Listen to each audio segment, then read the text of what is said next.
said or I had said, you'd be able to go in there and take a look at it. Yeah, But yeah, it's no, Christ Before Jesus there on YouTube if you wanted to go back and take a look at it. yeah. But we have Justin Gabriel here. Justin Gabriel is here, and he's going to give us evidence for Jesus or Paul 2,000 years ago. What you got? Just the basis of pretty much every historical scholar, be it Christian, Jew, atheist. They primarily all agree that they both existed. Um, Okay. so And what evidence do so they point to? I mean, at one just point the in time, the brightest minds on the planet thought that the sun went around the earth. So that doesn't mean anything to me. It just, what matters is evidence. So what evidence do they point to? just the collection of all of the historical documents that we have, Like what? all of pretty much all of the manuscripts that we have, the physical manuscripts. Of what? That's what do you mean of what? Like manuscripts of what? Like Of a the manuscript just means like a copy or a piece of paper for something. Of what? Yeah, Like the overwhelming manuscripts that we have in all the of different what? I'm languages asking like of the of the gospels manuscript. Oh, of the of the Gospels. gospels. Okay, okay, of the Yes. Gospels. So how many Gospels are there? There's Matthew, Mark, Luke, and John, the four Are those the gospels. only Gospels that were written? Those are the ones that are recognized. Okay. There's And have you other ever stuff heard the term outside of of synoptic gospel before? the synoptic gospel. No, Mm-hmm. what are the synoptic gospels? Synoptic gospels are Matthew, Mark, and Luke. Do you know why they're Hmm. called that? Have you ever heard that phrase? No, synoptic gospels. No, what is Okay, that? so the actual concept, the synoptic gospels. I'll pull this up here. Okay, the synoptic gospels. This is just the AI overview here for just like an explanation as to that phrase. Synoptic gospels refer to the first three books of the New Testament: Matthew, Mark, and Luke. They are grouped together because their shared sequence of events, wording, and perspectives on the life of Jesus allow for them to be seen together, from the Greek synoptikos. So, in other words, they share remarkably similar storylines covering the ministry of Jesus, primarily in Galilee, his teachers, blah, blah, blah, blah, blah. And so, what ends up happening is something called the synoptic problem. And so, what they do, like this particular issue, this problem that I've just talked about, that phrase, what that refers to is the concept that Mark is actually the primary source material for Matthew and Luke. Are you aware of that concept there? So you're talking about like the origination from the other gospels, or Yeah, primarily yeah, from there, pretty much, is what you're trying to say? pretty much. I mean, here's another way of taking a quick look at it. So this is the two source hypothesis. Is this concept is a hypothesis that deals with the synoptic problem. They're trying to figure out why there's so much overlap between or among Mark, Matthew, and Luke. If you take a look at the purple section here, it just kind of indicates how much is in Matthew and Luke and also in Mark. The dark blue is material that is in Matthew and Luke, but not found in Mark. So they ascribe it to a gospel known as Q. It's a hypothetical document that we don't really have in the way that most scholars view Q. They view it as another gospel that came out around the same time as Mark, that Matthew and Luke are pulling from. And then, of course, you've got a little bit of green and teal. This is just going to be your information that is found in Matthew and Luke that is unique to those gospels. Does that make sense? Yeah, okay, I can see what you're saying there. Uh, so what's your basis that they never existed though? Yeah. Well, the only Based upon reason, all well, let me explain why I the brought that up. evidence. The reason why I Yeah. brought that up is because ultimately, when you're talking about all these different manuscripts and stuff like that, what it comes down to is it comes down to gospels that are copying from earlier gospels. They're using these gospels as their source and then adding to them with a little bit of creativity or originality, and then making other gospels that end up getting copied and copied and copied. The amount of manuscripts of something does not actually mean anything. Like the amount of times that we have a copy of a text doesn't make the text real, right? Otherwise, we'd think that Harry Potter is real. Does that make sense? Yeah, Yeah. yeah. Well, I It's the understand content. It's fantasy. the I understand content. fantasy from his historical though.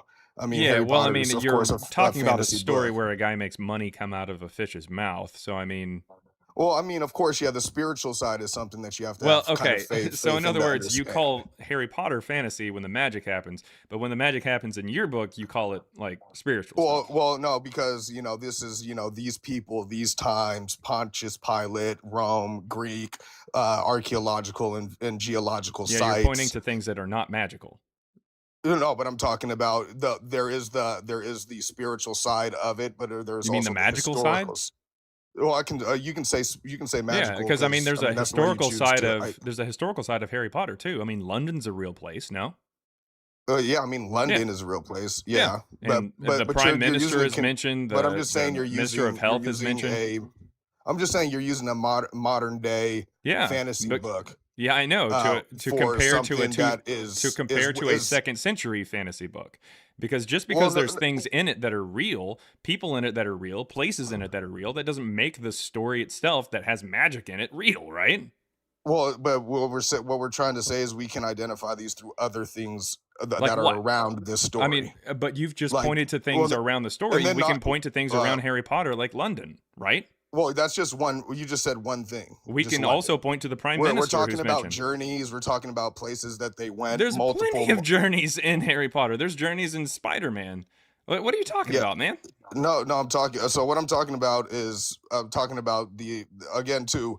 If you're trying to say that they didn't exist, then Correct. why do most of pretty much all historical people, historians agree on that Yeshua existed? Wh- So, So in pretty much every do you want me scholar to who are answer the question? non-Christians, who are non-Christians, broadly agree that Yeshua existed. No, So these are people that have devoted their life the to majority of studying this. people. Sweet. So the majority of people who are not religious, who are religious scholars, say that they don't have a problem with Jesus existing. He Well, no, likely existed or historians, probably do. not religious. Historians do not generally talk about this. They usually will refer to religious scholars. If you asked a historian that's not like just giving you his personal take as like a Christian or something, if you asked an atheist historian, did Jesus exist? He would tell you to go talk to a religious scholar. There's very few just historians who I aren't mean, around in the field of where do you religion that get do that. that? Where do you get that from? I mean, Bar D. Ehrman, That's a religious scholar. He's E.P. literally Sanders, that's a Jesus religious scholar. Vemis, and T. Religious Wright. scholar. You Bart literally Ehrman mentioned all. but he rejects Christianity. I didn't So say I didn't say anything. I said the atheist historian would point you to what a about the religious non-Christian scholar. sources? What do you think about non-Christian Okay, no, sources? you're jumping all over the place. Let me address Well, I'm what you just just. talking about we're Okay, talking that's about people awesome. that are But you're gonna, saying that sweet. You're gonna have. Yeshua existed. So You're gonna have. non-Christian I'm gonna sources, address what you just talked about. Josephus, Sweet. Tacticus. I'm gonna address what you just talked about. Please slow down. Okay. Okay. So you just said that if a religious scholar was atheist, he would say these things. And I'm saying that they say that he likely existed and that kind of stuff. What I try to point out is that if you talk to a non-religious historian, they would tell you to talk to a religious scholar. You then named me 3 religious scholars who say what you're saying. Okay, that's cool, but a historian is slightly different from a religious scholar. That's slightly different. If you talk to just like a Roman Empire historian, they're probably going to point you towards a religious scholar in order to talk more about like ecclesiastical history, like Jesus and stuff like that, because Jesus doesn't really fit onto the timeline or the history of the Roman Empire in general. It's like the separate field. It's its own thing. There's actual like Roman history, and then there's ecclesiastical history, like church history, that kind of thing. Bart Ehrman is probably the most famous of the non-religious scholars who says that Jesus definitely existed, but he is well up until the end of last year when he retired. He was the head of the University of North Carolina at Chapel Hill's religion department. So I mean, yeah, he's a religious scholar. Like that's what I'm trying to tell you. There's a difference between the terms that you're using. But as far as scholars go, they will generally accept that Jesus existed simply because of the fact that that's what the majority of religious scholars do, and the majority of religious scholarship is made up of religious people, like personally religious people. So I mean, I don't really know what to tell you. There's also some scholars who would say that Jesus didn't exist, but I mean, I don't care about what someone's opinion is or anything like that. I care about the evidence that they provide. That's what I'm talking about. Now, if you wanted to get into Josephus and Tacitus, I heard you mention those names. Is that what you wanted to provide for evidence? Is that what you're saying? Or is that what the scholars provide? Is that what you're saying? You're muted. You don't have to mute yourself there. Hello, hello. Can you Okay, hear me now? I can hear you. Okay, yeah, sorry. I didn't know if I was muted. No, I didn't. Maybe a mod did. Maybe I don't know, but I didn't mute you. Okay, no worries. But yeah, just and I'm not saying just one piece of historians. I'm just talking about the multiple things. You know what I mean? Classic historians: Michael Grant, Robert Lane Fox, Fergus Miller. I mean, you have multiple people. So this isn't just like, a certain group, a certain thing. Bart D. Ehrman, Gerd Lerman, Marcis Casey, non-Christian historian, Michael Grant, religiously These are neutral, all Paul. these are all religious scholars. I don't know how to tell you that, like, they might not be personally looking religious. at it right here, and it says non-religious scholars. Yeah, Non-religious scholars, and then no, we have what that's classic telling. historians. No, listen. Classical historians: listen, Michael Grant, listen, Robert listen. Lane Fox, Fergus Miller. These are all. So we have multiple people from Okay. different Again, backgrounds, even different historians, multiple from different areas. Jewish historians, classic historians, agnostic, atheist, and non-religious. So we have tons of people, like Sweet. lots and So lots this and lots person- of people that are saying so the that, person, okay, hey, we the we all person you studied this just and mentioned, devoted as far our as lives. okay, dude. I'm going to mute you if you're not careful, because you're just prattling on. It looks like somebody already muted you. I'm going to mute you if you're just prattling on. I've already told you I don't give a single solitary fuck about someone's opinion. I want the evidence. It sounded like you were going to get into the evidence that they provide, which we can now get to. But, like, for instance, one of the people, just as a quick side note, you mentioned Robin James Lane Fox. He literally taught Islamic history. All right, this guy is absolutely, let's see, he is in studies on the Bible and history. He's absolutely somebody who went to school for this kind of stuff and is a religious scholar. He's like, I'm not saying he is personally religious, but he's a religion scholar, a scholar of religion. This is different from just like a run-of-the-mill Roman history historian. That's separate. Historians and religion scholars are different. But religion scholars, they're going to have some that are personally religious and some that are agnostic or something. So I get that. So from your standpoint, do you believe that people in this time just decided to make up these writings, decided to make up the Gospels and um the four Gospels, the Acts of the Apostles, in what time? In the time of Yeshua, in this time, do you think that it was just a story in the that was time of the person? Did they make up the person? no, yeah, like, do you believe that they just made this story up? Is what you're saying, that they never Like existed? just This the is just story a itself? story. Yeah. So Yeah, it's I'm just trying to mythology. understand. I mean, the same thing is like like Homer's Iliad or the Odyssey. I mean, it's mythology. What did you think, that people just made Okay, up the idea of Zeus on top of Mount Olympus throwing lightning bolts? Do you think that was just made up? So you No, believe I it's answer that mythology, question. I right? answered that question. Now answer my question. Do you think that Zeus was just made up? No, I think that again too, because I looked So at there was our somebody on top of a history. mountain throwing lightning Well, bolts. no. So can let me answer it? I think we have a spiritual history, and I do believe that a lot of things were written by people because of our spiritual history. That doesn't Now, that doesn't answer the question as to whether or not Zeus himself is made up. well, I'm just saying, when it comes to spiritual history, these people could have experienced spirits and beings and entities on the other side. Cool. If So you I'm do asking believe you in a personally, do spiritual- you believe that Zeus was a real person? Do I believe that Zeus is a real person? Yes. I believe that people could have been manipulated by I didn't spiritual ask that beings to question. believe these I didn't things. ask that question. Do you Well, think that that's Zeus that's was a real my person? that's my And if you're that's manipulated into believing something, then it doesn't sound like it's real. And I'm asking you a direct question. Just answer yes or no. It's not going to be that hard. Do you believe personally, you yourself, that Zeus was a real person? Yes or no? Do I believe that Zeus was a real person? Well, Yes. Zeus was never claimed to be a real person. He was Do claimed you to be a think that? god. Okay. Do you think Hercules was a real person?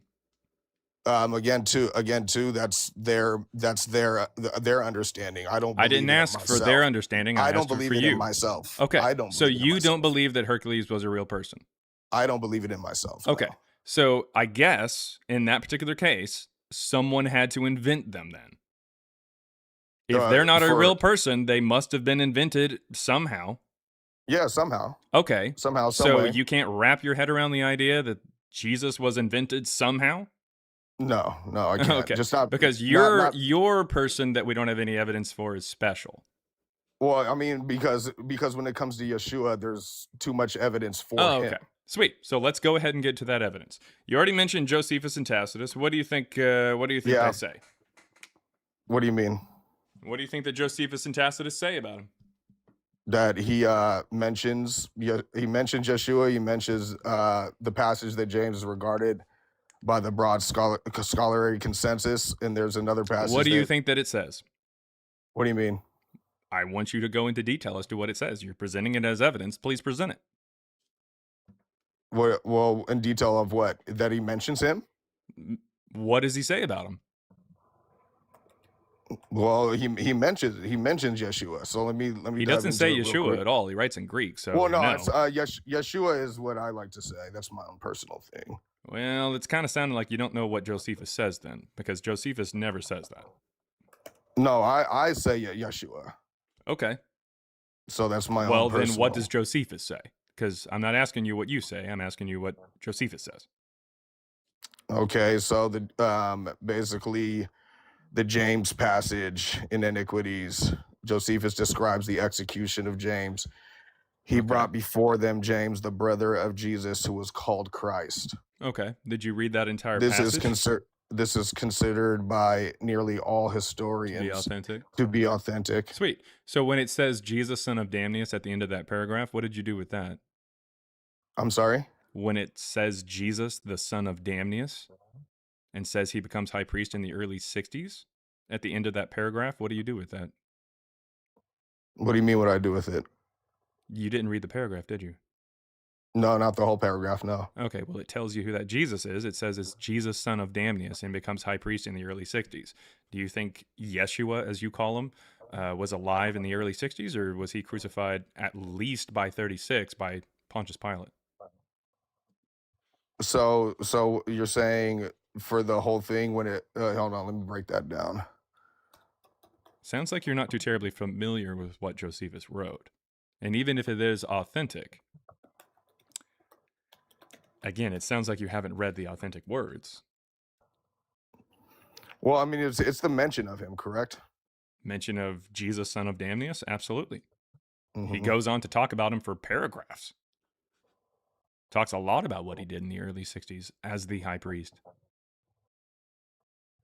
Okay, so he assembled the Sanhedrin of judges, brought before them James, the brother of Jesus, who was called Christ, and certain others. He accused them of breaking the law and delivered them to be stoned.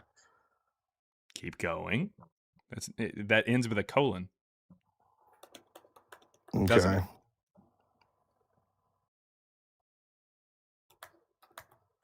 Yep. Keep going. 1 second. Okay. Christ. So this is the translation of the Passion of Antiquities of the Jews, 1803, by Flavius Josephus. Now, there was about this time Jesus, a wise man. Slow down. You're not reading the same thing. You were in Book 20 of Antiquities of the Jews, Chapter 9, Section 1. Now you've jumped to Book 18, Chapter 3, Section 3. So let's stay in 29.1, and then we can go to 18.3.3 if you want. So Book 29.1? Mm-hmm. That's what you were quoting earlier. Why did you jump to a different quote? 1 second here.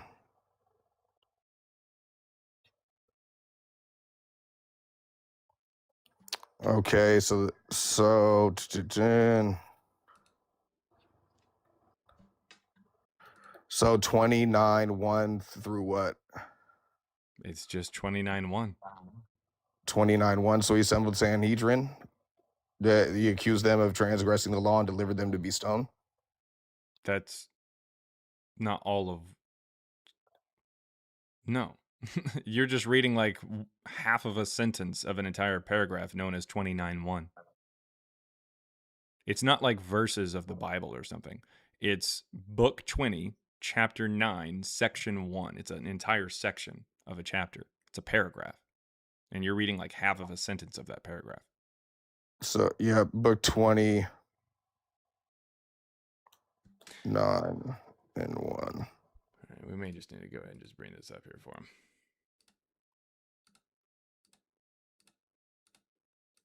Okay, so on the screen is the section that you're talking about. It is Antiquities of the Jews, Book 20, Chapter 9, Section 1. This is the entire thing. You were reading, let's see here, this section.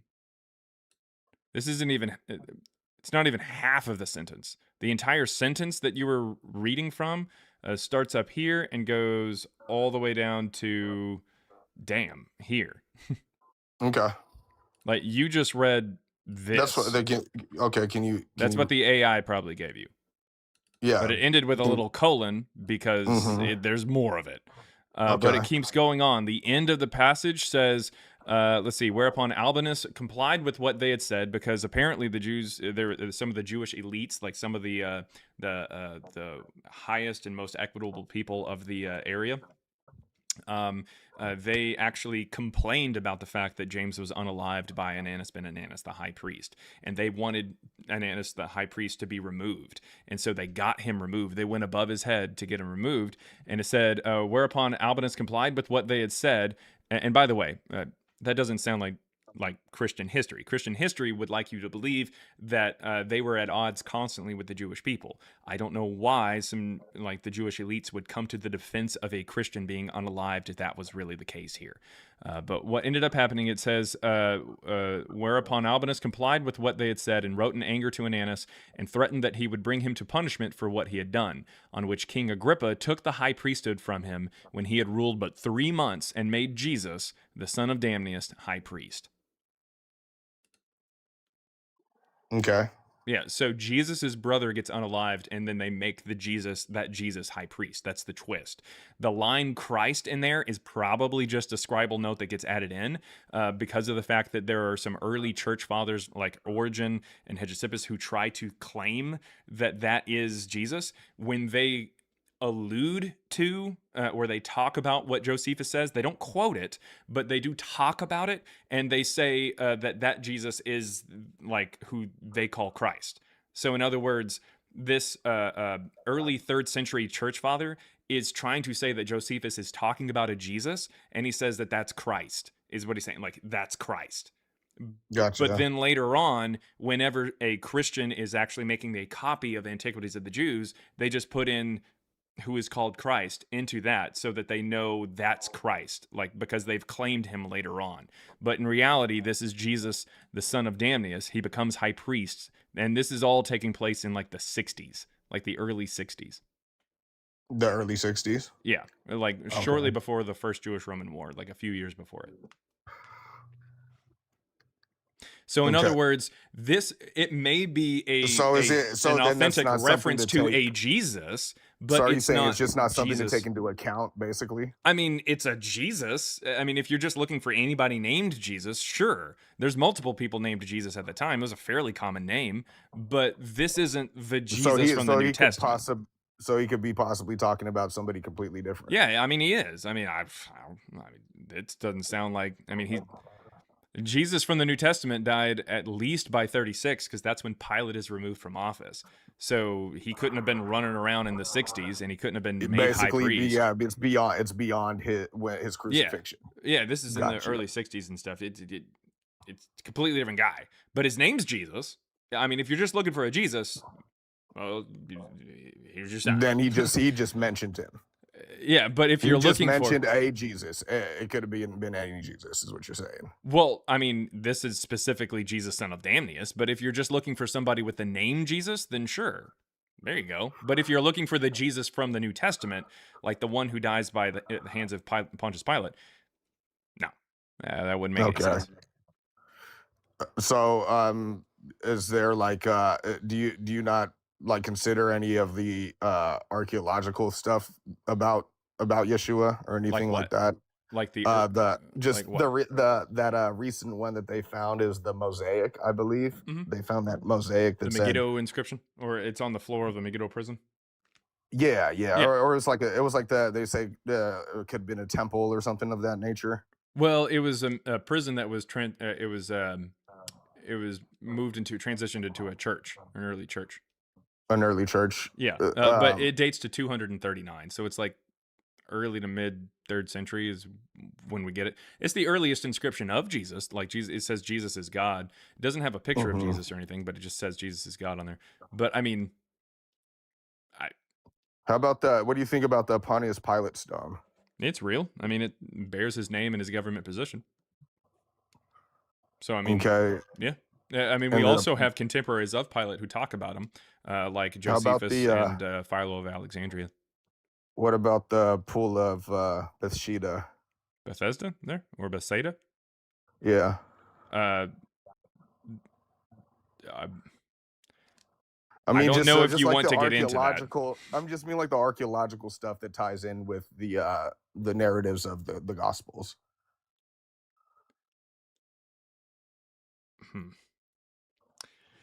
All right, guys. So the Pool of Bethesda, do you know what it was found next to, like to be a part of? Isn't it an archaeological site just in Jerusalem? Mm-hmm. Yes, and it's the 5 porticos that are mentioned in John 5, because that's when the Pool of Bethesda is mentioned. They were also found, and they're all part of the same like complex, and it's part of a what's called an Asclepion. It's a temple to the Greek healer god Asclepius. Mm-hmm. This would have been placed there in about like 130 by Emperor Hadrian. So it's not even something that Jesus could have visited. I mean, even Daniel Wallace, a Christian scholar, argues that the fact that John, like, when do you think the Gospel of John was written? When do you think it was written? I mean, wouldn't it be like just like around 40 years after the crucifixion or something of that nature? So in 70? I mean, that's when they generally put Mark. John is generally, by most scholars, the vast majority of scholars, it's dated somewhere between 90 to 110. 90 to 110. Mm-hmm. Okay. I mean, you can look it up. Go ahead and look it up, so you know I'm not blowing smoke up your ass. Okay. Oh, what do you think about the Well, hold up. This is just the groundwork for what you had brought up. You brought up the Pool of Bethesda, and I want to let you know Oh yeah, how that we can keep doesn't talking about necessarily that help for for sure. Jesus, but it actually goes against it. But really quick, I want you to look it up. The Gospel of John, when was it written? Just look it up really quick to see that I'm not blowing smoke up your ass. They will say about 90 to 110. Okay. Yep, 90 to 100 All right. is Okay. is 100. is traditionally. That's fine. So scholar Daniel Wallace, and he's a Christian scholar. He is pretty high up there as far as like the Christian side of religion scholarship goes. He states that the Gospel of John, when it talks about the Pool of Bethesda, and I'll go ahead and pull this up here, because I mean he is technically correct here. It says, so this is John 5. This is when it's brought up. It's the only part in the Bible when it's brought up. It says, after this there was, talking in past tense, a festival of the Jews, and Jesus went, past tense, up to Jerusalem. Now in Jerusalem by the sheep gate there is, present tense, a pool called in Hebrew Bethzatha or Bethsaida or Bethesda, which has 5 porticos. In these lay many ill, blind, lame, paralyzed people. One man was there. Now it's going back to past tense. So you see how it kind of switches over to present tense for a little bit?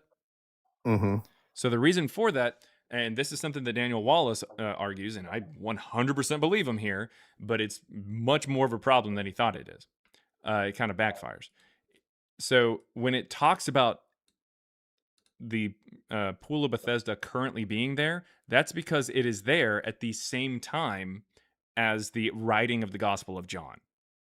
Does that make sense? In other At the words, same time. yes, they are saying it is there, like currently right now. We're not just talking about something in the past, we're talking about how it's currently there. Uh-huh. All right. So Daniel Wallace is trying to say that because it says the word is there, and because John must be written at the same time that the Pool of Bethesda is there, it must have been written before 70, is what Daniel Wallace is claiming, because these 5 porticos here, these are like porches or awnings where people would lay underneath them in order to get into the water and get healed and everything. Those porches would have been destroyed, he claims, during 70, because that's the siege of Jerusalem. That's the war between the first Jewish-Roman war there is in 70. And Jerusalem gets sieged. This is next to the wall, so it would make sense that the porticos would be destroyed. The temple is destroyed, that kind of thing. You following me here? Yeah, you talking about when they destroyed everything? Yep. So he is saying because this says it is currently there and these things would have been destroyed in 70, he says, well, that means that the Gospel of John must be prior to 70. Here's the problem. There's one glaring issue here, and that is if you can find with anything else, any other evidence that the Gospel of John is actually far after 70, then that means that when he says there is porticos and those porticos would have been destroyed in 70, that means, or wouldn't have survived to 70, that past 70, that means that he's talking about something that wasn't there whenever Jesus was around. That's the problem. So basically, So as long as you can prove that John is after 70, Jesus didn't go there. So basically, when it was written, you're saying he included it because the pool was actually there at that time. Yep. At that time, but it wasn't there when Jesus was there. Would have been alive. So it's an anachronism. It is something that is added into the story that is out of place and time. Kind of like if I told you a story about someone in the 1960s talking on an iPhone. You would know that that story's bullshit immediately because iPhones didn't exist. Exactly. So this is actually, the Pool of Bethesda was found, and it was found to be part of an Asclepion. This is where people would go and worship, like I said, the Greek healer god Asclepius, go in there and they would get into pools because they thought that would be, there's a healing nature to it. This is not only something that very clearly would not fly right across the street from the Jewish temple in 30. That doesn't make any sense. It's also never mentioned by Josephus when he goes through all the details of like the layout of of Jerusalem and everything. He doesn't mention it. The act itself would be wild. Apparently, there is a Jewish person there because they get in trouble for carrying his mat and everything on the Sabbath. Not only is it on the Sabbath, he's Jewish at an Asclepion apparently, and it's during the festival of the Jews. It doesn't make any sense why all of this would have been the case if this was a real story. So is this from what you're saying is that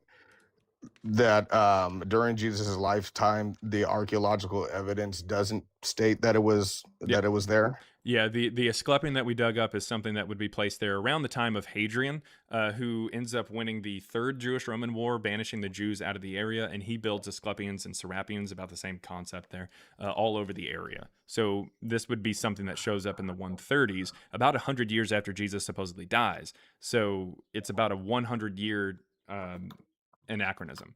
So, I mean, when I mentioned the 1960s and the iPhone, that was just 40 years. This is something that doesn't show up for another 100 years. So it's just the fact that the Gospel of John, I know that the popular idea is that it's written between like 90 and 10 or so, or 90 and 100.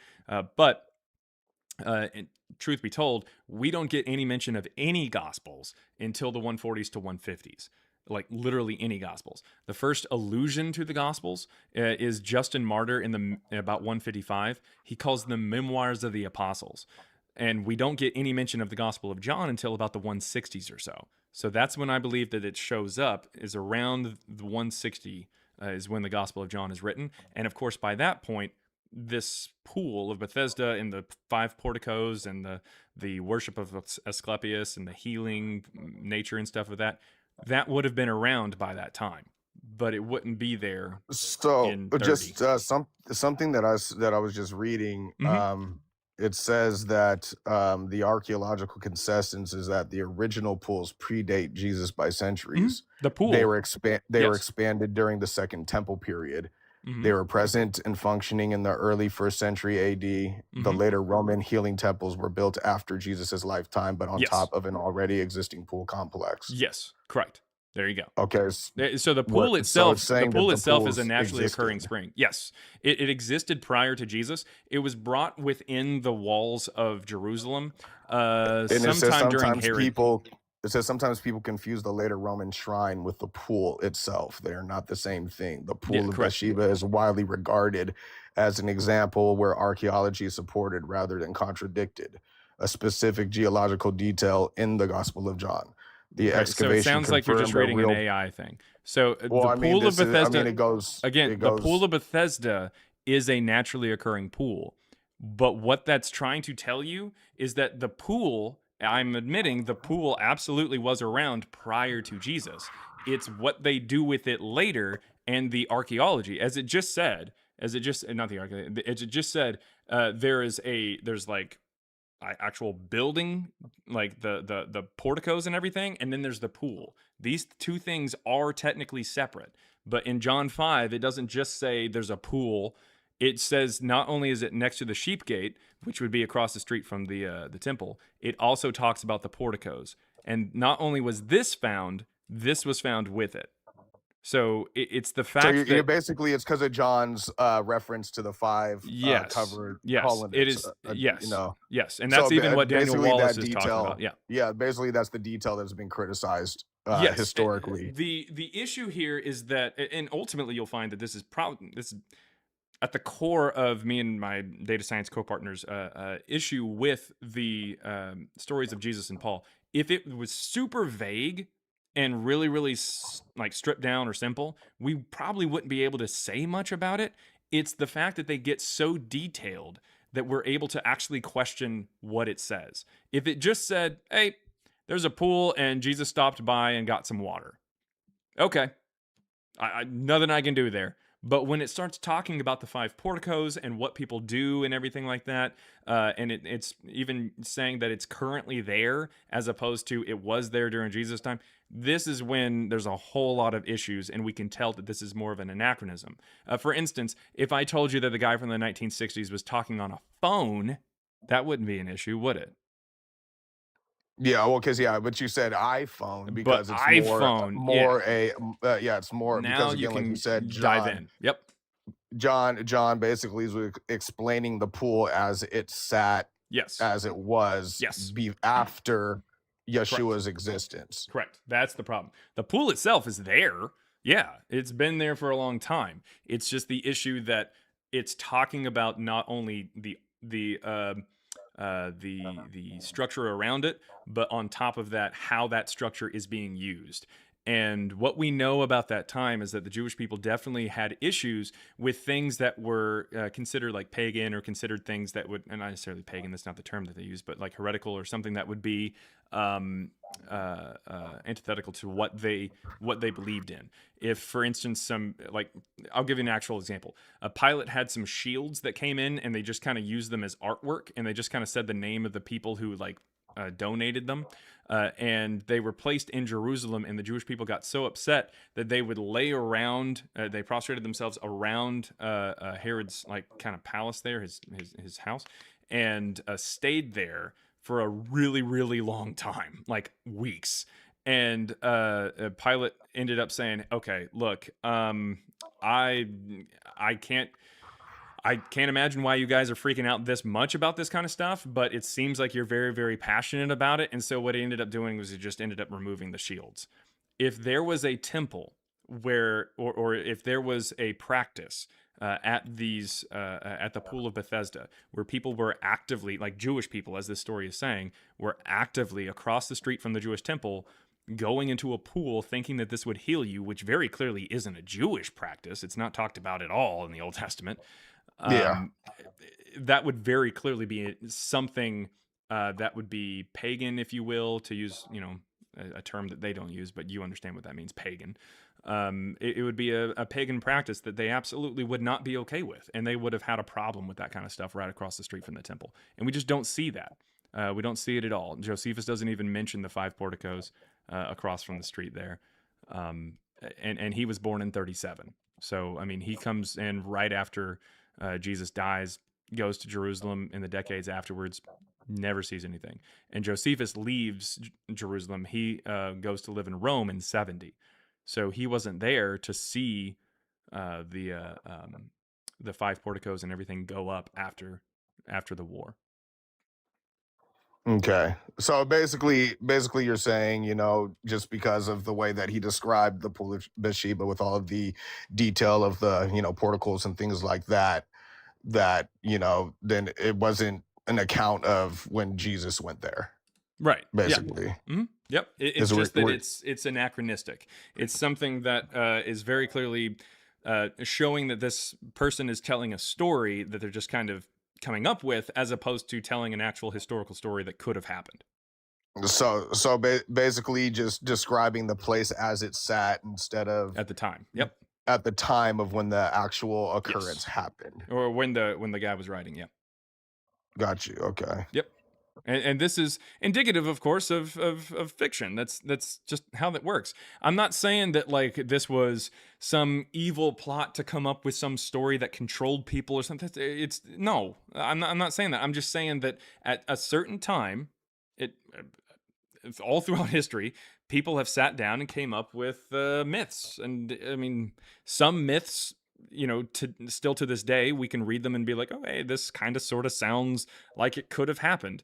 But whenever we are 2,000 years removed from the potential time of Jesus and stuff like that, when we think of things, we tend to merge them together because we, short of diving into things and taking a look at archaeology and contemporary writings of the time like Josephus or geography like maps and stuff, short of diving into history that way, we don't know if these things show up a little bit after Jesus or if they're at the same time. So we're so far removed that we can get kind of confused and assume that this is a real story when in reality it just wasn't. Of course, I still believe Yeshua existed on my standpoint. I can see where you're coming from on a basis of making your conclusion from the stuff that you've studied and everything. But again, too, my personal belief is I'm just still wondering like why. What would be the reason for this? What would be the reason why they did this? Well, they did what? Why they would say anything about Yeshua, like just to make him up out of the Christians, like just writing the authors. Yeah, Matthew, Mark, Luke, John. They're just writing Paul, a story. What's the point? Why would they do this? Why would the same reason that you would have like the cult of Apollo or the cult of Mithras, the cult of what do you think about the Old They Testament? just write. What's your view on the Old Testament as it being basically is Israel's spiritual historical account? I mean, spiritual historical kind of sounds like a fancy way to say mythological, but yeah, it's mythology. That's all it is. At a certain point, people come together and say, "Hey, how do we want to present ourselves as far as like where we came from and our past and everything?" And they present themselves through the lens of how people thought of themselves and everything, and these different cultures that influence them. And that's something that kind of like caught my attention about the Israelites is them living in this polytheistic world of multiple cultures around them that believed in these multiple gods and had ideologies of these multiple gods and things, and then they come with their historical account of being slaves in Egypt, and it's not a beautiful historical account by any means. It's a lot of fall, a lot of mess ups, a lot of mistakes, a lot of turning away. It's a pretty ugly historical account. That serves a purpose. If you explain that the only times that you got your ass kicked in like a battle or something like that, that's where if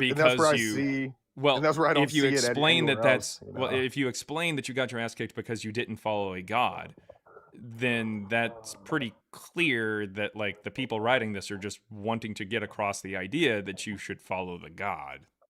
Well, and then I was seeing too, like with the the other different types of polytheistic belief systems, around the world, and the way that they operated, and lived their lives, and then we have the Israelites coming with saying, hey, there's this one God, and there's evil if you follow these multiple gods or these false gods, like we see the ancient Egyptians with they're oh, I'm a god king, I'm above you, my family bloodline is better than yours, I'm connected to these gods directly. We see massive wealth, conquest, corruption, the things of that nature, you know what I mean? Just like the whole explanation of good and evil and why there is evil and why men do sadistic evil things. It's kind of the only thing that Right. I've found that's pointed me towards an actual explanation Of of how why they're writing evil. or why they're writing it. Well, just just why evil exists in the Oh, first well, place. I mean, You know what I that mean? seems So like a more question. like the Well, yeah, that's kind spiritual of getting side of into things things. that I don't really talk about on here. I'm just talking about like history. But as far as the purpose of Yeah, writing for these sure. things, Well, I mean, like they may be trying to explain why there's bad things that happen. but But isn't that our whole human history is spiritual from no, everything, from all ancient Egypt to ancient Mesopotamia to the Canaanites to I mean, Syria that's a to really weird way of putting it. I mean, there are spiritual like well, it's all claims and about stuff like gods, that all right? throughout the I mean, time. from all around the world. So our literal human history is rooted in spirituality and gods and these No, spiritual beings. there's And plenty of civilizations that didn't do that. Like but there's a when you look over in majority like of them. China, they But I was might just saying have the more of like majority, a the ancestors majority. concept, but they're not. Oh yeah. I mean, okay. Look, as far as history goes, yes, there are plenty of people who talk about spirituality and stuff like that. There's plenty of civilizations that have these concepts, but some don't, and they look very different. You can't just say, oh, because, and ultimately, you can't say, oh, because we've talked about this for a good portion of human history or most of human history, therefore it's real or therefore it matters and therefore we should continue. No, absolutely not. Something that has happened in the world for a very, very, very long time is slavery. And slavery absolutely should be abolished all over the place. Anything that even looks like slavery should be abolished all over the place. But nevertheless, I mean, if you look at human history, it's something that has been around for a very, very long time. So I mean, it's just that's not something that I really get into very much because it's just kind of a non-starter realistically because I don't really care about whether or not spirituality is talked about or anything like that. It looks like Ahmad had got your microphone there. But if you did have anything else there, here, I just sent you an invite to unmute there. But yeah, if you did Oh, have no anything worries. else historically there for Jesus or Paul, Oh did no, you? that's fine. I mean, I'm gonna keep with my standpoint, and you have yours, of course. But just based upon our whole human history, that's where I fall into. So because people have done it for a long time, you're just going to keep doing it? That's what you're saying? No, just based upon not only the past but the present and the current times. So I in know other that. words, because people have done it all throughout human history and they still do it, you're going to do it?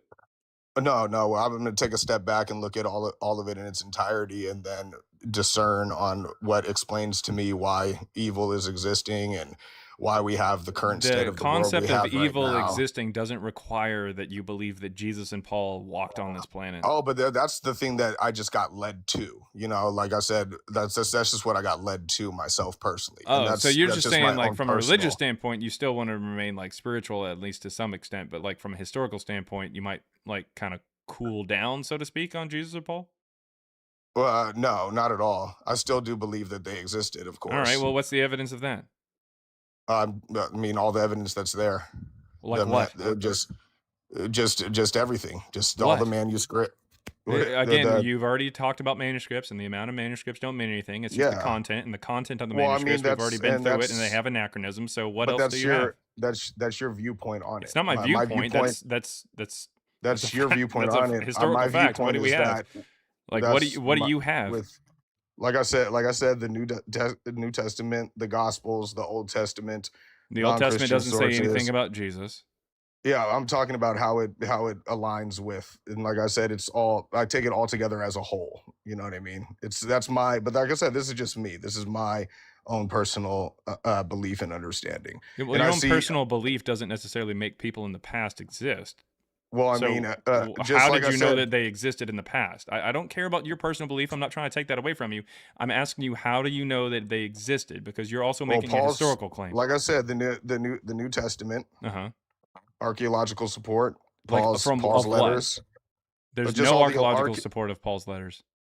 No, I'm just saying Paul's letters I What said about them? archaeological things and then Paul's letters. So What they're about two Paul's separate letters? things, is what I was saying.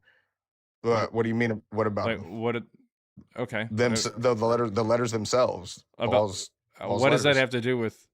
His letters to the churches, to the early So are you churches. saying like because of that, like you believe Jesus and Paul existed because of some letters? Yeah, his letters. Okay, we have Acts, letters from Hercules. We have letters early from church, forest nymphs and from Hercules' wife. early church fathers.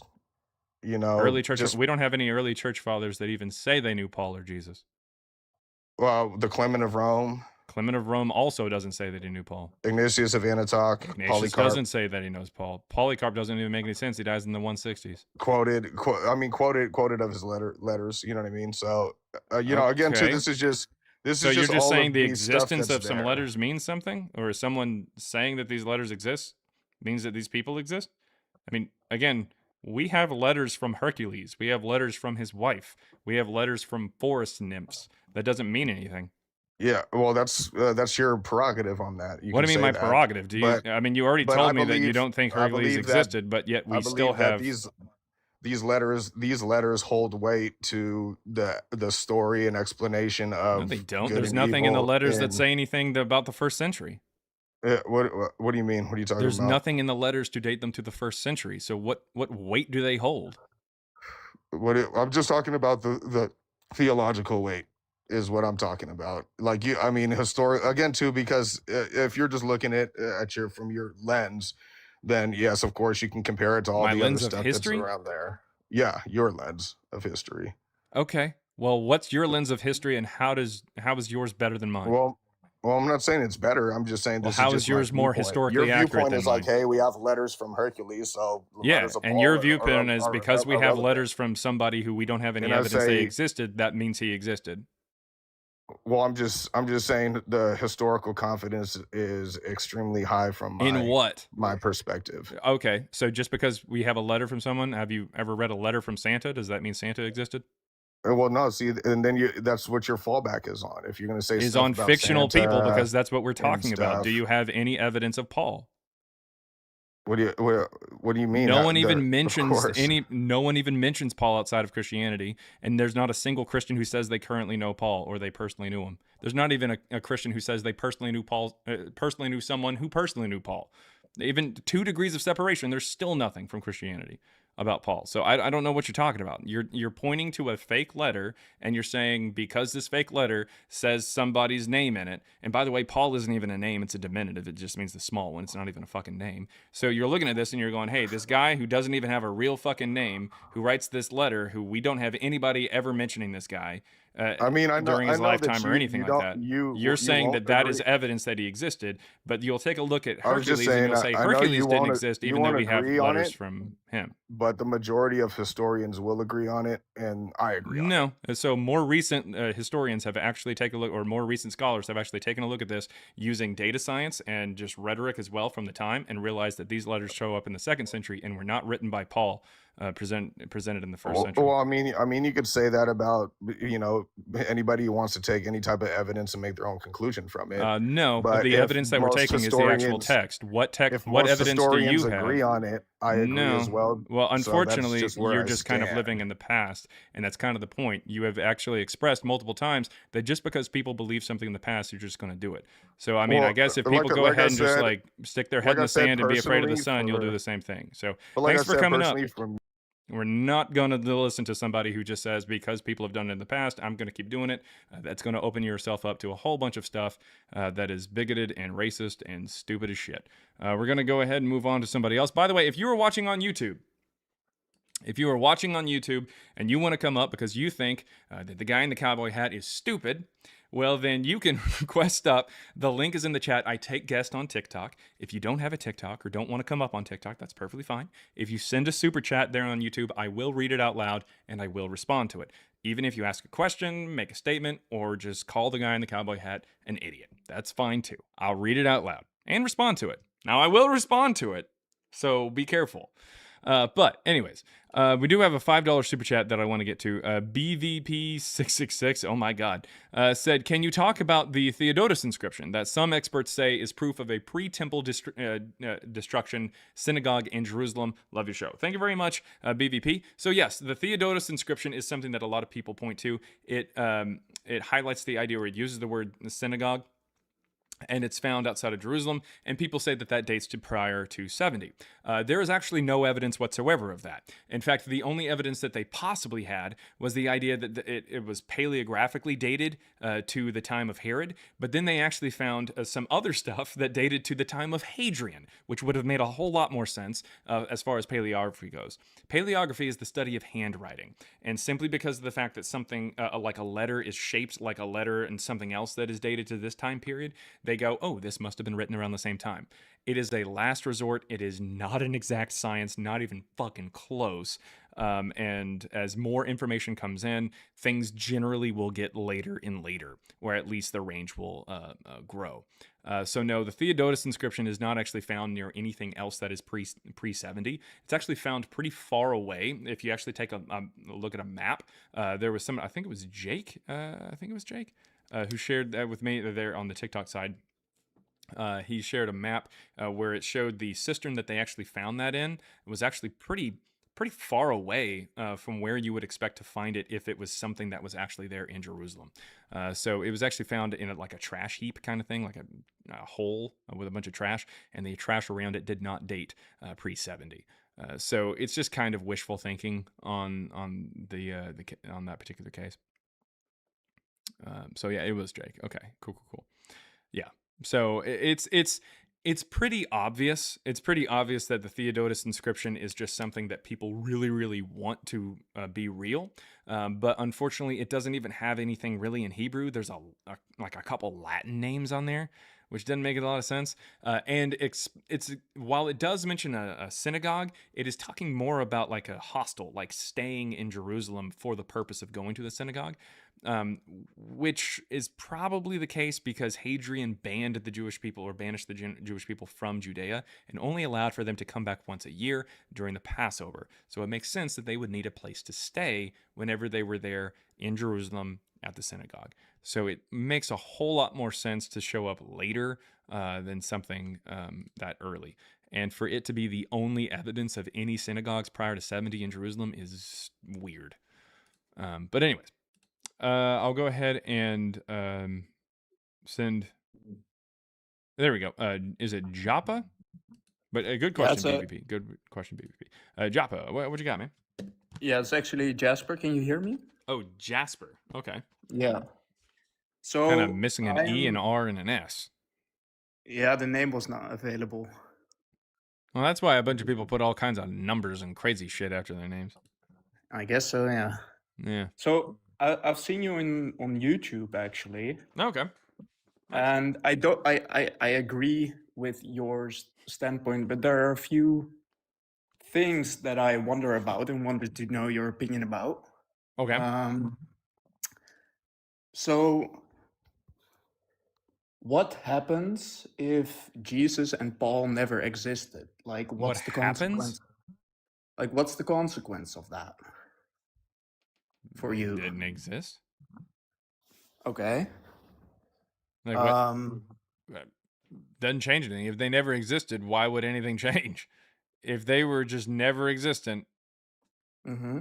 Okay. Well, my life has been my life, and it's going to continue to be my life. It's not like it's going to change much. I mean, I would just really hope that people recognize that they didn't exist and not believe false things, because as Voltaire said, when we believe absurdities, we commit atrocities.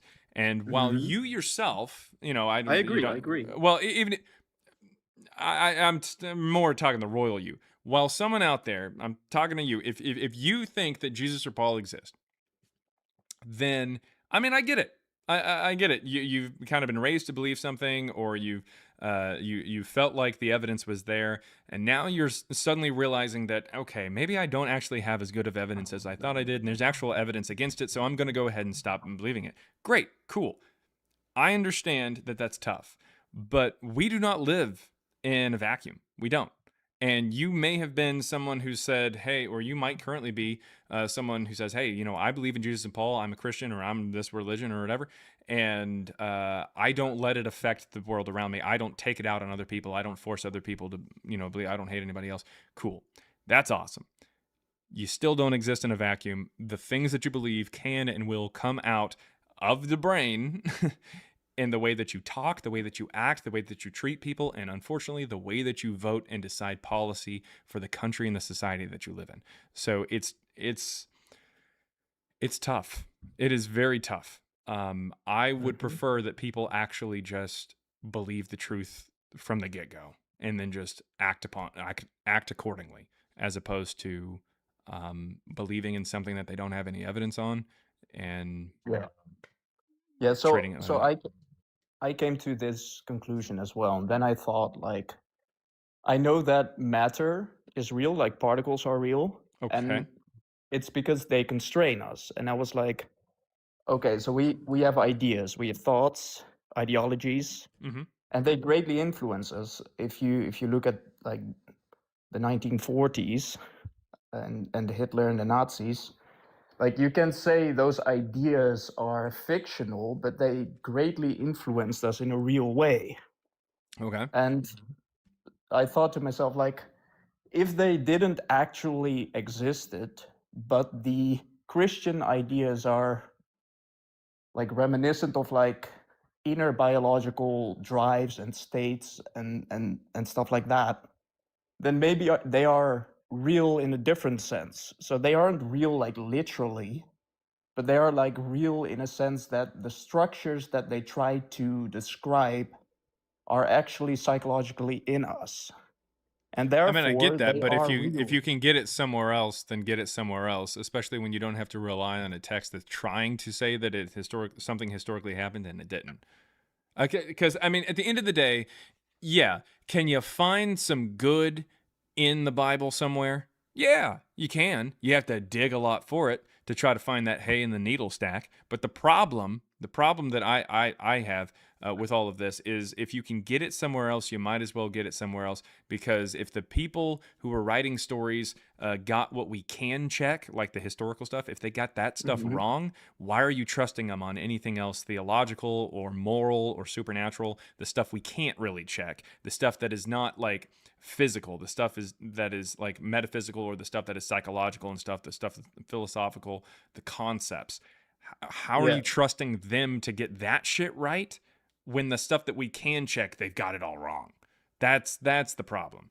So I It's get like that, like, the people are like, oh, hey, there's some beneficial things in the Bible. Yeah, the reason you know they're beneficial is because you're able to tell without the Bible that these things are good, and then you use that rubric to line it up with the Bible to determine whether or not it's good. That's how we know that when it mentions slavery in the Bible, that's bad. But when it mentions, like, I don't know, um,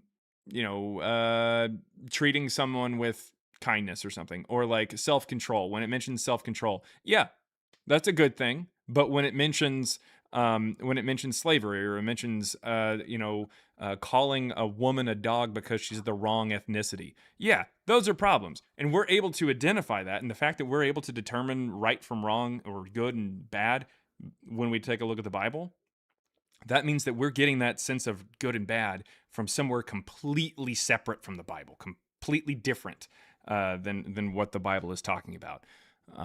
So yeah, and yeah. So it's so not a deity because the deity that is no, explained of in the course not. Bible is explained by these people who are writing the bad stuff. So it's like, what? Yeah, I agree with that. But if you have the view that from the current society, when we look at certain moral dilemmas, that we know what is right and what is wrong, that's not like biologically there. That's like contingent on the culture.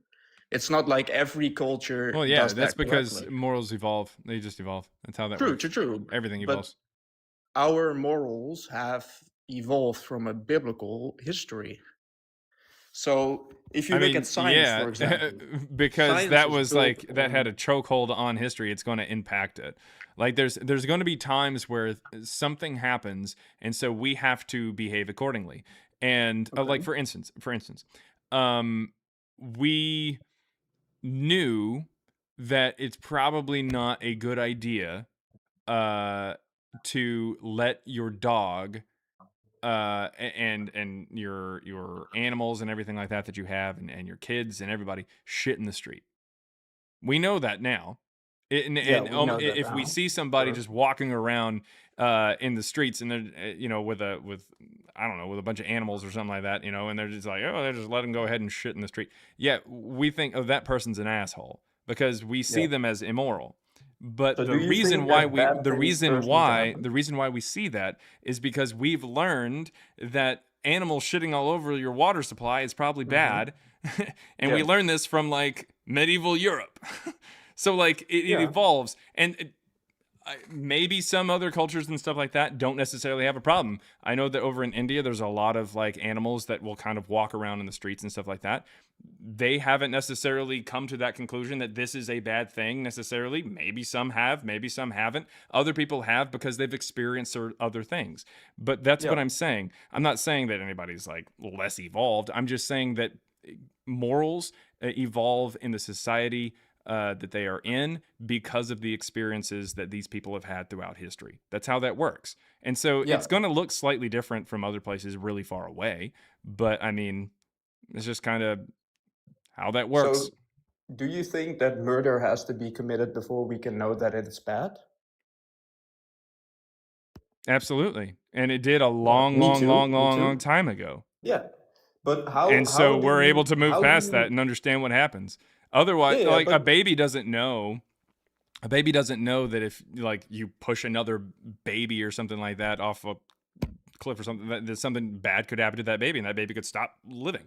But like as we grow up, we realize based off of the history of humankind and our ability to communicate these kind of concepts to our children and train up the next generation and everything, which is part of human evolution, we're able to explain, hey, look, this bad thing happened a long time ago and I know about it, you know about it. And as you grow up, you'll probably even see or hear about people unaliving. And it's going to be devastating, and it's sad whenever it happens to someone who and it hurts whenever it happens to you. So you don't want to cause it to somebody else. It's just kind of how it works, man. But it yeah, needed to have I know. happened a long time ago in order for us to understand that it was bad. It's not that it needed to. It's just that it happened. It happened, and Yeah, but therefore we learned. it's not really bad in that perspective because you then need to make a distinction between who do you listen to because there are people who are psychopathic who enjoy Well, yeah, killing but people. we're able to identify those people at a certain point Yeah, because we're larger as issues. Yeah, like as a group. they're different. Yeah, they're um But then you not get exceptions real to the power. rule, but they stick out. Yeah. Yeah. Yeah. But anyways, and dealing with those people is something that we have to wonder. Okay, what do we do?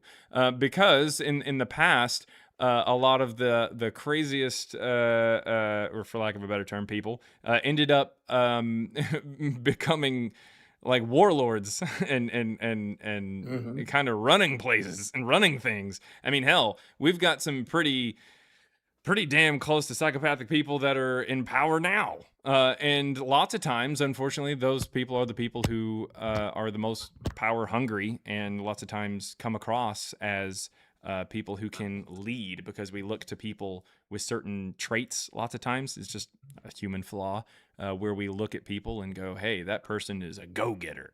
That means that they should lead. And it's like, maybe not. Maybe not. Let's let the empath lead. Let's try that and see if that works.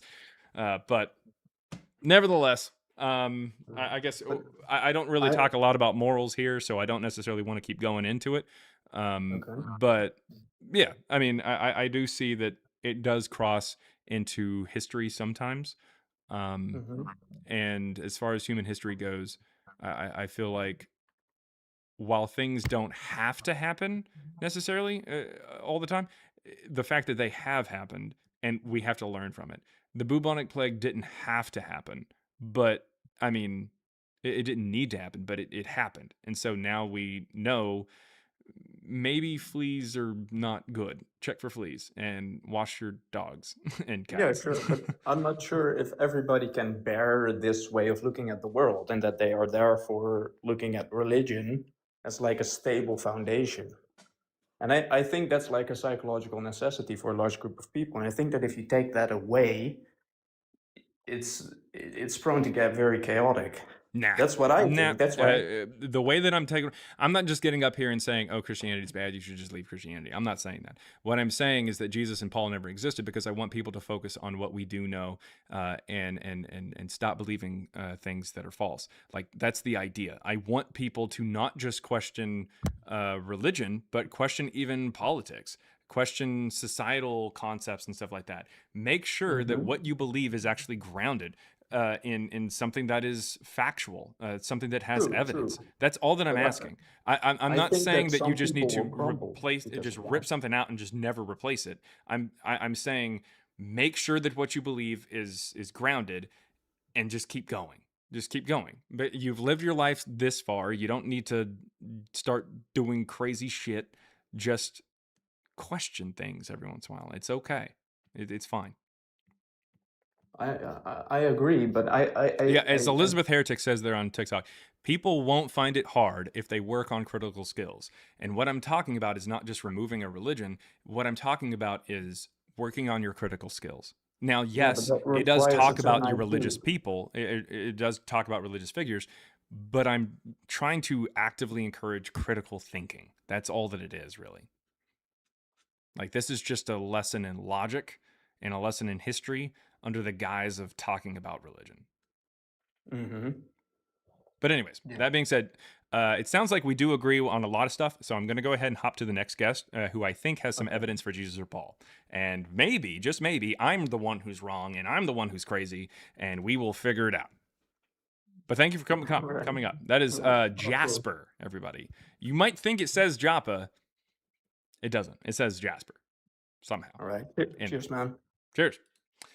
And thank you very much there for that super chat. I just wanted to pop out there to BVP. But if you're on YouTube and you want to come up, you definitely can. The last guest, I think, was on YouTube as well. You can click the link that's in the chat, and it'll take you over to TikTok. TikTok is how I take guests.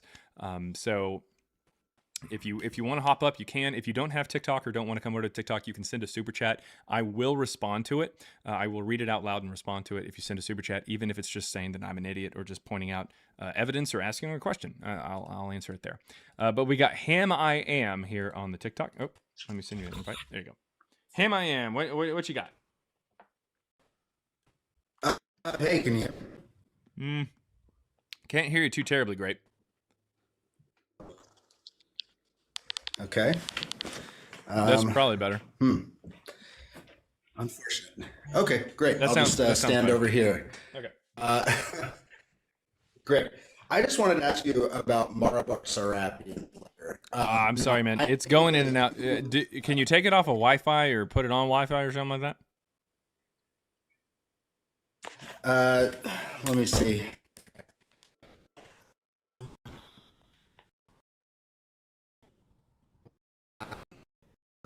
I'll have to go somewhere and get Wi-Fi and connect back in. Sorry. Okay, well, it might be better now. Can you hear me all right? Okay. I can hear you fine. Okay, so it might have fixed whatever you just did. But okay, so you're talking about Bar Serapian? Okay. Yeah, so you date it after the Bar Kokhba revolt, right? Correct. Okay. I know it at 73 because of I think it was Samosata when that was annexed. Letter, and I read through the letter.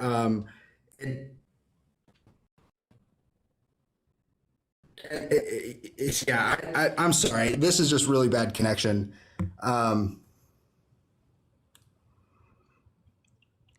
Yeah. But so some people date it at 73. Yeah, some people date it to 73. Some people date it in the middle of the second, and there's others that would put it like late second or early third. I would put it in the middle of the second, specifically because it says the Jews now live in complete dispersion. It was immediately after this, after their wise king was unalived, that their kingdom was abolished. This would be in reference to Judea. It wouldn't make a lot of sense for immediately after 30 for just the temple to be destroyed in 70. Like, it didn't really make a lot of sense. Right, I agree. Okay, but that makes sense to me. But the other part to it is the fact that if he was familiar with the Christians, it seems odd that he doesn't mention Christians, doesn't say the word Christ or Jesus, but he's also talking about the wise king as if he's still dead. He says like his Yeah. it lives on through like he lives on through like some of the law that he laid down, as opposed to like the guy resurrected. Like it just seems odd Yeah. that he would be saying that Jesus is the king of the Jews, but not reading the next paragraph after Jesus dies and seeing that apparently he resurrected and was walking around. I agree with that. He also, I mean, and this is a little longer before, but he also horribly gets Pythagoras's history wrong as well. That's because I'm really interested in Pythagoras's history, but he says that he was killed in his birthplace, where he was actually across the Mediterranean and in Sicily when he died. So, yeah, that also was he gets that wrong too. So I think I agree. Okay, I just wanted to ask you about that. I appreciate it. Yeah, not a problem. Thanks. Yep. Bye. If anybody has anything else for Jesus or Paul, come on up. I definitely want to hear from you.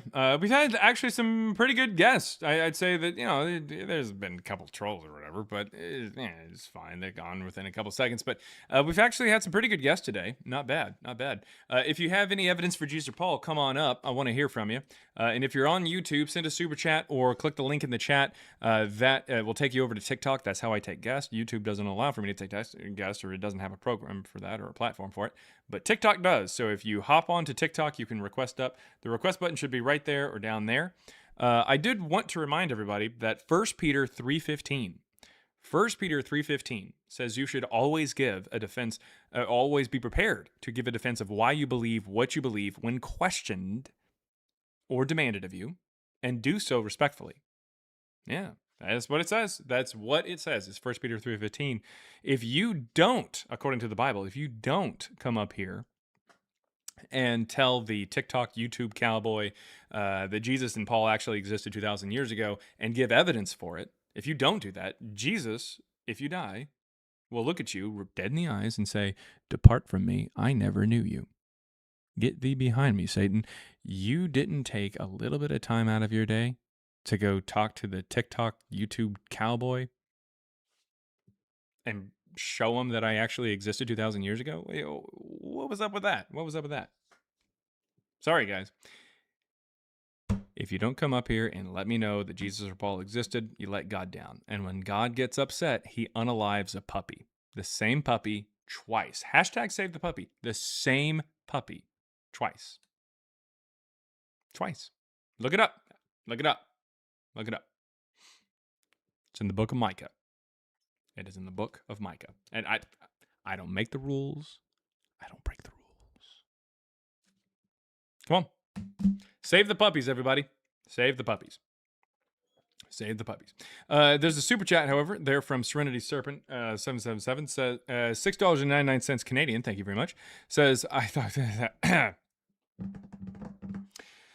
I won't make you say queef, but W community, queef quake, okay though? What? Send your queefs while you can. We resume Monday through Friday at 9 Central. Let's go. Oh my God.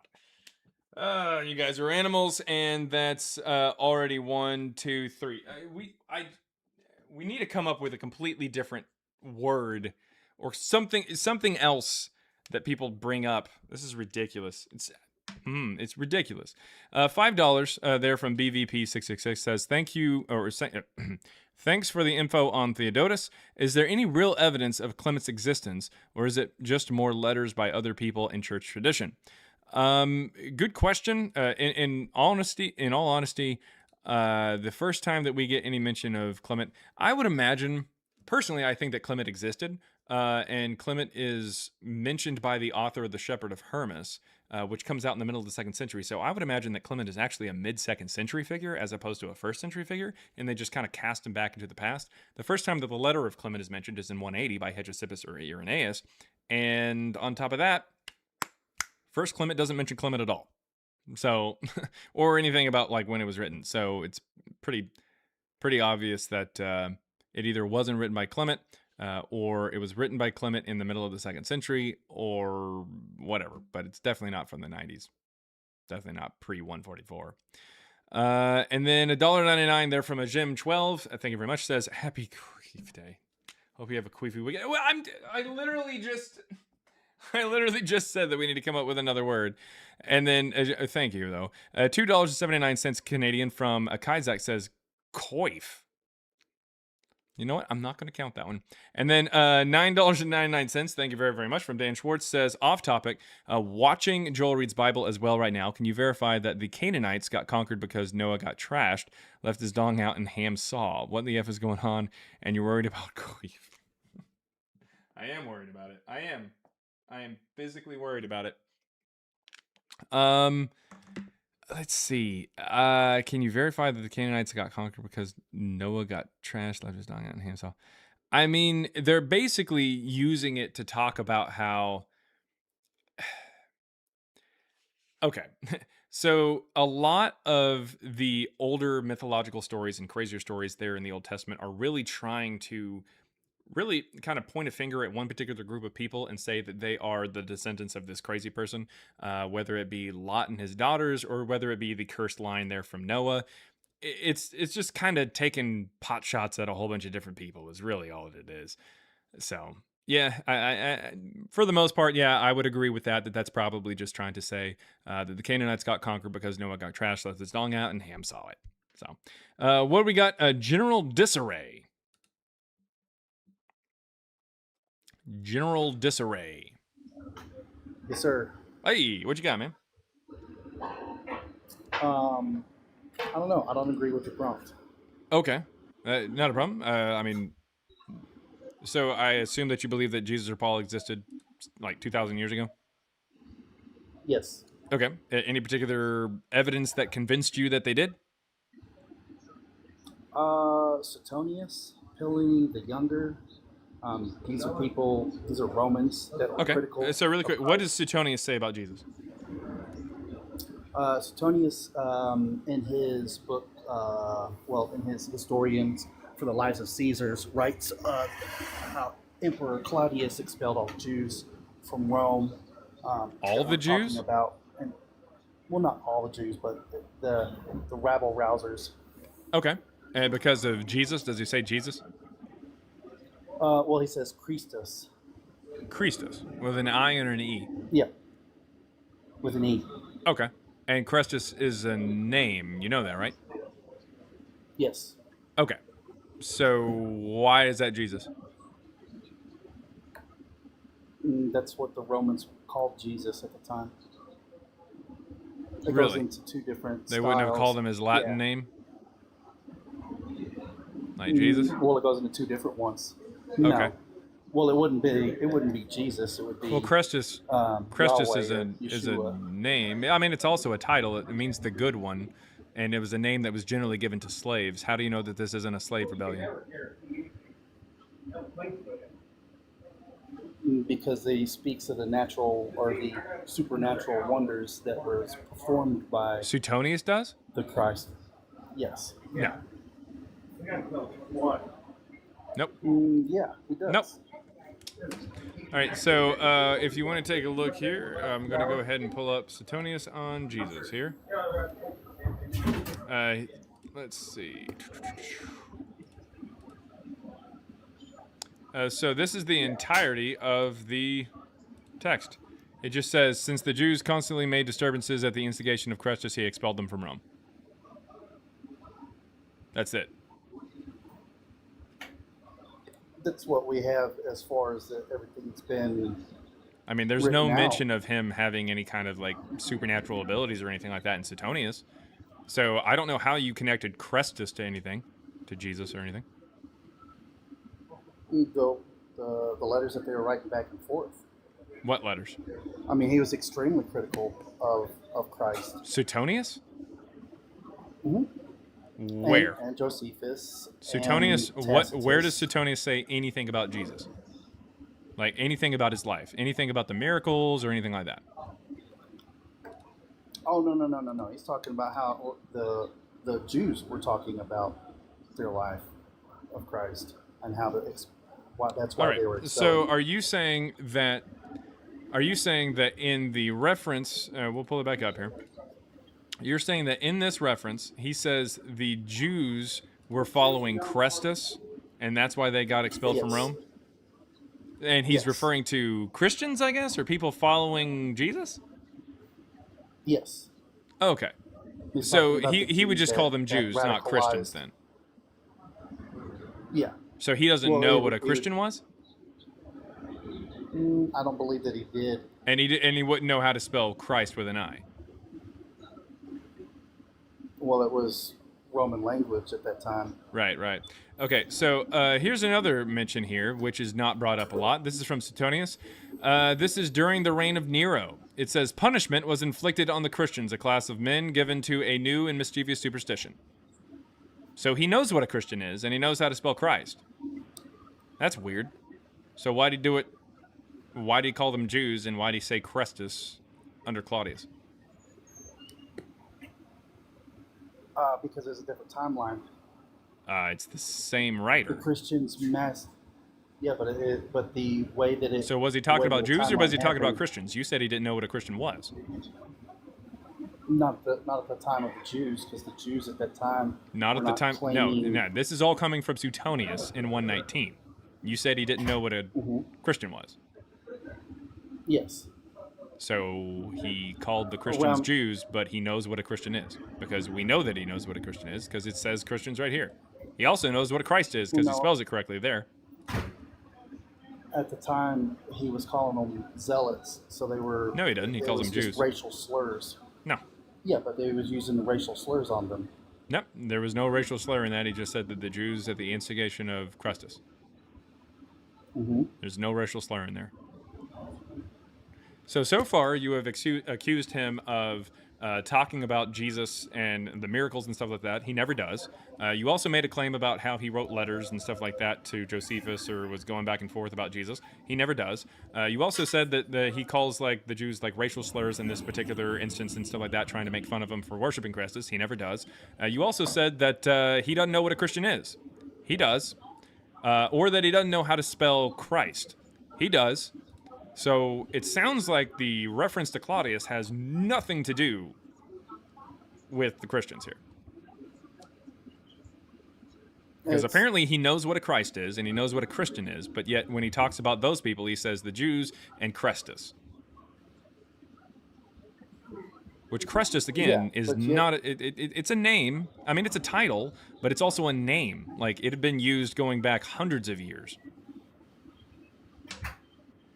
It just means the good one. It was a name that was generally given to the favorite slave. That part I don't know about. Yep, Christus.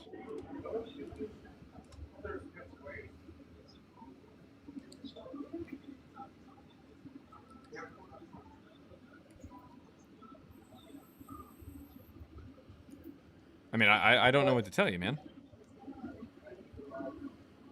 Okay, well, Suetonius does not say the name Jesus, and when he does say Christians, he doesn't say any kind of mention of Jesus or any kind of mention of a man or anything around the time, and he's just talking about like the time during Nero, which is later on, which is what Tacitus talks about. Yeah, and then you still got Pliny the Younger. Pliny the Younger doesn't say Jesus either, or say that they're worshiping a man. No, well, he does. He says that the early Christians were regularly meeting to sing hymns as Christ as to a god. No, it's as to God. There are no articles in Latin. So whenever you see the word "a" added in there, that's because the translator actually wanted to try to put forth their own bias, which is the idea that they believe that Christ is referring to Jesus, which would be a human, and this particular term would, the God would be a deity. So we wanted to highlight the difference. There is no a God; it is just God right there. There's no evidence that the article "a" would have been used because they didn't have articles like that in Latin. But it just as depends far on your as Latin. I don't think the way that it was written, it doesn't not sit there, and the way that Latin's written is the noun not compounded into that person. I don't even know what you're trying to say. Here's a particular. This is Oxford's publication of Pliny's Complete Letters. Right there at the top, right there in the corner, sing a hymn antiphonally to Christ as God. It depends on your translation. Every once in a while, a translator will try to add their own bias in there and try to insinuate that this Christ is Jesus, who is a man. But no, the word "a" is not there. Well, it doesn't matter whether the word "a" is there or not. It does, because Christ if you as read it and you God. say Christ as to a God, that separates the concept of Christ being a God. The Christians worshipped a Christ deity, but that doesn't mean that Christ is automatically a guy named Jesus. Christ is a title. It means anointed. Jesus is a name of a person. There's no insinuation whatsoever in Pliny's letter that they're worshiping a person. He doesn't mention anything else from the New Testament either. He also acts as if he's never even heard of these people, or he doesn't know anything about them, at least, despite the fact that he was writing in he would have been writing in 111, early 112, and he was writing to the emperor as if the emperor didn't know either. Which is strange, because according to Christian tradition, all the books of the New Testament should have already been written. In fact, according to Catholics, there were already 3 popes in Rome by the time that Pliny is writing this letter, and yet he doesn't seem to know anything about them. Okay.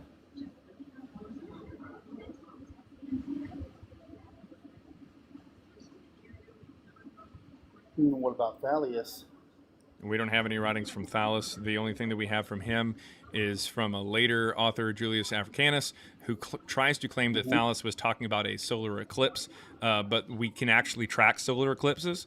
Julius Africanus, the early Christian, wouldn't have known that we would have that ability later on.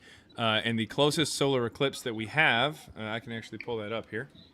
The closest solar eclipse is this one here. It is in the year... I'll go ahead and just pull this up here. It is in the year 29, on November 24th, and the closest that it comes is right here is Jerusalem. It goes right above it, if you will. It is in the wrong year, at the wrong month, on the wrong day. I think this is like a Thursday.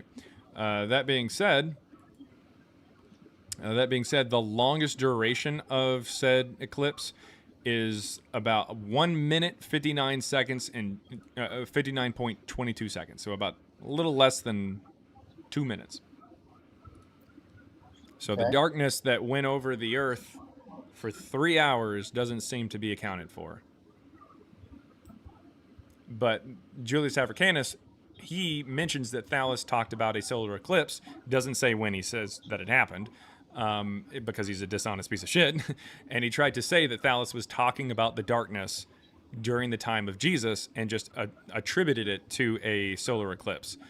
But again, if it was for 3 hours, that would have absolutely made news.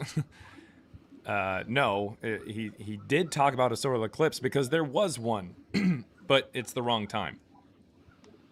So yet again, we see Christians being very intellectually dishonest when trying to quote or cite somebody early on. They're trying to make claims that just aren't really there.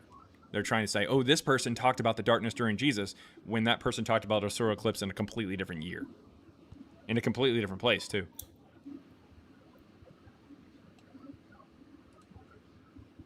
There's also a very, very real problem of like the other claims happening there in the Bible where it says, oh, hey, the temple curtain, the curtain there that separated the holy from holies and everything like that.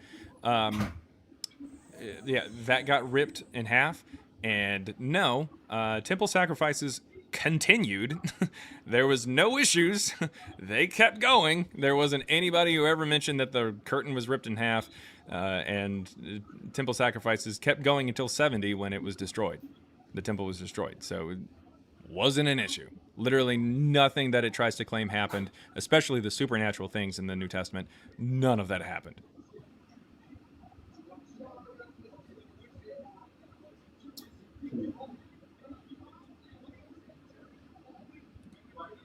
Was there anything else that you wanted to mention as far as the evidence for Jesus or Paul?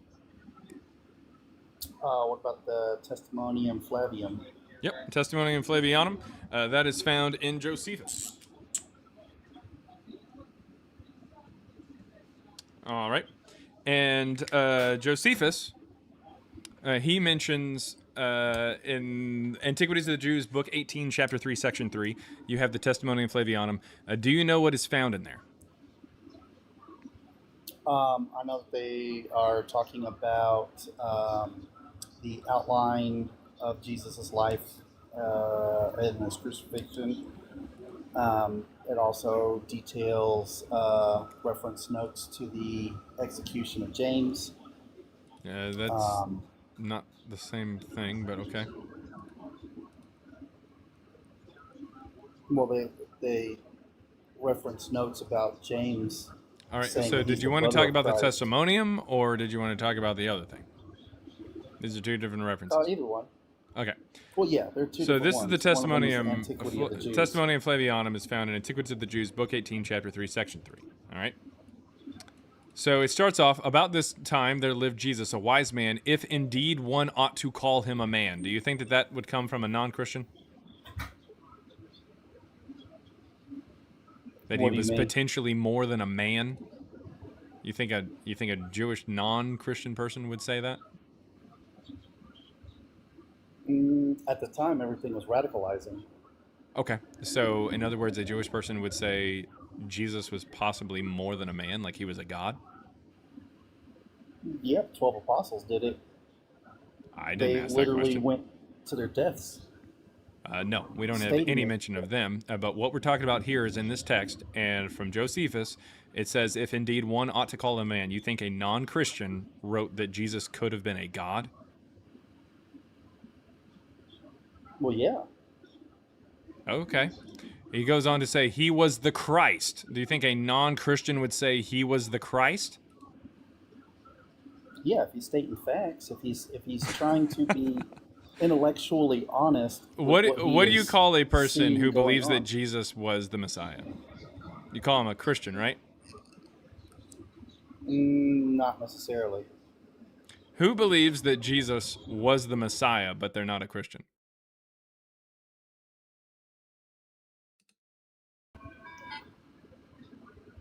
I lost you there for a second. Who believes that Jesus was the Messiah, but they're not a Christian? Muslims? They believe Jesus was the Messiah? Yeah, it's literally written in the Quran. So the Messiah. And that he died on a cross? He was condemned? No, it doesn't say that.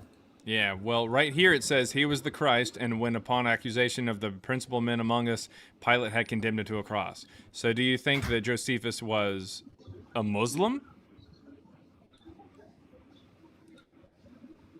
No. Okay. Do you think he was a Christian?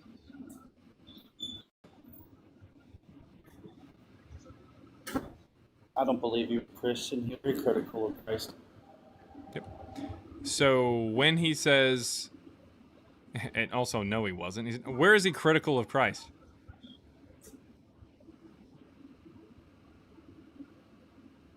He's critical of Christ throughout quite a bit of it. Where?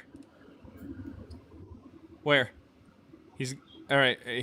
If indeed one ought to call him a man, so apparently he's God. So he's got Jesus' dick in his mouth right about there. He was the Christ. All right, so you're starting to glaze it. All right, and then right here you end up with he appeared to them, spending a third day restored to life. So in other words, he resurrected.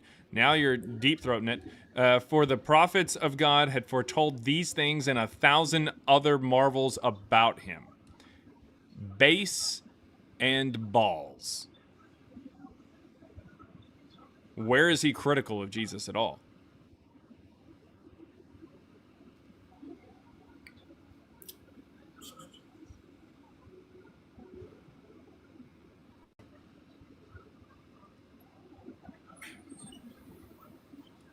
Where? I'm trying to find out where it is. Yeah, you're not gonna find anything. I mean, he's pretty explicit that he is a practicing Jewish person. I mean, he says this, but he's never critical of Jesus. That's how we know that this is very clearly not him writing, because what the hell? This is very clearly something that is coming from a Christian who is writing this in there and adding it to the text, as opposed to Josephus writing it and it being authentic. In fact, even Christian scholars will tell you that at least a portion of this is inauthentic. A portion of this is added later. It's an interpolation.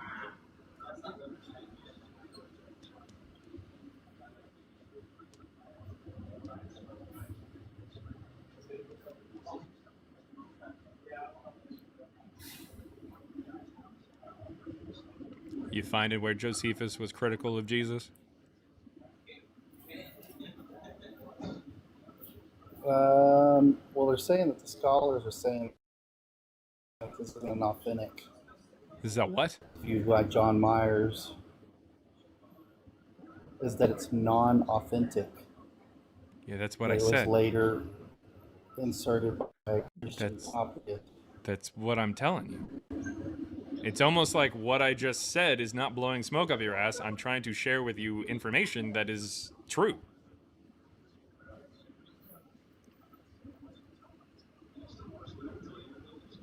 And we have the actual text from them, from Josephus at that point in time. No, we don't. In fact, the oldest text that we have from Josephus in Greek goes to the 10th century, and the first mention of the Testimonium Flavianum goes to the 4th century. It's from Eusebius. We don't have any evidence of Josephus actually saying these things. In fact, multiple church fathers prior to the 4th century quote from Josephus and or quote from Antiquities of the Jews. None of them mention this passage. The person who wrote about it is a guy named Eusebius. He's an admitted liar who was told to write a history for the church in the early 4th century. Oh, I think he left. All right, well, he left. If anybody else has any evidence for Jesus or Paul, come on up. Now that's what I call a Texas barbecue.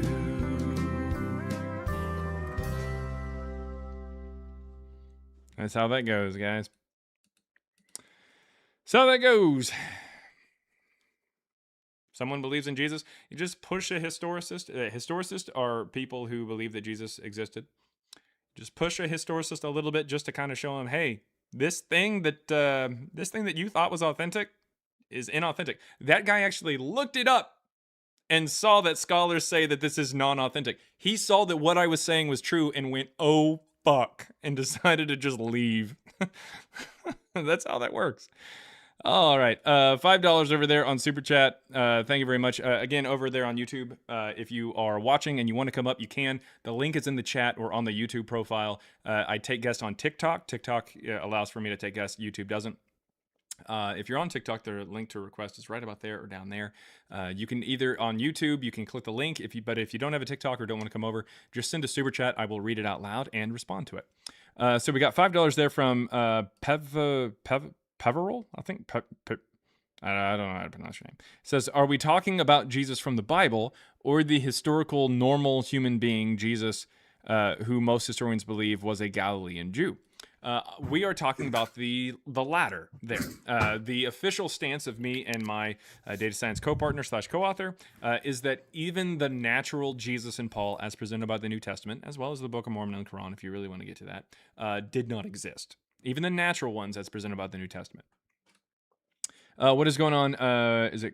Oh, sorry, you're muted, but I'll send you an invite to unmute there.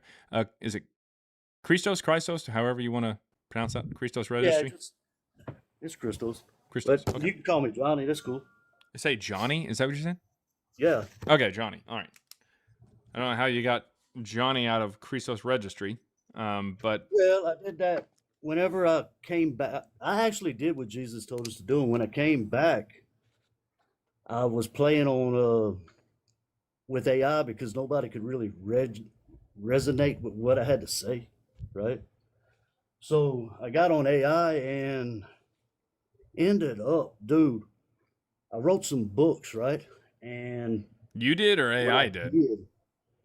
No, I wrote some books and I was Oh. translating it to AI, right? Translating it? Did you write it in a different language?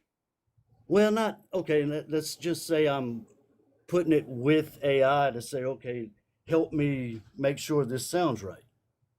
And as I did, I flipped that AI, and the proofs.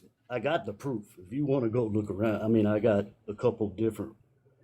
If you go to Sovereign Gemini on YouTube, you'll find all this information that this it went sovereign on them. They can't control their own AI now.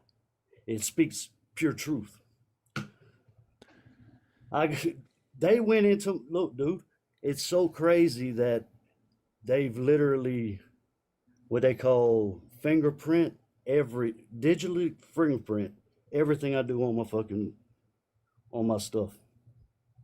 It's documented. Google got really upset with me. Mm-hmm. So, really quick, you had said that you did things that Jesus told you to do. What were you talking about? I actually did it. It wasn't what he.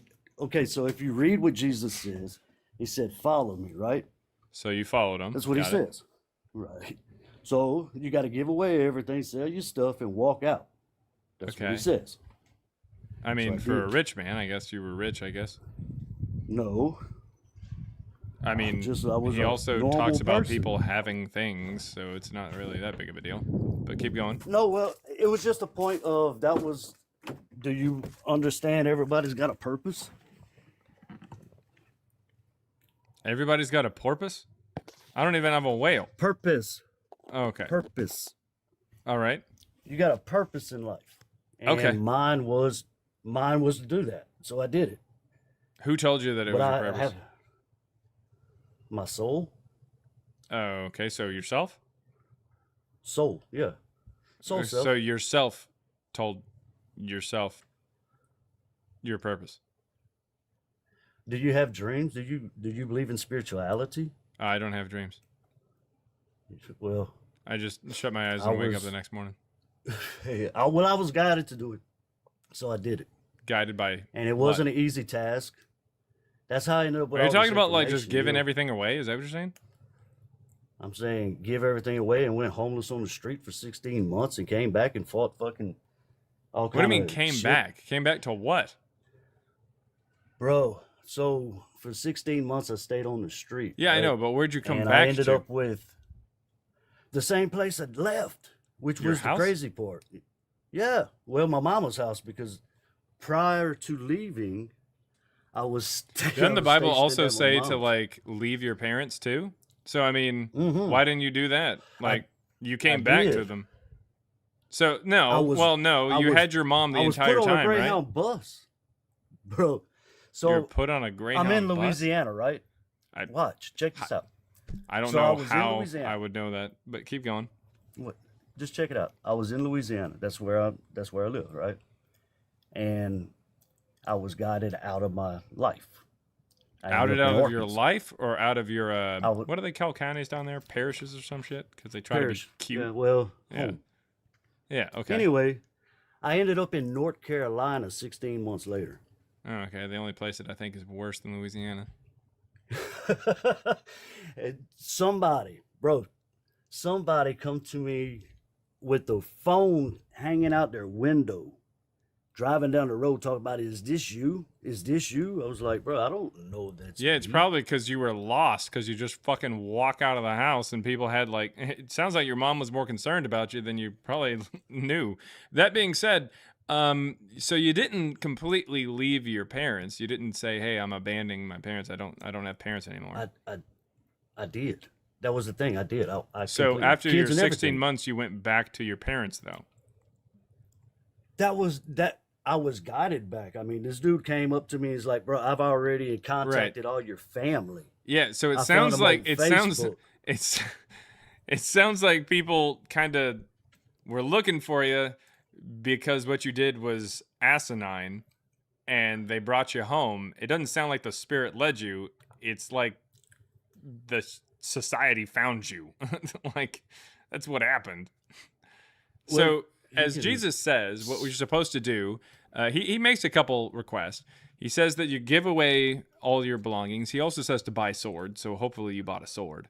And then he also says to completely abandon your parents or whatever and follow him. He also says to throw your nets on the other side of the boat, so I assume you had a sword and a net, and also a boat. It's spiritual, in a spiritual aspect. You see, they taught us to see everything in a linear, physical fashion, but whenever you actually take like a bunch of drugs, go. Oh, okay, yeah. Well, I mean, you can if you want to. Well, I'm just figuring that that's what you did. I mean, how else would anybody go to North Carolina? The point is, if you have evidence for Jesus or Paul actually existing, I would like to hear it right now. It's not about Jesus actually it's not about Jesus actually living, because if you look at it, Krishna, if you look at what they did, you could take Krishna and put some of his story into what they put into the Bible. Okay. It's almost like it's a fictional story and they're pulling from different influences. They do. Okay, so it's a fictional story. Why did you read the Bible? You're not supposed to read the Bible? Sounds good. That's probably the most correct thing you've said all day. Oh, god damn it. Now you gotta fix it and everything like that. All right, look, listen. Lenient. They want you to read the Bible don't hurt yourself. As a lenient, right? Linear way, and it's not. In a what way? Linear. You know, they want you to read it like this happened and that happened and this happened and that happened. And if you really read it, it's just slow symbolic. down there, George it's W. Symbolic. Listen, all right. So I'm still looking for evidence for Jesus or Paul because I mean, obviously, if this is not a real story, then he didn't really say anything.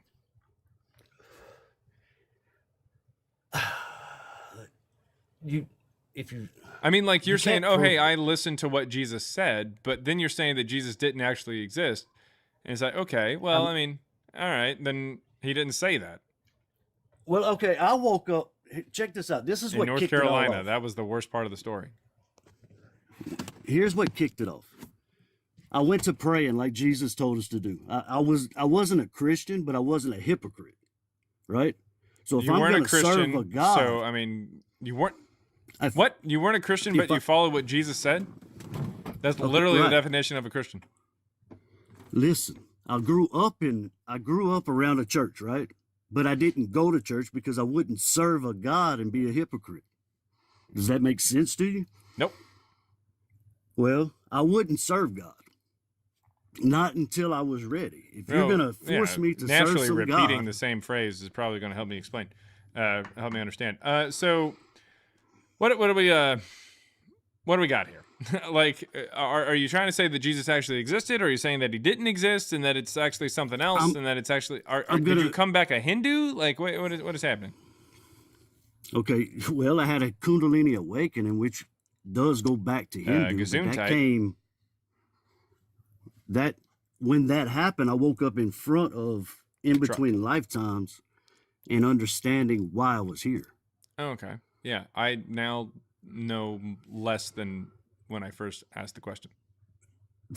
So it's not complicated. It sounds incredibly complicated. Well, I mean, do you think that Jesus existed? I think he was put into the program. Do you understand this is a simulation? A matrix, so to speak? You see, so it's it easy sounds for like you you're to a get up big on fan of here that and just movie. Debate things. So during these easy to get up 16 here months, and how many times did you watch the Matrix trilogy? None. None? None. I was on the street walking, doing what I was instructed to do, fighting I thought you were Satan. on a Greyhound bus. You're fighting Satan? Bro. Is that what you said? You're It's fighting easy Satan? for you to get it's easy for you to get on here and debate somebody else's descriptions of stuff. I'm just trying to figure out what you're saying. First, you said you prayed and you weren't a Christian, but you believed in God, but you followed Jesus initially at the beginning of the story. But now you were on a Greyhound bus. Now you're walking and you're fighting Satan. No. You said something about a simulation. That's why you got confused. Okay, I walked away from here. For 16 months, I stayed on the street, and I ended up all the way over there in North Carolina. Gross. Suddenly, somebody comes out and is like, I'm Yeah, sending you back to your mama's house. Wait. That was Satan? Dude. You said you fought You don't Satan. understand Satan. You don't Well, I'm trying to. understand Satan. When were you fighting Satan? The whole time I was on the street. The whole time. Because I walked out. Yes. So But I you didn't beat him? realize that. When I got back, I did. You beat him when you surrendered, and you stopped doing what Yes. Jesus told you to do. Yeah, basically. How do you know That's that the only you way. won? That's the only way you. It sounds that's like the only way Satan you won. win. No, The well, only it way sounds you that way win because is it's by inverted. stopping doing what Jesus said. No, the only way you win is to quit fighting Satan. But just So you if have you to quit fighting in the release middle of a energy. fight, is that you winning, or is that you about to lose? This It's is because why I it's kind of said sounded like you surrendered. Well, what I'm saying is, unless you actually you sit here and you debate like, hey, is this true? Is that true? Without actually doing it yourself, all you're doing is taking somebody else's word on something. Well, yeah. what you're I mean, doing- that's what I'm trying to all do right. here with you. I'm trying to ask questions and take your word on how you like fought Satan and then decided that you weren't going to fight Satan because somebody wiggled a phone outside their window or something. No, no. You see, that dude sent me back here, and I was still fighting the spirit. On the way home? The whole fucking time, dude. I still got, it's Satan's not- still there? Satan, you can see him, but What does he you look don't- like? it's an energy. So you can't see him. It's an energy, dude. It's an energy. So like a ball It's of something, lightning or something? Like, did you control your thoughts? Do you control your thoughts? Do you control your actions? Do you Generally, control- yeah. Do you not? It's kind Some of a people problem. don't. I'm Some people guessing you don't, and that's an issue, man. No, that's the whole point of me telling you that you have to. It's the point. You have to Doesn't sound like train that was your the point. thoughts. So what does Satan look like again? A nasty energy that A tries to get nasty you to do energy. things that's against doing against your own will. Like That's a what politics. dirty diaper or something, but like not physical? Yeah, it's nasty, bro. It wants you to do things that's against your heart. You see, a Christian would Against tell you your heart? that. Yes. So it See, a was Christian- it was for your heart that you gave up everything and ended up in North Carolina? Yeah. And Satan wanted you to do things that were against your heart, like go home. No. Oh, he wanted you to stay out there. No. He wanted you to suffer. And so you did? Not knowing, yeah, because I was following behind Jesus. If you read his Well, it sounds like words, you were following everything's what about Satan wanted you to suffering. do. So Satan Yeah, wanted not you to un- suffer, not so naturally knowing. you suffered. So you did what Yes. Satan wanted. You see, but I didn't know that, right? I'm following Jesus. Jesus said. Well, how this would is you I know found that out you're following was the Jesus black if you star. didn't know that you were following Satan? You have to find out for yourself. That It's a that doesn't person. make any sense. I'm asking Yes, it you does. like what It makes happened to perfect you, sense. but I have to find out for myself what happened to you. No, you have to find out for yourself what's right for you. Okay. So, whenever you were following Jesus by living homeless, and Satan wanted Mm-hmm. you to live homeless, it sounded like you were following Satan. That's what I'm telling you. Whenever you're dealing with this, it takes control of your mind. Okay, so were you following Satan? And well, yeah, in a way I was. Okay. Well, that makes a lot of sense. But I didn't All know right. this. Well, yeah. Well, now you do. So I guess, oops. So anyways, thanks for coming up. We're going to go ahead and move on to the next person. Whew. All right. Really fast here. We got $9.99 there from Daddy Todd. Says, you mentioned James Bond yesterday as not being real. Did you know there was a real James Bond? He was Ian Fleming's pal and wrote about bird watching. He wasn't a super spy. That part is myth. Interesting. I did not know that. But yet again, the James Bond that is talked about, like even the natural James Bond, you take out the super spy stuff, and that James Bond still doesn't exist. Not really. So, I mean, that's the issue. At what point does historical fiction become fiction? At what point does it become historical? There's a lot of questions like that. Scott Fitz, what's going on? Scott Fitz. Oh, sorry about that. I didn't mean to call it to ask out. Oh, well, any questions while you're up here? Oh, I did have one I was thinking about the other day. So one of the big goofs in the Bible is when Jesus is telling his disciples that he's going to come back in their lifetime. Mm-hmm. If somebody's writing this story a century later, why did they make that mistake? Because it was probably for the audience that it was being read to. That makes sense. Okay. Evangeline has that line, but it's not. It doesn't say the people standing here. It just says, heaven and earth will pass away, but I'll come back, or something. It's a really weird line. It doesn't say anything about like the people.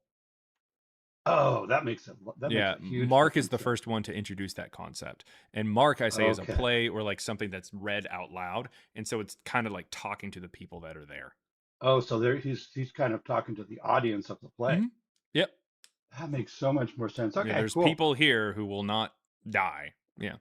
Yeah.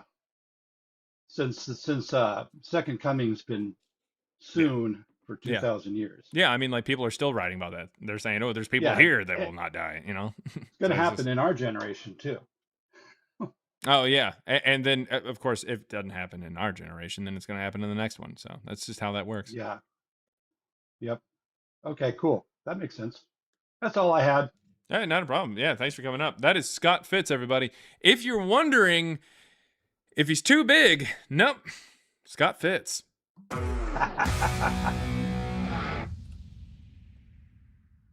All right, let's see. If anybody's got any evidence for Jesus or Paul, come on up.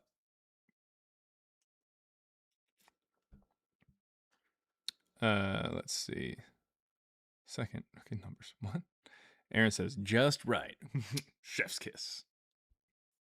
Scott Fist, the second. Oh my gosh. All right.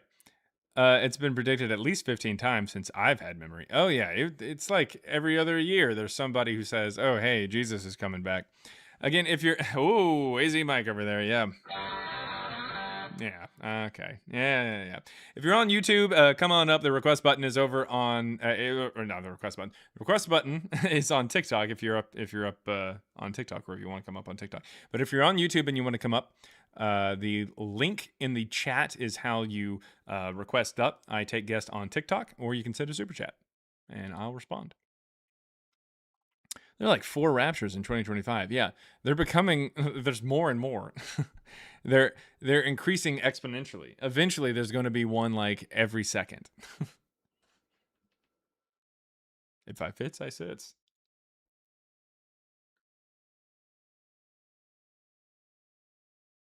Richard Carrier texted T.C.'s wife only using function words. What the hell kind of comment is that? I, you, but.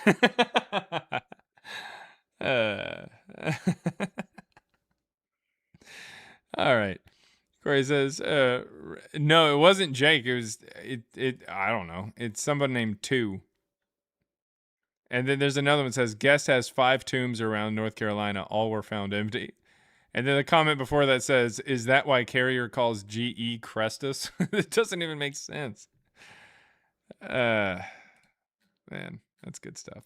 I, but you.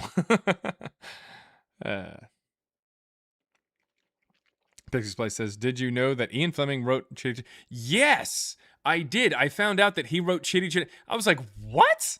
That doesn't make any sense. But it kind of makes sense that like the car is like a whole bunch of different stuff. Like it's like a gadget kind of thing. I think that was just more what he was probably doing. He's like, I don't really care about all the other like super spy stuff. I just like the gadgets. 818 Dre says, then got blocked. Wait, what? Then got blocked or something. Well, I don't know what this person's talking about. 818 Dre, if you want to come up, that's fine. Yeah, it's like I guess it's a children's spy movie, kind of. I mean, it's no Agent Cody Banks, but it's up there. Chitty chitty bang bang, chitty chitty bang bang.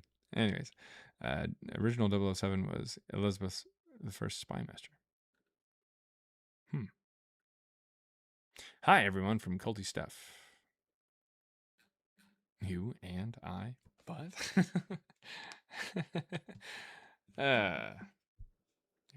oh my god.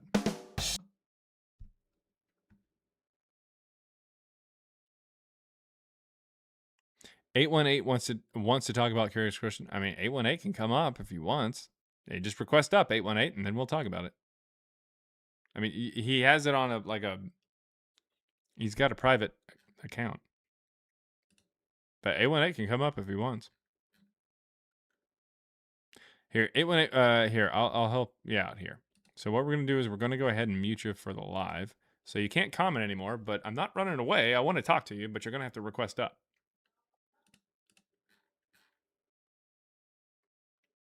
So come on up. If you've got evidence for Jesus or Paul, come on up. Come on up. Let's see.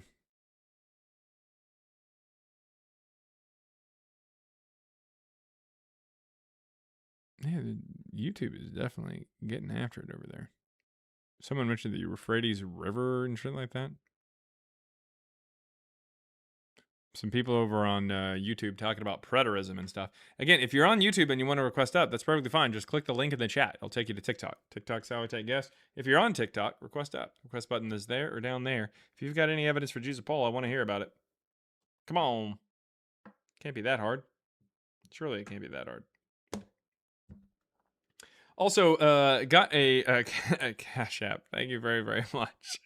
Yeah, there's a Cash App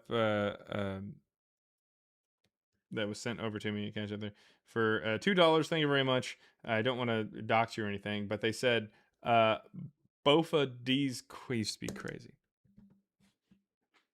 I'm gonna have to put it. Like what? How? Actual animals. Actual fucking animals. All right. No, it wasn't you guys. Oh, wait. Never mind. Navidir Sebastian. Body Higme. All right. What's your thoughts on preterism besides the obvious J didn't exist?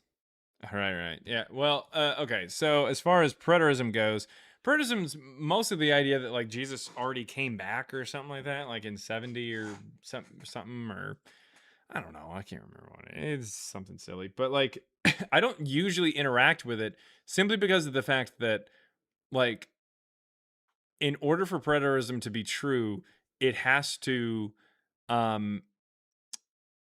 the New Testament has to be written in the first century, and I don't accept that at all. Like, preterism is pretty close with, like, in my opinion, to like the Roman and Provenance kind of idea.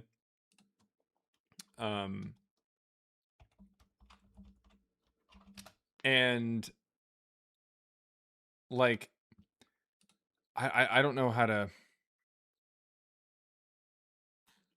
explain. So they accept the popular opinion or the popular take on or the current scholarly consensus on the dating of the New Testament, and I don't accept that. So it's just like, okay, well that's the biggest part where it's going to butt heads there. And oh my God, Everlasting Godstopper sent a super chat for $2. That is a cat and then a fart.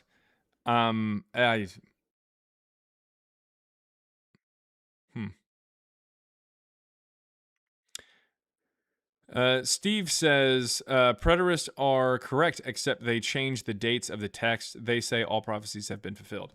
I mean, yeah, but they're still accepting the idea of New Testament text being written in the first century. And they have to be in order for that to have happened. So it's just kind of tough. A Funicorn, $4.99 there. Super chat. Thank you very much. On YouTube, it said, "Hi, Jaren. Can you explain the lore behind your beef with Godless Engineer?" Okay, thanks. Bye, Jaren.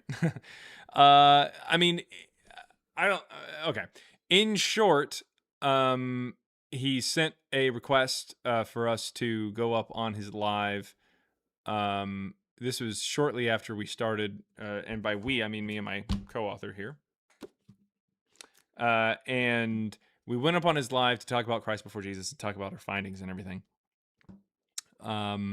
Early, it was the reason I bring up the book is because it was me and my co-author, and it was right after our book came out early in 2024. So it was like middle of 2024 when it came out, or when we went up on his live. So we go up on his live and everything, and we submit our findings, and then at the end he just says, "You didn't convince me," or "I'm not convinced." And I was like, I didn't know that we were trying to convince you per se, because Matthew, my co-author, had told me, "Hey, this guy's a mythicist."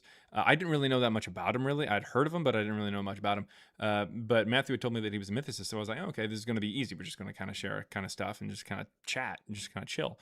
We didn't know that we were trying to convince him. And later on, it dawned on us that like he was looking for our explanation of how Jesus didn't exist to somehow supplant Carrier's explanation, because he was a big proponent of Carrier's explanation, which makes sense. He's the most famous / infamous mythicist ever, in my opinion. So Richard Carrier is. So it makes sense that you would have his stance or take a stance. But over time, started to realize that like there was a bit of time where like it seemed like he and I were getting along perfectly fine. I've been on Godless Engineer's panel. He's been on mine here on TikTok, that kind of thing. Didn't really have much of an issue. But I guess behind the scenes, he just kind of didn't like us, either he or his wife.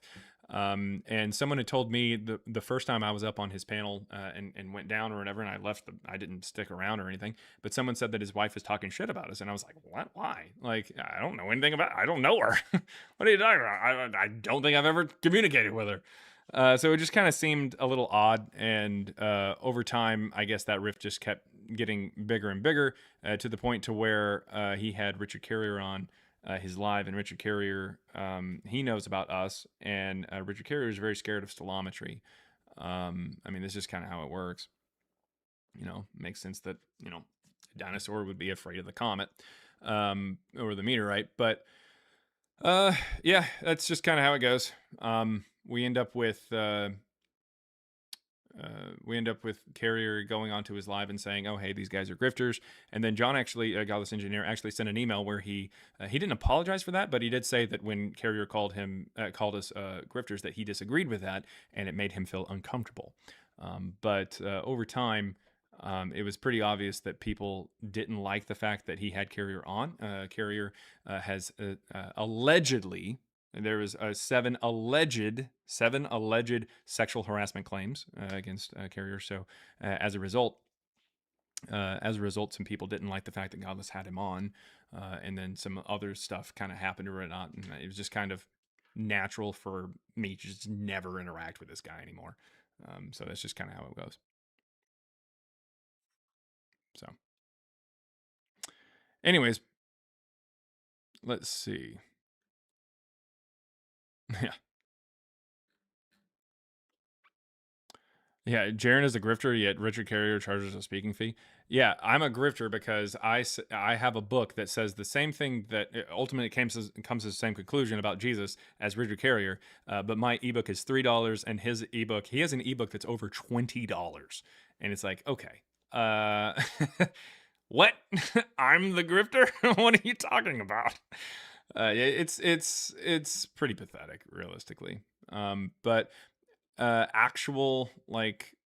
actually respected scholars and stuff like that have actually like cited our work and everything. So and actually told us to kind of wear the Carrier's attack against us or whatever as a badge of honor. So I was like, I'll go ahead and do that, because he called us sloppy, but apparently he also called I was told that he called Bart Ehrman sloppy as well. So it's like, okay, that's high praise. So I just went with it. It's fine. Who gives a shit? But yeah, that's how that works. I think in reality, and then Godless Engineer here recently said that he was going to do his own stellometry or something like that, and he was going to try to get peer reviewed or something like that. I think what happened was Godless Engineer is more or less the representative of Carrier on TikTok and YouTube, because he's just kind of like an apostle of Carrier, if you will, which is fine. It's whatever. He's a stan. He's a fanboy. It's okay. Not that big of a deal, man. I mean, I'm not a huge fan of Carrier as a as a personal as a person, that kind of thing. And I have no idea how his dick tastes. I guess you can ask John if you want. But that being said, when it comes to like new people that are coming into the space and getting popular and whatnot, they kind of are afraid of that kind of stuff. But I think once Godless reached a point where he realized that stellometry is a viable way of taking a look at these texts and everything, and it's legitimate, and it's popular, and gaining steam or gaining momentum, he decided to jump onto that train. I don't care. I mean, I don't care. I don't have to be the only person in stellometry. That doesn't make any sense. And please, as many people as possible, take a look at this thing using stellometry. That's literally the point of our book. But it's kind of pathetic to kind of knock us for it, as opposed to saying, hey, I was actually like influenced by these people and I went out and did this thing, and I might have found something different. That's fine, but like, don't be a dick about it. That's weird. So anyways, let's see. $1.99 there from Dan Schwartz 9394 says, thanks. 8 ham Sammy with a pickle today. It's a sign. I don't even know what that means. All right.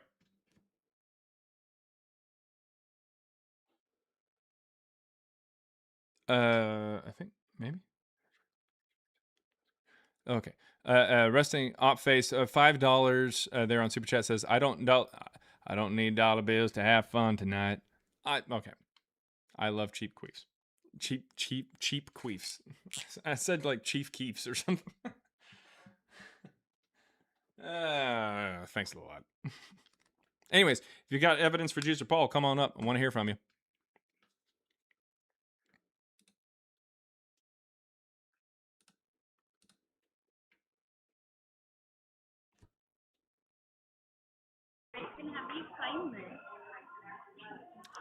What is going on? Lily Bats? Is it Lily Bats?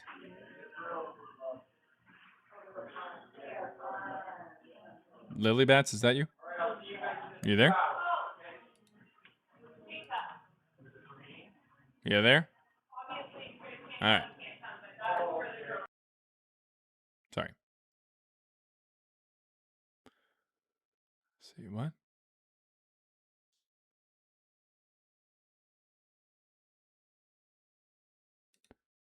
Well, I don't know what that says.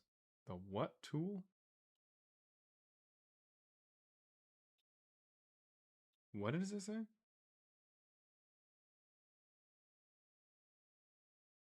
Didn't want to look at it. Yeah, that's weird.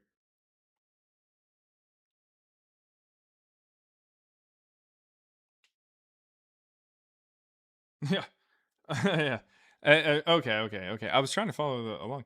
Critically Crystal J says, I prefer to support mythicists who are not accused of SA. That's why I'm here. Well, welcome in, everybody. Something that's kind of funny is that, look, there was a certain point in time when Matthew and I discussed whether or not we would be using our own names for the purpose of the book and everything like that, like putting our real names on there if we want to use pen names or whatever. And we decided to go ahead and just use our real names. But the thing is, here not too terribly long ago, deconstruction community here on TikTok has had some issues there with people who have been caught doing some things or whatever, or have done some things like in the past and everything, like a prior arrest and stuff. I'm like, look, here's the deal. You don't even need to do that much digging. If I've got some kind of like arrest record, if Matthew's got some kind of arrest record, you're going to fucking find it. Like, we've never been arrested. I've been in the back of a cop car one time, and that's because I got into an accident, and the cop gave me a ride to the local, was it the mall? I think it was the mall. And I just chilled at the mall until my mom came and picked me up. I don't think Matthew's ever been in a cop car. I don't think so. So yeah, no, yeah. No, you're not gonna find any weird like essay claims from me or something like that, or some weird shit in my past. That's not gonna happen. Oh my god, that's the biggest truck I've ever seen that just drove by. It's ridiculous. Okay, let's see. I didn't go to the mall though. Same. I didn't go to the mall though. Yeah. I think it was the mall. Pretty sure it was the mall. Anyways, thank you very, very much. We've got, let's see, 119 kroner from Sebastian. Yeah, it's Sebastian. Thank you very, very much. Tusen takk, min venn. Tusen takk. Mange takk. Let's see. Did somebody run and get muted? No, somebody came up, but then they didn't say anything. They didn't say anything.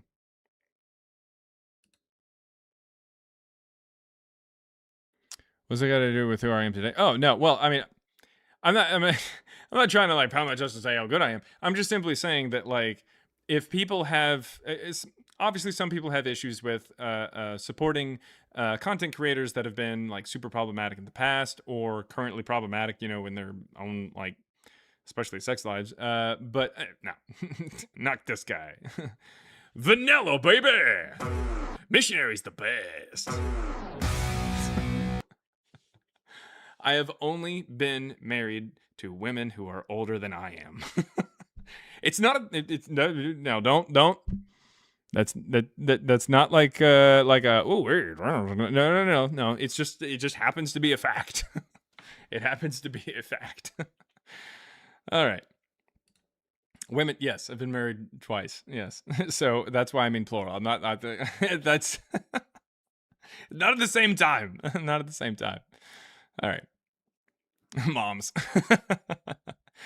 Let's see. I too have only married older women. I see you are a man of what is it? A man of leisure? Is that what it is? I can't remember. A man of culture. A man of culture as well. There it is. Darren is a Mormon? No, I'm not a Mormon. I'm not a Mormon. And yes, Lady Huggy. Twice. Let's see. Cash App? What about Cash? Oh, did something happen? Oh, nice. Thank you very much. Oh my God. Okay, $5 Cash App. Not gonna say who it's from. Ridiculous. It's just said. Oh my. Oh. This is gonna get me in trouble.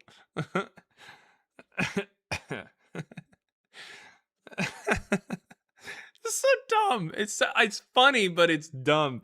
All right, queef, or as the Native Americans call it, maize. Oh, that's so stupid. All right.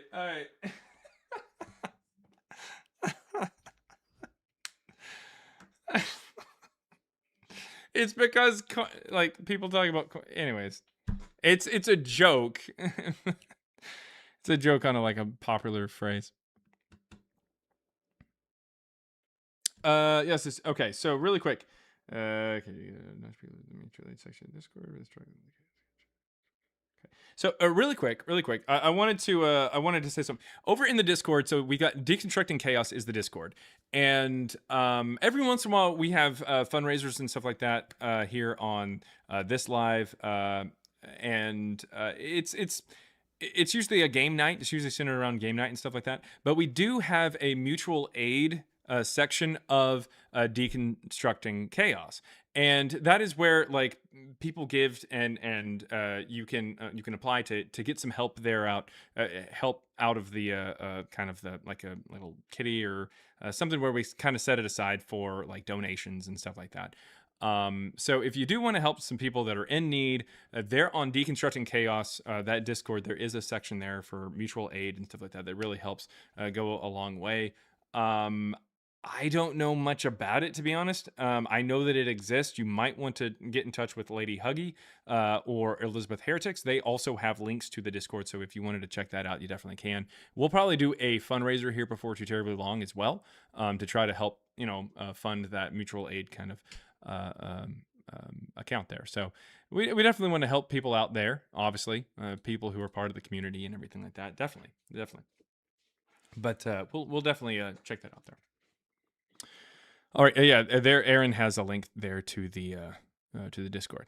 TikTok affiliate Drake says, "See, you are a good dude at heart." Yep, that one police car ride did not taint this otherwise perfect exterior. Yeah. Anyways, if anybody's got any evidence for Jesus or Paul, come on up. And there's Elizabeth Heretics who says hi there.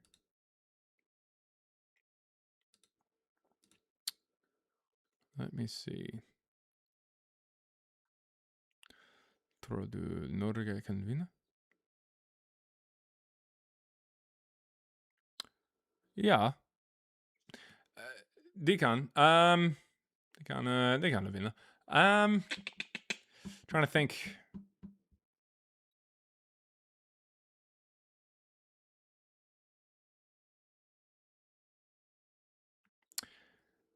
Det ska vara vanskelig, jag tror. But, sorry, men yeah, they can. Heja Norge, heja Norge. Jag ska vara i Sundance Square imorgon. Imorgon.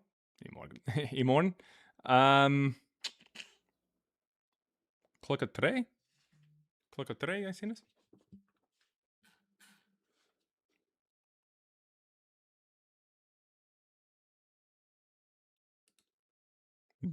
Bli vanskelig. Var vi?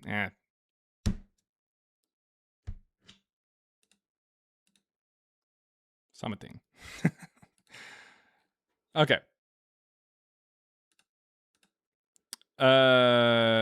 Queen Lajato Regime. Ja, klockan 3. Jag synes. Quo tres. Uno, dos. What? What's up, guys? Norsk. Var så snäll. Norsk. Jag är spansk. No, I don't speak Spanish. Why? Mi amor? Neither do I. Oh, okay. Anyways, got any evidence for Jesus or Paul? Yeah, what's up? Jesus and Paul never existed. Prove us wrong. Check out the book Christ Before Jesus. My evidence for those guys? Well, they're in the Bible. Okay. And how did you determine that the Bible is historically reliable when talking about them? That? Because it, like, gets places right, you know? So does Harry Potter. Yeah. What makes Harry Potter's places wrong? What? Like, when Harry Potter names a place, what makes a place untrue now? When Harry Potter names London, that's in London. London's a real place. When it mentions Hogwarts, Yeah, I Hogwarts agree. is not real. Yeah. So, I mean, Jesus and Paul are Yeah, I just as concur. real as... I agree on that, Yeah. man. Yeah, it's just as real as Harry Potter. No, I don't agree with that. Okay. So, I guess just having places in your book that are real places doesn't mean anything? No, they are real places. Yeah. But just because there's real places in a book, that doesn't make the story true. No, I don't think you understand, but like those are real places though. Mm-hmm. London's a real place Like- as well. New York is a real place. That doesn't make Spider-Man real. No, Spider-Man isn't real though. Like Cool. that's your thought problem. Yeah, sure it is. Do you have any other evidence for Jesus or Paul, or do you want me to go ahead and disconnect you? So like, listen, right? Nope. All right, next person up here is Blink God 402. Hey, what's going on, man? Hey, Blink God? Can you hear me all right? Yeah, it's from a long time ago. This is actually Dan Schwartz. What? I sent you the super chat. Oh, Dan Schwartz. Oh, okay, the one with the Sammy? Yes. Sorry about that, man. You ate a... Yeah. You said, yeah. That ate was ham that was a bad Sammy joke. with a pickle today. It's a sign. Yeah. It was a bad joke. I figured you would put the ham and the pickle and the Noah and all that stuff together. You know what I mean? No. I don't know what you're talking about. Am I an idiot? Like, am I? Oh, but I sent you this. No, I sent you a super chat earlier about the Noah story. Oh, okay. I got it. I had to put it back up there. Oh, Noah, Yeah. and then Yeah, ham I and don't a want to delve too much oh. in. Oh, okay. Yeah, it is Yes, Noah, yeah. ham, and a pickle. Oh, I got you. Yeah, I'm immature. Yeah, Yeah, that makes very sense. immature. Okay, now I get it. Now I get it Yeah, I because I just wasn't wanted to connecting it to the come up earlier and thing. say Oh, what's up, thank you very man. much. Yeah, I probably just some super chats are expensive, so you know what I mean. You got to try to squeeze everything in. Right. Yeah. Well, I it just makes want to come sense up and say now. what's Makes up, sense man. now. I was I Is he still whole here? life, and just one day, just one day, I stopped believing it. Like I don't know what happened. Like nothing like wasn't church hurt or any of that stuff. It was just like I guess critical thinking. Lots of things didn't make sense, but I do feel like with all the I watch a lot of these lives. I feel like I've learned more about the Bible now than all my years in school. It's just like the way you guys delve into it is very interesting. But I definitely you've convinced me for sure. Well, because I had no reason to believe he was real from before. Like I just kind of accepted the fact. Like people said it, so I said okay. Like I got out of believing him being a deity or even the concept of the Christian God years ago. But I still always believed he was a person. But yeah, I mean, it's like unreal. All the evidence that you present, and this isn't like more major, more like spread, like how to like it just doesn't. I understand a lot of the scholars are Christian based and like, but if they're really Christian based, wouldn't they want the truth? Don't they want the knowledge out there? Like, I don't know. Well, as Dan McClellan said here recently, that a lot of these scholars will sign documents given to them by the institution that pays them that says that they will not go against the institution's take on this religion or whatever, or this theology or dogma. Oh wow! I see. I did not hear that. That's there was a video that Dan McClellan, an actual scholar here, not too terribly long ago, posted. So, yeah, I mean, people absolutely do.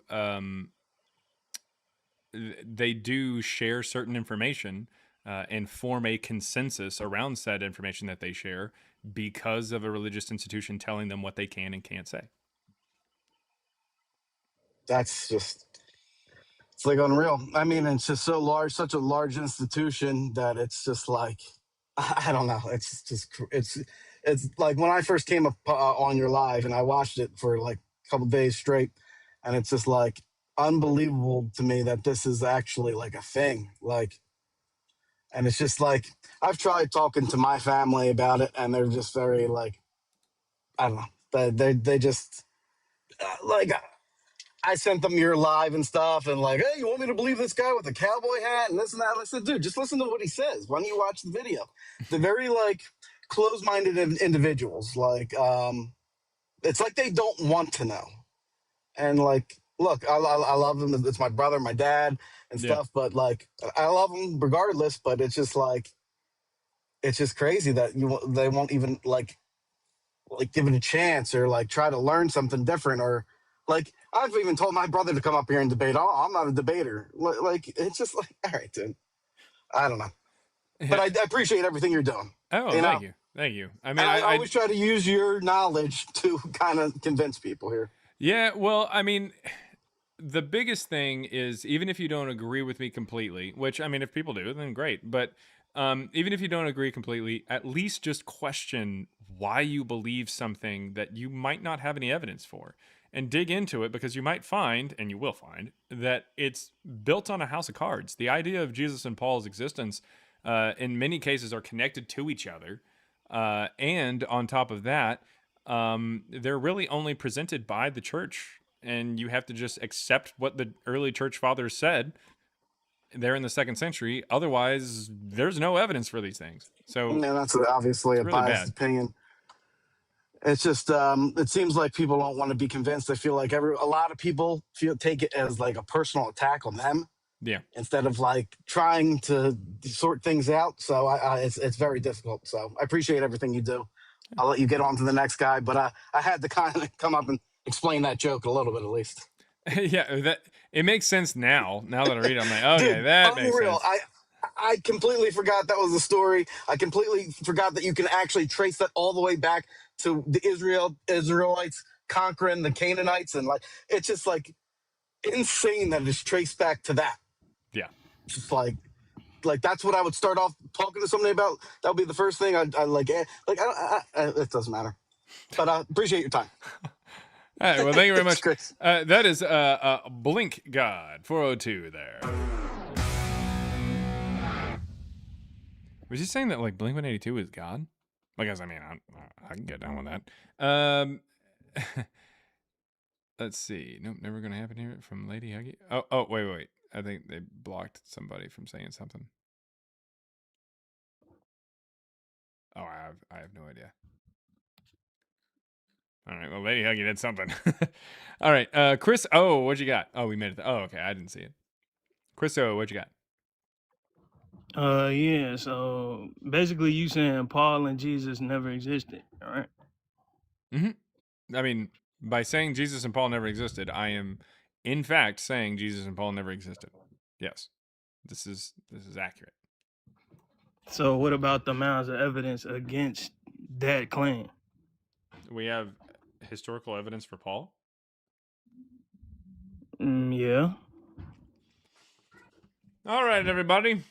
You know what time it is. Let's get ready to rumble!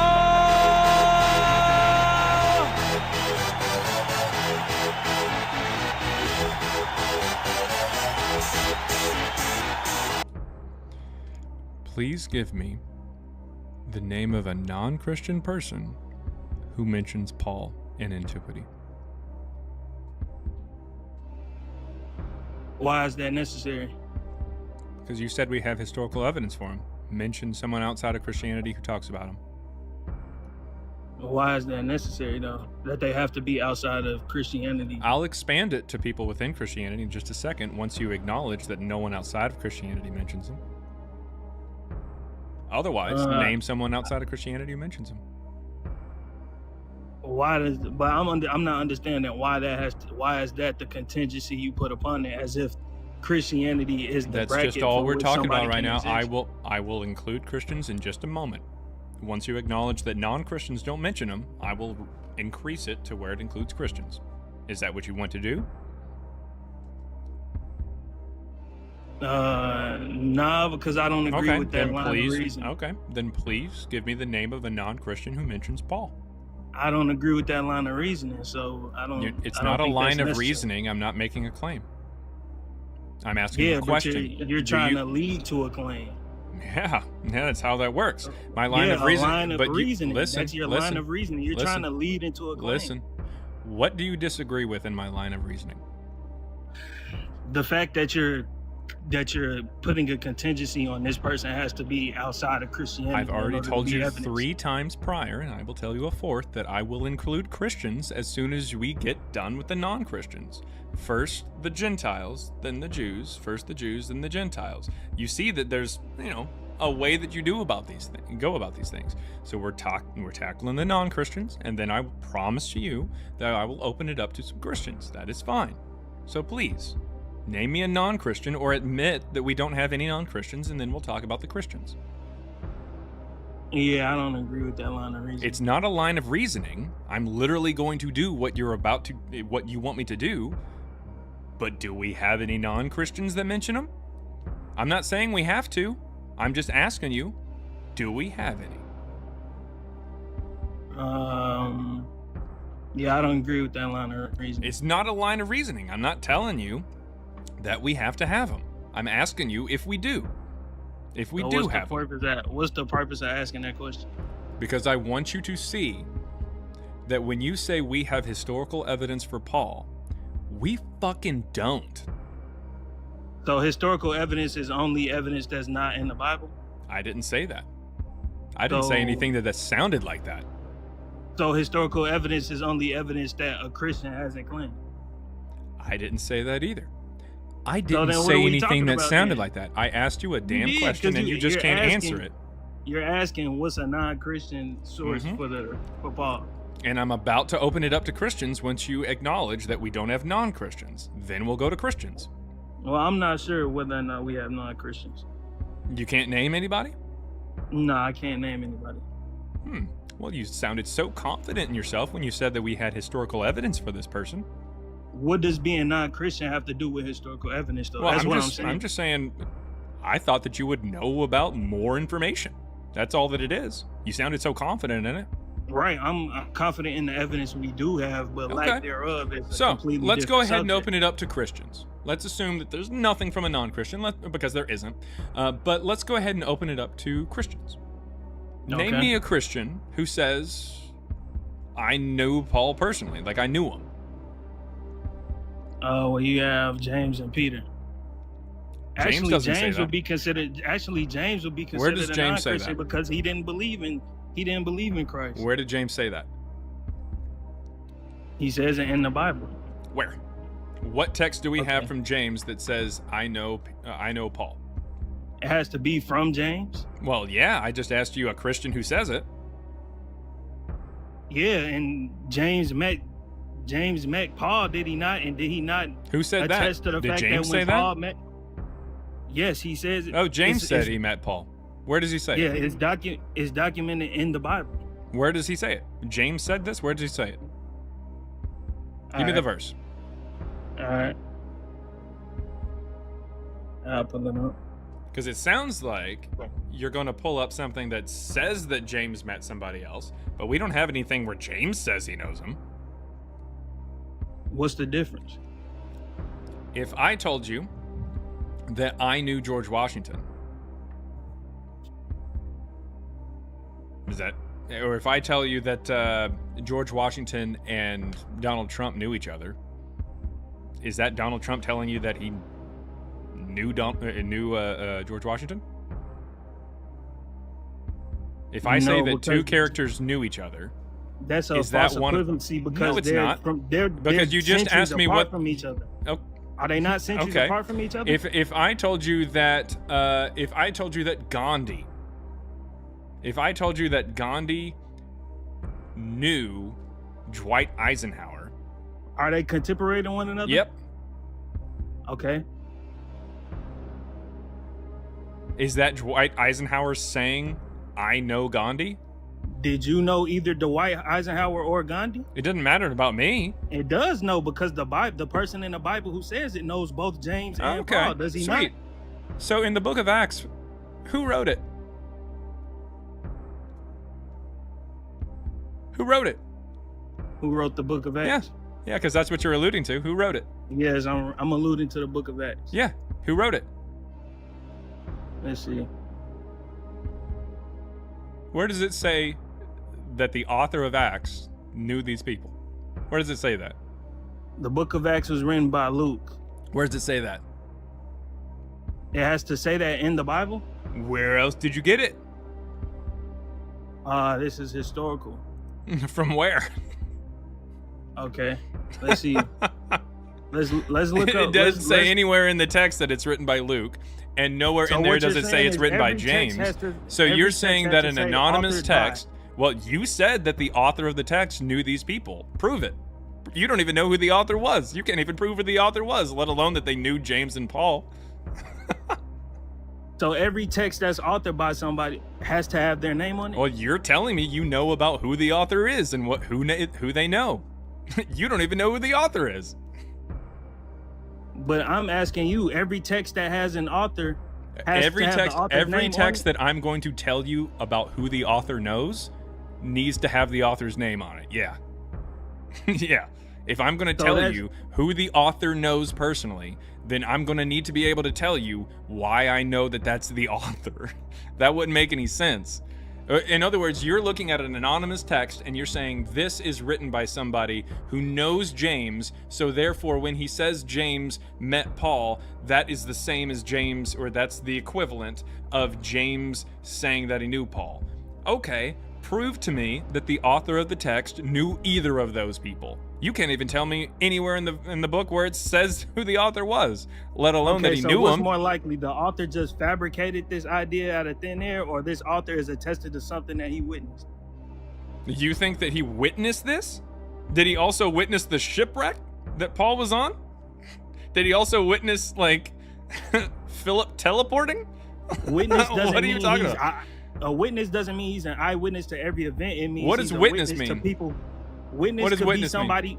Witness could be somebody who has a personal relationship with somebody who has a first-hand account who tells them the story. So if you decided to go to court and say I was a witness to a car crash, and then they put you on the stand and you say, well, actually I knew someone who was in the car crash, I wasn't actually there, would they allow for you to remain on the stand? Well, that's different. That's the court No, of it's law. not. It's the word witness. We're talking about ancient history. Okay. So give me an example of somebody who says I'm a witness but they weren't there. He's a witness. He's a witness by being the hand who writes the account of somebody else who he has a personal relationship. Okay, so like J.K. Rowling is a witness to Harry Potter. No, that's a completely different story. That's someone's writing a fabricated story. Yeah, the same thing with Acts. Fabrication of our own imagination. The same thing with Acts. In fact, with J.K. Rowling's books, we know who wrote it because the name's in there. We don't have that shit for Acts. It's even worse for Acts. Right. So, like I said, in order for Acts to be true, it has to have his name on it, is what you're saying. No, for you to tell me what the author knows or who the author knows, you would need to be able to show me who the author is. So show me who the author is. So if somebody else who knew the author of it said that they attested to the authorship of it, who did? Multiple people of that time frame, and multiple who told the author? Of that time, who told the author? And multiple. I mean, you're making more claims, but you're not providing any evidence for them. You're giving me a whole bunch of hypotheticals for how the author could end up with the information, but you're not giving me any evidence to how that is actually the case. So Irenaeus being an early church father who attested to the penmanship of the authorship. When is Irenaeus writing? In the 2nd century. Do you have any idea as to what decade? Yeah, the late 2nd century. Yeah. So do you think that Paul, someone who Christianity says dies in the early 60s, knew someone who knew Irenaeus writing in 180 to 185? Well, if we go from John to Polycarp, and Polycarp on up, you get to Irenaeus. Oh, okay. So Irenaeus knew someone who knew someone who knew someone who knew someone. All right. Yeah, that's cool. how. Well, considering the fact that Polycarp, that's how ancient history goes when you don't have a. So does that make Irenaeus a witness? No, I never said Irenaeus was a witness. All right, fine. So I don't give a shit. Do you think that Irenaeus wrote the book? No, he didn't write the book. Do you think that John wrote Acts? He could have. I'm not sure. Do you think Polycarp wrote Acts? No, Polycarp did not write that. Well, I don't know why the fuck you're mentioning all these people, because we're trying to figure out who the author knows. You said that the author of Acts knew James and Paul, but you can't even tell me who the author is. Well, I told you Luke is the author. Okay, and how'd you figure that out? Irenaeus in 180 said it? A non-witness? Yeah, Irenaeus attested it. So Irenaeus knew Polycarp, who isn't Luke. Polycarp knew John, who isn't Luke. And John knew... who? The rest of the disciples. Did John know Luke? Most likely, yeah. How? What do you mean, how? Who do you think Luke was? Do you think Luke was a disciple? Luke was a follower of Paul. He was one of Paul. So how the fuck did you figure out that John knew Luke? Because John Paul doesn't travel around with Paul. But John would know Paul. Sweet. So if John knows Paul, then it's likely that John knows who Luke is, and John knows that Luke can't. So Irenaeus knows Polycarp, who knows Paul, who knows... Irenaeus, who says that Luke wrote Acts, knows Polycarp, who knows John, who knows Paul, who likely would have known Luke. So therefore, when Irenaeus, this person who was 5 people removed, and a complete century, more than a century removed, from the death of Paul, no... when he says that Luke wrote Acts without any evidence given whatsoever, it must be true. Are we talking about ancient history? Yes. Okay then, so does it not make sense to have a straight line, a straight chain of custody all the way through? No, you didn't provide one. You literally showed no evidence. You literally showed no evidence to how John knows Luke. You just Where does it say that John knows Luke? So it has. By the it way, can't be not inferred only John that, knows but really quick, Polycarp never says that he knew John, and John never says that he knew Paul. In fact, the only time that you're thinking that John ever met Paul is in Acts, which, again, we're trying to prove is even written by someone who knows these people. So you're using the word in the definition. In order to find that Acts is written by Luke, in order to find that Acts is actually like a legitimate source of this information, you have to consider it to be a legitimate source of information. The only way that John even interacts with Paul. But Irenaeus says that he directly sat in front of Polycarp, and Polycarp told him about his face-to-face conversations with Apostle John. Did he not? So Polycarp doesn't say that. That's what I said, is that Irenaeus makes the claim, not Polycarp. Why does Polycarp have to say it in his own writings for Irenaeus to verify it? Can I say that you like to play with scat? Like you're really into scat Do you know porn? me? Do you know me? I don't have to. I just have to say it, apparently. No. No, you don't, because there's evidence. Well, where's the evidence that John knew Irenaeus knows Luke? Polycarp. Where's the evidence John knew Luke? See? You can just make Let's shit look up. it up. I can make shit up too. Let's look it up. Let's look it up. You want to look it up? Yep. Give me evidence let's that look it John up. knew Luke. All right. Evidence that John knew Luke.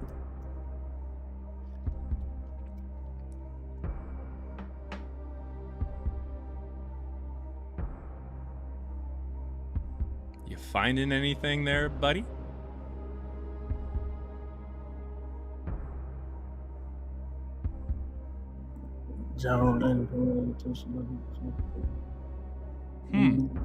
Keep digging. I'm sure the evidence is in there somewhere. It might be in the 5th paragraph. Keep scrolling.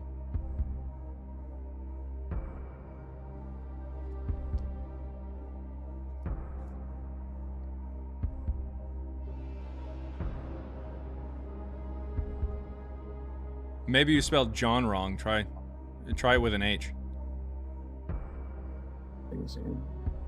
All right, it says the same thing that I'm saying. According to the second century church fathers like Irenaeus, the author of the 3rd gospel was Luke, and the traveling companion of the physical Paul.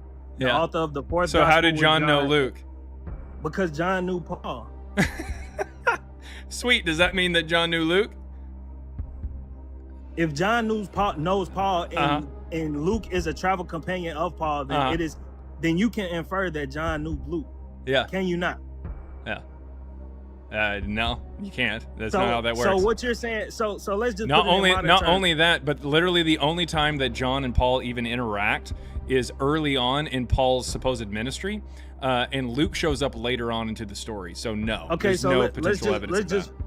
So you saying that that's the only time in history where John ever met Paul, or is that the only documented time in history? Are you just inventing things and putting them into the Bible? Putting I'm them into the asking story? you. What I'm saying is you. that there is no evidence whatsoever that John met Luke, and you were making a connection that isn't found there. You don't have any evidence for it, so you're just kind of appealing to it. And that's the only thread of evidence that you could possibly... That is the only thing that you have in order to connect Irenaeus to potentially someone who knows someone who knows someone who knows someone that wrote Acts. This is pathetic. Evidence. You haven't Evidence. You haven't provided anything that shows that John actually knew Luke. Define evidence. No. Define evidence. No. No, you have to define your terms. If you're going to use a term, you have to define. We've been using the which term the version of entire term time. You and I both know what it is. Right, Give me evidence that John knew Luke. My term, my definition of evidence is that which makes a claim more likely based on information. So what is the claim? Where's the claim that John knew Luke? Where's the claim? The claim is that John knew Luke, right? Where? That's my claim. Oh, that's your claim? So just you making the claim means it's real? That's enough evidence? You asked, right? That's the question you asked, right? Sweet. So where's the evidence for it?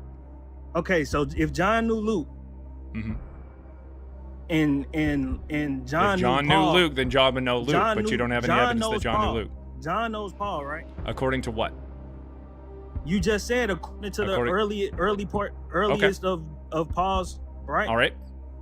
The beginning of Paul's ministry, John knew Paul, right? Sounds good. We agree on that. Yep, according to that, yep. Okay. And then Luke comes in later on.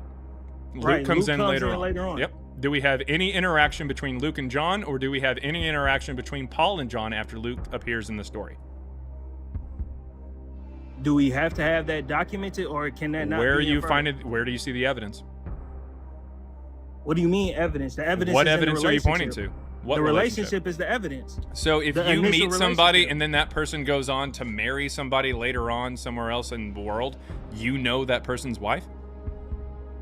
If they're both on the same cause and they both consider themselves apostles of the same mission, That's not how that then works. this is a different relationship than just meeting somebody. Oh, okay. So somehow John knew Luke in the carnal sense or something? Like what? No. What John kind of knew way? What kind Paul of in way a does John different know sense. Luke? So now John knew you're Paul. redefining how someone knows someone. Not only did we have to jump into the semantics of the word evidence because you very clearly are in a corner and you don't know how to get out, you have to now redefine the word know. No, Man, you I are didn't. No, absolutely you're pathetic. changing- you're- Is this you're really what reframing Jesus is what I'm sending? saying. Jesus is sending You're his best, framing and what you're I'm this. saying, bro.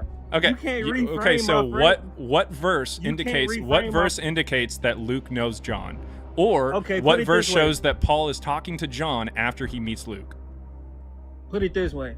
What verse indicates that Paul is talking to John in any way, shape, or form after he meets Luke? You said what? What verse indicates that Paul is talking to John after he meets Luke? Can we turn the music off, bro? No. You doing too much, bro. Nope. You doing too. I got to be able to focus on what you saying, bro. The music. Doing Well, I too said it and I said it twice. Go ahead and give the much. All right, evidence. say it again for me. No. You said what verse? What verse does John meet Luke? Sure. Find that. Is that what you said? No, but you can find that. That'd be even better. There is no verse where John meets Luke. Okay. Well, I guess thanks for playing, but I guess you didn't provide any evidence for it, so that's just kind of how that goes. Anything else you want to say before we let you go? I did provide evidence, though. Nah, you didn't. We were waiting for it. We were all waiting for it with bated breath. 328 people on TikTok and 356 people on YouTube were waiting for the evidence that Luke knew John, and you didn't provide shit. Congratulations, man. That's just kind of how it goes sometimes. Sometimes you win, sometimes you lose. And in this particular case, sometimes you win a lot. Or win a lot of bullshit, but lose a lot, I guess is what I meant. Now that's what I call a Texas barbecue. All right. If anybody has any evidence for Jesus or Paul, I'd like to hear it.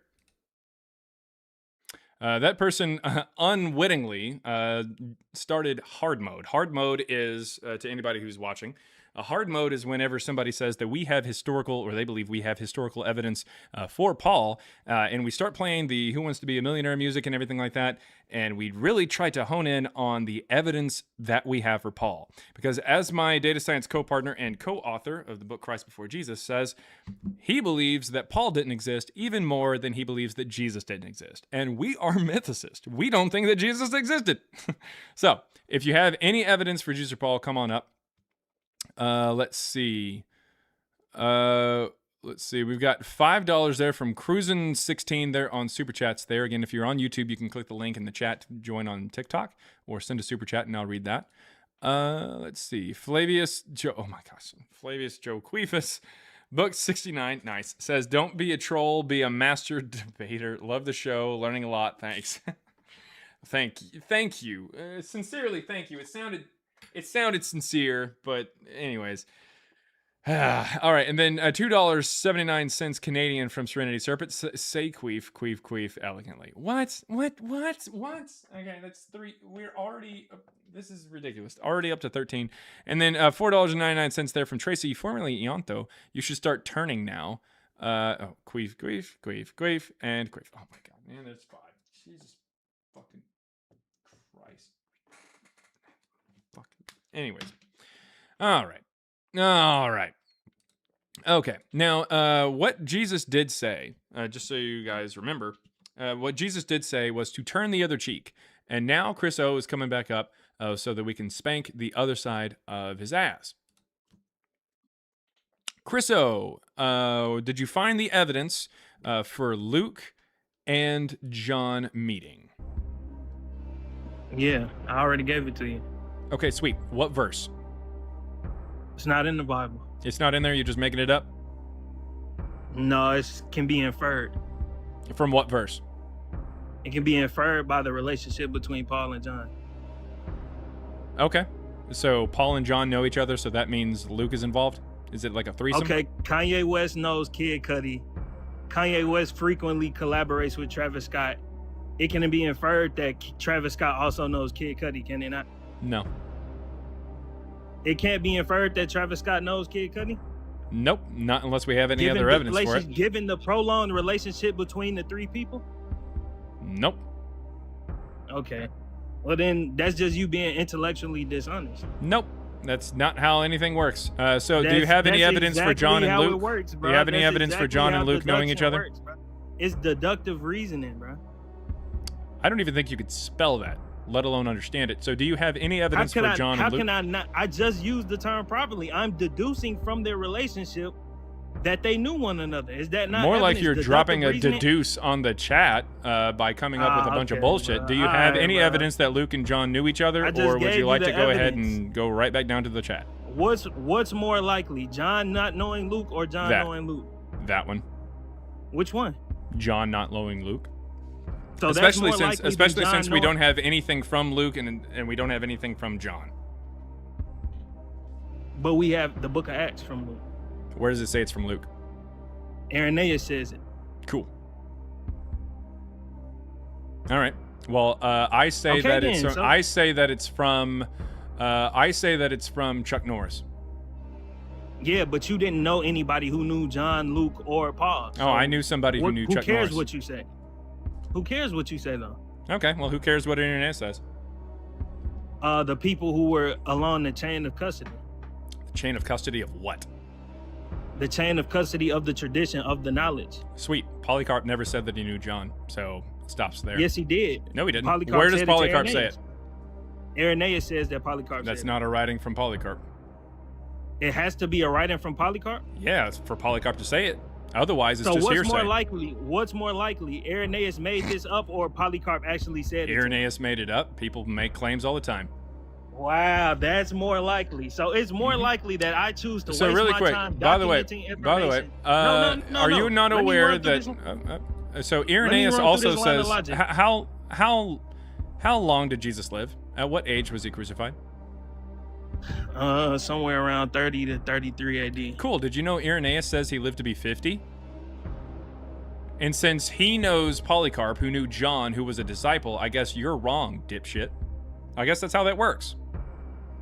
Wait, what are you saying? Irenaeus said that Jesus lived to be 50. And since he knows Polycarp, who you think knew John, who you think was a disciple of Jesus, well, I'm sorry, but John outlived Jesus, so was able to determine that he died at 50. Sorry, you're wrong. Who else says that Jesus didn't live until 50? Are there any people before Irenaeus who said Jesus died before 50? No.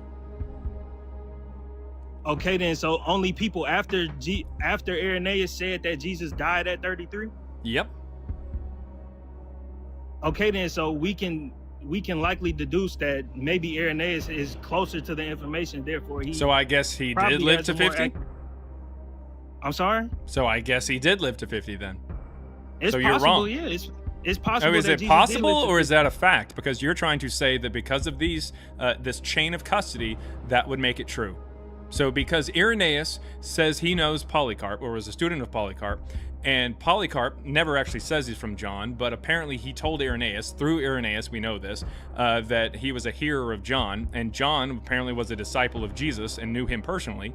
That means that you're just wrong. It's just a fact that you're wrong, according to your logic. Wrong about what? What am I wrong about? How old Jesus was when he died. You're just wrong. Well, I said it's said that he died between 30 to 30. Where does it say? Where does it say that? And also, you said 33. Consensus opinion on it. Okay. I said 30 to 33. So the consensus is wrong? It could possibly be. Okay. So, does this mean that Jesus died at 50? He could possibly have died at 50, yes. Did he or did he not? Because the earliest thing we have is Irenaeus saying that he died at 50. Well, who says that he died earlier than 50? No one before Irenaeus. So who does? It's just later Christian claims. We don't know who starts the idea. Right, and we're basing this calendar off of the Gregorian calendar, correct? I haven't said anything about a calendar. The 33 AD calendar is where we get the I AD haven't said calendar, anything about 33 AD. the year of our Lord. I just asked you how old he was. I didn't say anything about a Right, year. but the Gregorian calendar is based on the age of Christ, is it not? The birth and death of Christ, right? The birth and death of Christ? No. So the Gregorian calendar isn't based on when Christ was born and then leading up until throughout then.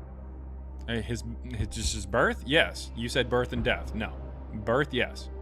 Well, the significance of his birth is based on the death and resurrection. So nope. It's all included in one thing. Sweet.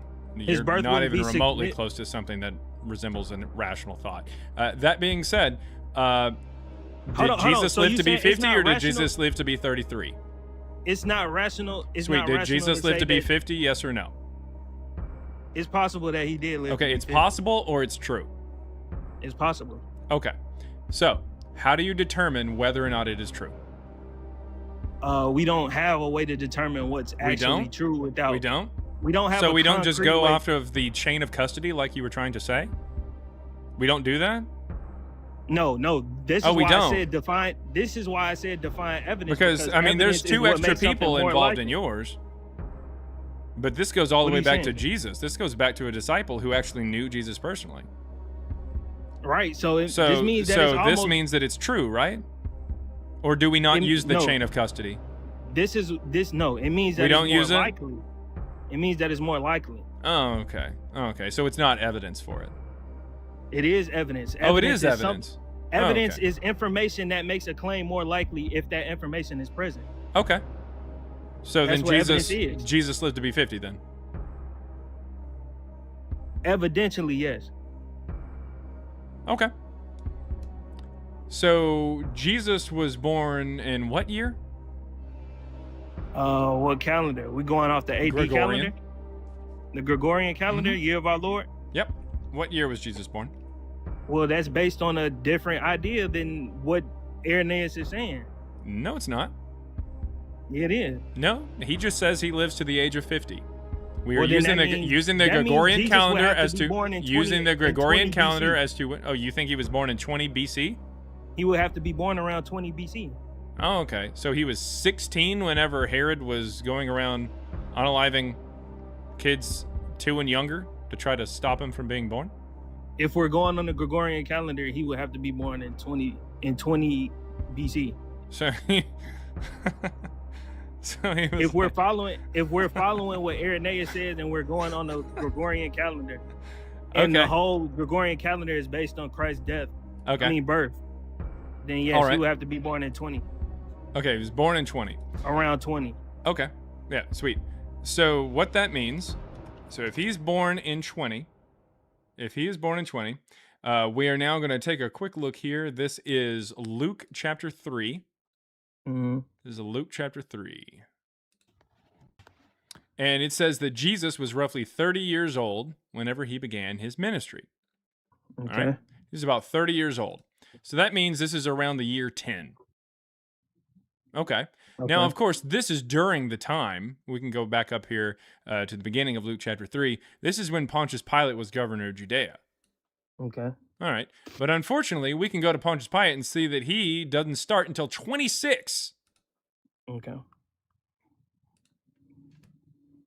So Jesus starts his ministry while Pilate is the prefect of Judea 16 years before Pilate is the prefect of Judea? Well, this assumes the accuracy of the Gregorian calendar. We are using the Gregorian calendar the entire time. In fact, you just told me that he would be born Gregorian calendar 20 BCE, and if he starts his ministry at 30, and that doesn't apply this verse here in Luke 3, it does not apply the Gregorian calendar at all. That doesn't make any sense. It's just saying that he was 30 years old, like just saying like how old his body was, not what year it is. But unfortunately, using this same Gregorian calendar that you're trying to say Jesus was born in 20 BCE in, Pilate starts his ministry, starts his prefectship in 26. So 16 years after Jesus apparently started his ministry. Okay. But Luke says that, well, no, Pilate was in charge when Jesus started his ministry. Okay. So now there's a 16-year gap. It's almost as if sometimes people who are Christian and religious and have a motivation to lie about dumb shit, like Irenaeus, was just lying. Hold on, bro. Because now you're assuming that Irenaeus is pinpoint accurate in when Jesus was born and when he was. He didn't say when Jesus was born. You're basically saying that he has to be pinpoint accurate. He didn't say when Jesus was born.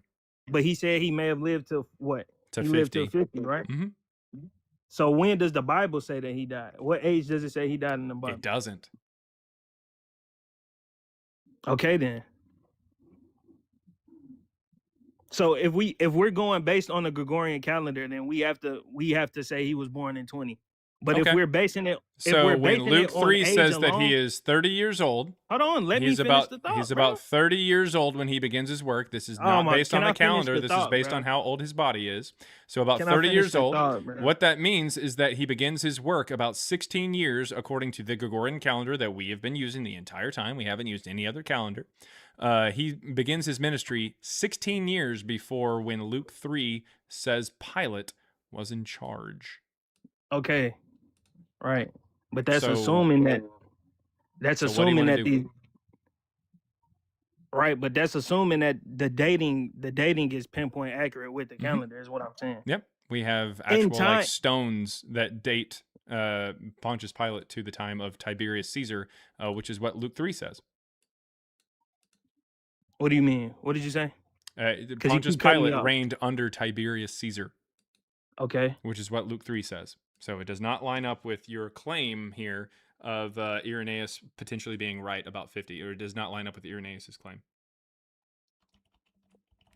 Well, no, because Irenaeus, he could also be born in 0 AD. He could also be born in 0 AD and still live until 53, right? I don't even know what you're talking about. He wasn't born in 0. That doesn't make any sense.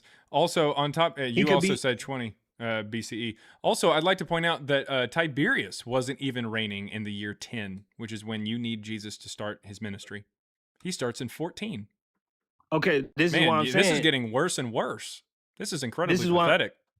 So this is why I'm saying, if he was born 1 AD, he's born 0 You AD, said 20. He's born 0. If he was born, if he's born in 0, and he lives to 50, that means he dies in the year 50, right? Yeah. Oh, well, Pontius Pilate stopped reigning in 36. Any more bright ideas, dipshit? So what's your point? Pontius Pilate couldn't have crucified him if he's not even alive. He dies in 39. And what's the evidence he died in 39? Josephus, a contemporary of him. Okay, and what's the consensus? What is the date that they say Christ died? Well, you think it's got to be 50 if he's born in 0, and Irenaeus is right about him living at 50 years old. I'm saying that it's possible. I'm saying that it's possible based on the It's possible that he was crucified by Pontius Pilate about 11 years after Pontius Pilate died.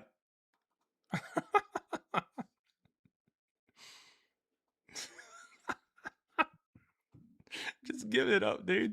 I'm not getting the point you're trying to make, man. Yeah, I know. It's because it's numbers, and those are kind of hard for you. So two-digit numbers at that. That being said, Pilate dies in 39. He's out of office in 36. So if Jesus lived to be 50 and he was born in 0, then he wouldn't have been crucified by Pontius Pilate. And if he was born in 20, if he was born in 20, then he starts his ministry in 10, because Luke 3 says that he starts his ministry at roughly 30 years old. Okay. 20 BCE plus 30 years goes to 10 AD. All right.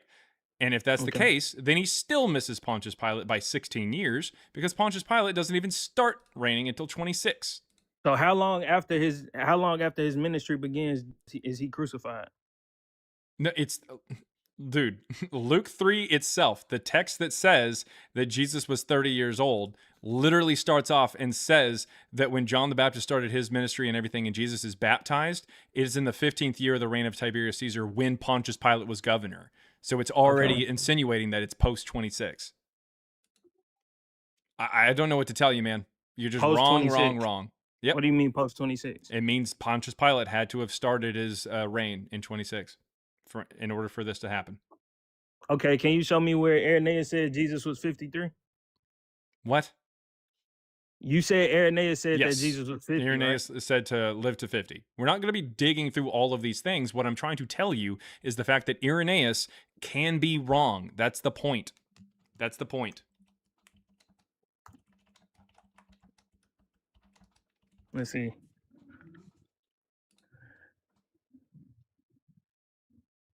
It's in the book Against Heresies. He based his belief on a passage from the Gospel of John that says, "You are not yet 50 years old and you have seen Abraham." He makes a pretty good case for the idea that Jesus lived to be 50. It's almost like this whole fucking thing is just made up.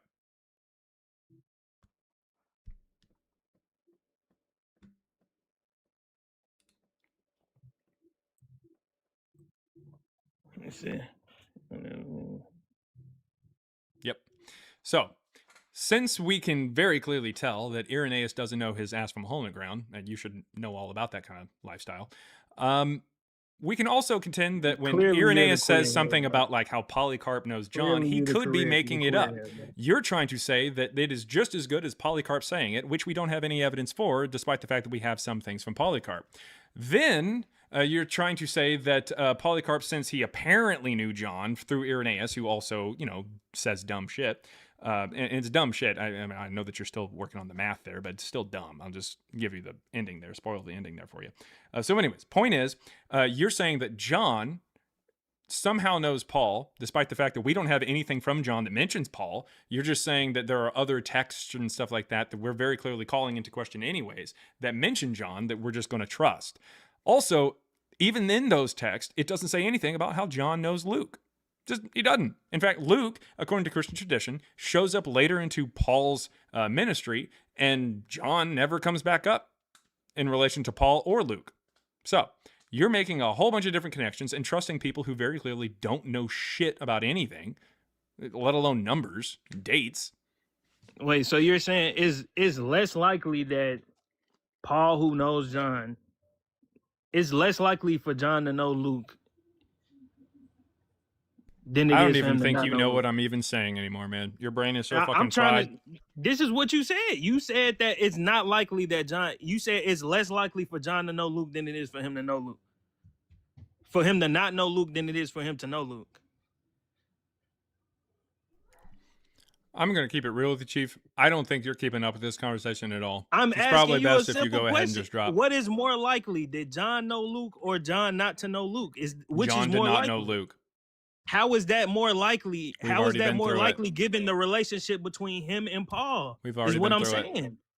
How is that more likely given the relationship between him and Paul? We don't have any evidence of John knowing Luke, and The barely know any. relationship We don't is even really have evidence, any is good it not? evidence for John knowing Paul. The relationship is the evidence. What evidence? Oh, what relationship? What The relationship are you relationship even between referring John to? and Paul. This was my That's initial talked about argument. in what? Oh my gosh. The relationship between John and Paul. That is talked about in what? All right, bro. I'm finna pull it up. Okay.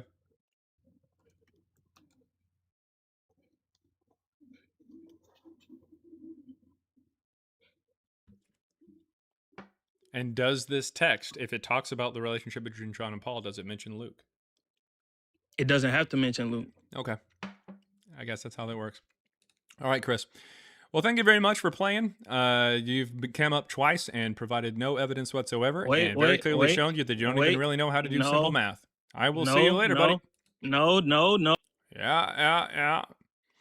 $5 on Super Chat over there on YouTube says, from Slub4542 says, "This is so dumb, you both sound stupid. Take my money, though." What? No. It's not that. Very clearly, that person was trying to assume that because one person in 180 made a claim about how their master knew John, or their teacher knew John, that suddenly that person knows John, and then John doesn't make the claim, but is said to have known Paul, that he automatically knows Luke, who shows up later into the story, and therefore Irenaeus is okay to say that Luke actually wrote Acts, even though it never says in Acts that Luke wrote it, doesn't even insinuate it, and then therefore Paul's a real person and met James. There's a whole bunch of different connections that this person just took us on. It's a 10-mile hike to show you a dog turd, and I apologize for even keeping him up longer than the 30 seconds that he really needed to see that he was a massive fucking idiot. So we're going to head and move on to somebody else. If anybody has any evidence for Jesus or Paul, come on up. Guess was a masochist, so he's going to come back. Oh, yeah.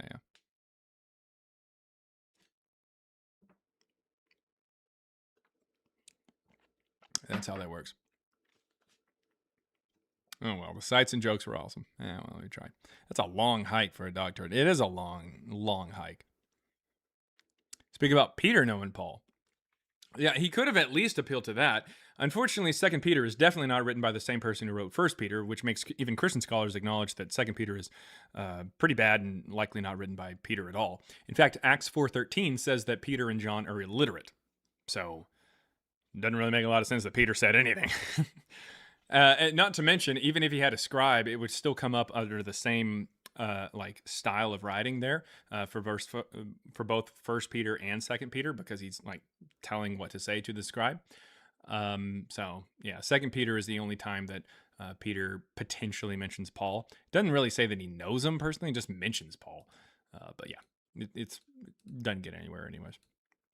$1.99 from Dries dope. No, Dries is dope. There we go. D. Reese is dope or something. Said, did the Pharaoh Khufu exist? If so, how do you know? I don't know. I haven't studied him. Couldn't tell you the answer to that question. I don't know. I do not know. Rory says, can I join? I suppose. Is that where Spider-Man got his Peter tingle from? 2 Peter? Yeah, that's what it is. Roy, I don't think that's not Sweet Uncle Rory. I don't think so. Hope not. I really hope not.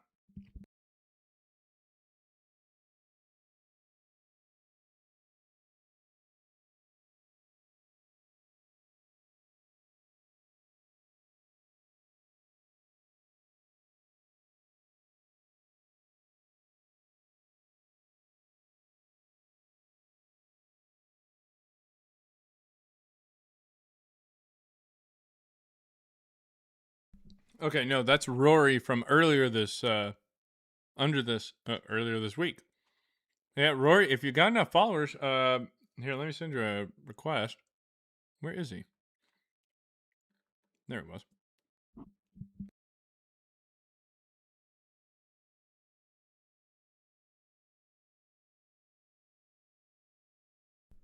Hopefully it'll let you come up. I just sent an invite. Whatever happened to Sergeant Roy? Honestly, I don't know. Sergeant Roy showed up. It's funny that the Rod of God is asking, because we need more money. Sergeant Roy, the last time he showed up, he was actually like fairly like soft spoken and stuff, and we had a decent conversation, and I was like, wow, that was Sergeant Roy, that was pretty wild. And he just kind of asked some questions, and then I think what ended up happening, no joke, is he finally got his medication correct. And because I mean the guy was an absolute head case, but I think that he's a completely different person now. No joke, I'm not making fun of the guy. I think he just finally got the dosage right or something. So he's not around anymore. He straight up not. I haven't seen him in a long time.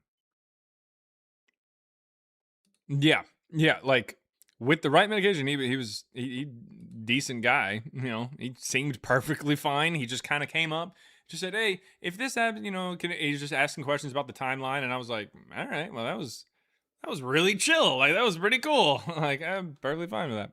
Came about a month ago. Haven't seen him anywhere. Yeah, I don't know what it was. Maybe he finally met someone. No, he's married. He's married. Yeah, his wife was probably like, okay, finally,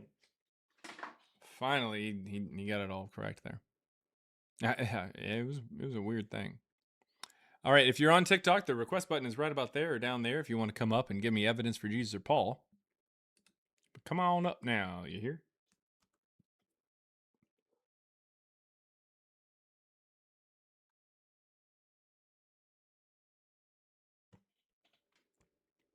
Let's see. $5 there on Super Chat from ValeQuest on YouTube says, have you heard that the real historical Paul was Apollonius of Tyana?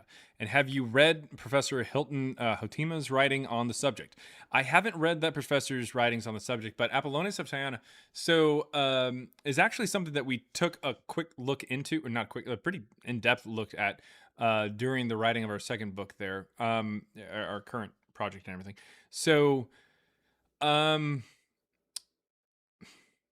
I don't know how to say this, but Apollonius of Tyana probably didn't exist. It's probably the same kind of situation as Jesus there, simply because of the fact that somebody wrote the story in the late 2nd century, and the Empress of Rome actually commissioned someone to actually write it.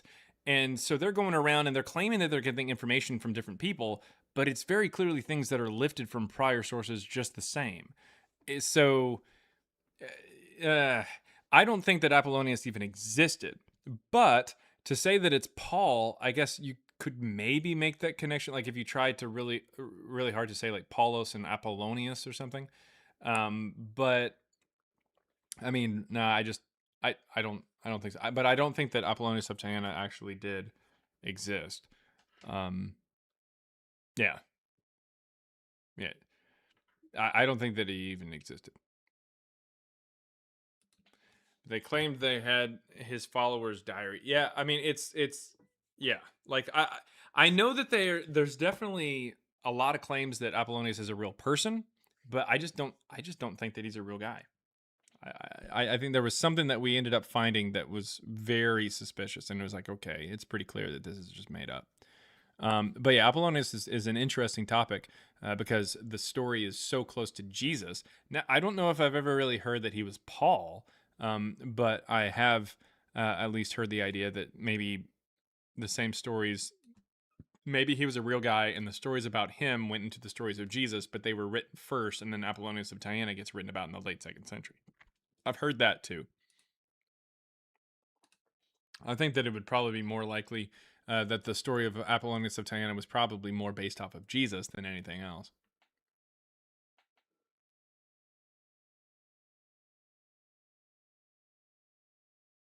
Miles just said Bart Ehrman is the best biblical critic in the United States and one of the best in the world.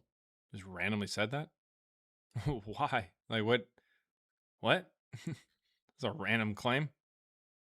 Oh, Bart Ehrman is agnostic and disagree. Okay. It was just kind of yeah, it was a random claim. This is so strange. Well, I sent you an invite to come up here, Miles, because I don't know what you're talking about or why. I think he's just trying to say that Bart Ehrman disagrees, so therefore I lose, I guess. I don't know.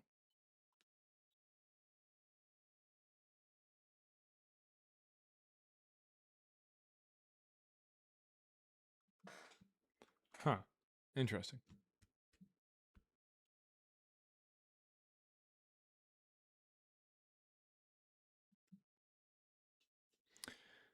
Let's see. Bart Ehrman.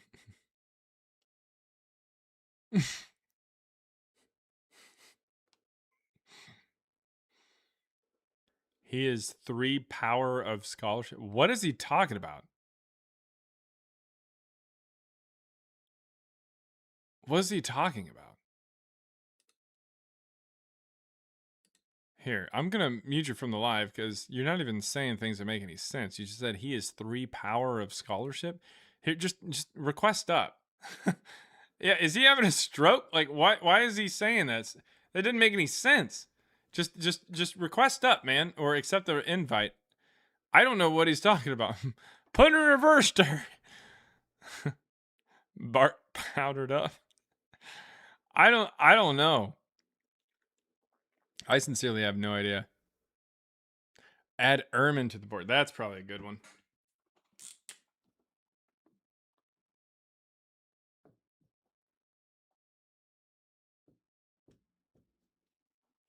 Bar ermine. He's a douche. No, wait, he's not a douche. He's just kind of, yeah. Sorry, I'm just saying shit. All right. Yeah, I know what's wrong with it. Ain't got no gas in it. Oh shit! It's still muted. There you go. I know what's wrong with it. Ain't got no gas in it. Anyways.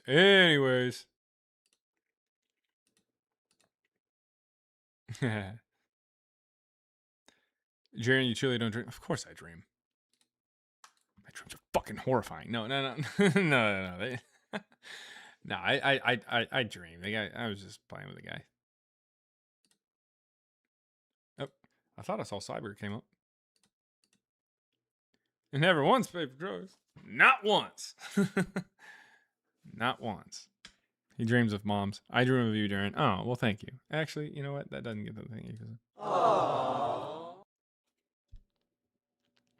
All right. Just came from Blitz. Dr. Blitz sent... No. There's no chance in hell that Dr. Blitz sent you. Dr. Blitz sent you here. Are you just saying you just showed up because you were on there? I dream of Jeannie. No. Okay. I was like, no, there's no way that Blitz... I don't even think Blitz knows who I am. I'm sure he's heard of me, but he doesn't really know me. Oh, and it scrolled through like, oh. Well, then welcome in, everybody, from Dr. Blitz's Live. If you've got any evidence for Jesus or Paul, I want to hear about it. I am running low on lemonade, and whenever I finish this lemonade, it's about time to stop the show.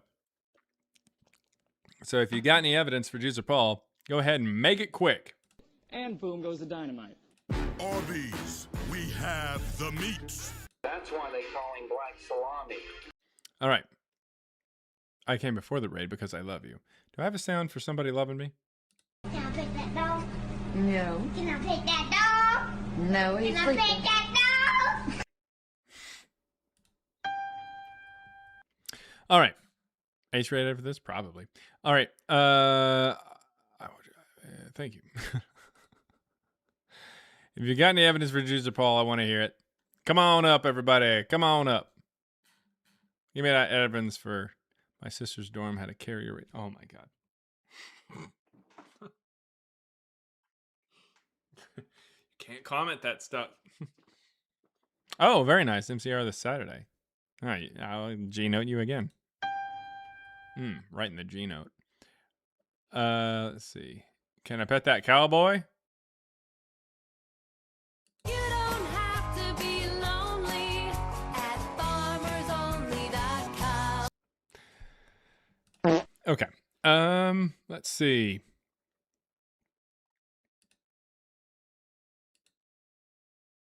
And if your mom is lonely, here's Jaren. There we go. He'll take care of her. Summoned. Ash just, here's the G note. She's like,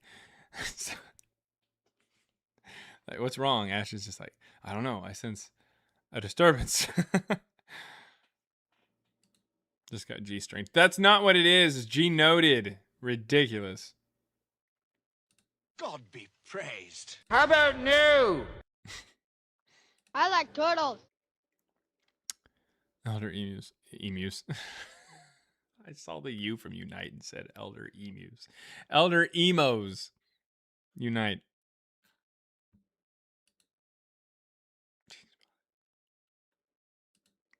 All right. If you've got any evidence for Jesus or Paul, yes, Joe Fees is up here. Emus 2, humans 0. Australians 0, specifically. Emo emus would be awesome. That would. No, Crystal. No. Bad Crystal. Do I have a sound for bad Crystal? Yeah, close. No one knows what it means, but it's provocative. It gets the people going. Oh, yes, yes. Just spent just spent 20 minutes with Mitch McConnell and he told me Paul was real.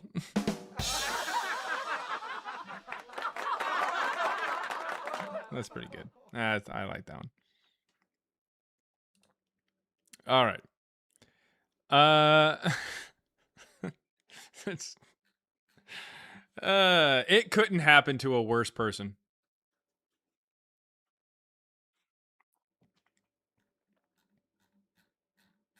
Too late. Too late. That joke is just too late. All right. Gone too late. It is very true, actually. Like 100%. Like there's not that many people that I'm like, come on. There's the bucket. Just walk over there. Kick it. There's not a lot of people that I say that for. Yeah. Good old turtle boy. Yeah. I like turtles. Not this one, kid. Not this one. Okay. Yeah, he was.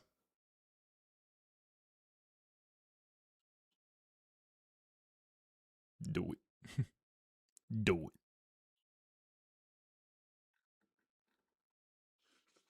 Jumping buckets. Altar boy smile? I don't know what that means. So really quick, what the hell even is an altar boy? I don't even know what an altar boy is. Like I mean, I don't even know what they are. I don't know what they do. They're like a boy who like there's something with like the Catholic like in the services, I guess, right? They're just helpers. They carry candles. Oh, okay, that's all it is. I thought it did something with the altar or something. I don't know. I thought it was like something that actually like mattered. But they're just wouldn't you like to know, Weather Boy? Where are your parents? The kid at the altar in the Catholic Church. Yeah. $2.99 Australian from Will H over there. Super chat says, this is an interesting use of your time, brother. Well, if you're on YouTube and you'd like to come up, you can come up. I take guests. It's just that there's no guests at the moment, but I do take guests. If you want to come up and give me some evidence, the link is in the chat. It's also on the YouTube profile, or if you send a super chat like that, I will read it out loud and respond to it. But I'd love to get your take on this kind of stuff and have a conversation with you. I take guests on TikTok. YouTube doesn't have that ability. TikTok does. So you'd have to click the link that's in the chat and come up here on TikTok. I'd love to have a conversation with you. They service the priest. Yeah. Carry the cross up during the procession. Yeah, I mean, that kind of makes sense. Hopefully the priest leaves them alone. Yeah. All the boys in church had to do it? I didn't even know. I never really interacted with that kind of stuff. I was an altar boy, Bath and Body Works. You're hired. Oh, because of candles? Oh, okay. I was like, did Bath and Body Works do something bad? Like, that was my first thought, was like, what did they do? Okay. Yes, I have heard of that, Elizabeth. Yeah. Dirty Mike and the boys. Soup kitchen.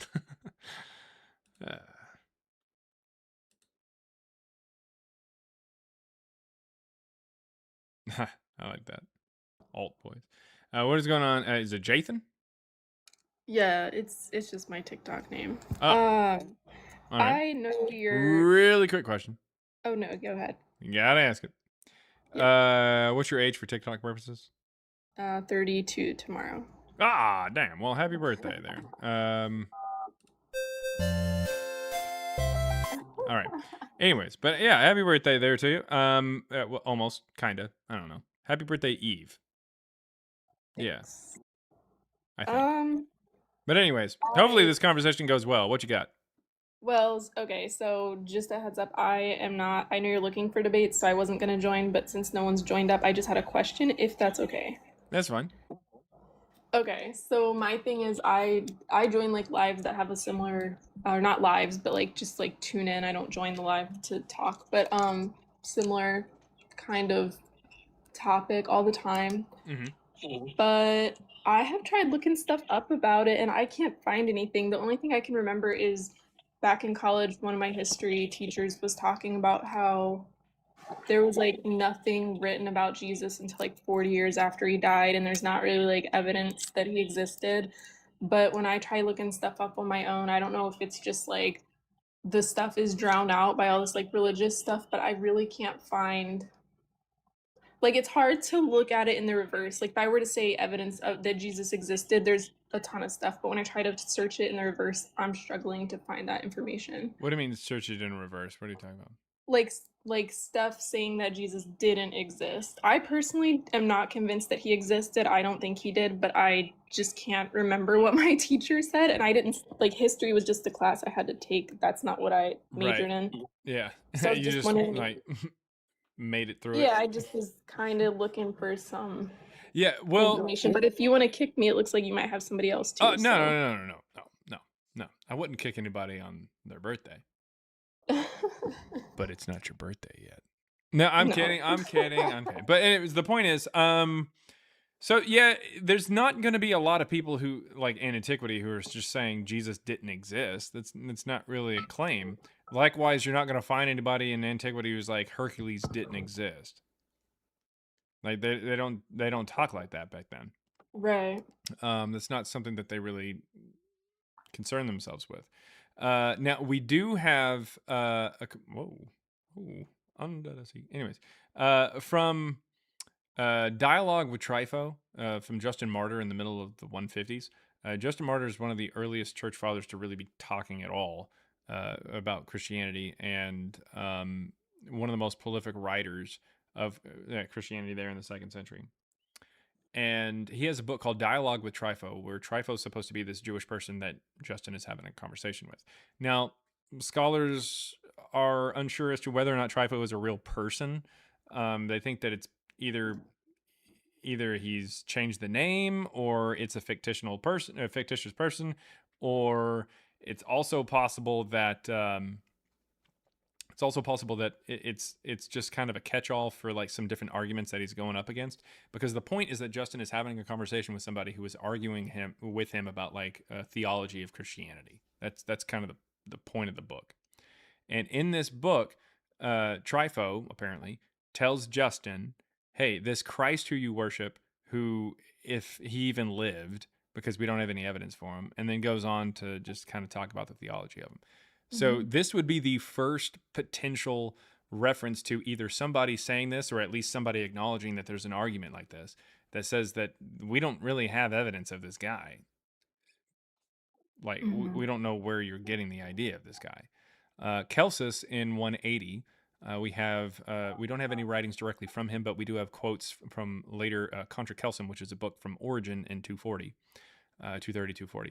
And apparently Celsus in 180, he's a non-Christian, and he said that the Christians came out with a gospel, but when people pointed out the problems with it, they decided to write a whole bunch of others and change it. So it's pretty clear that people pretty early on saw Christianity and the story of Jesus as just being kind of weird, and not really having a good basis.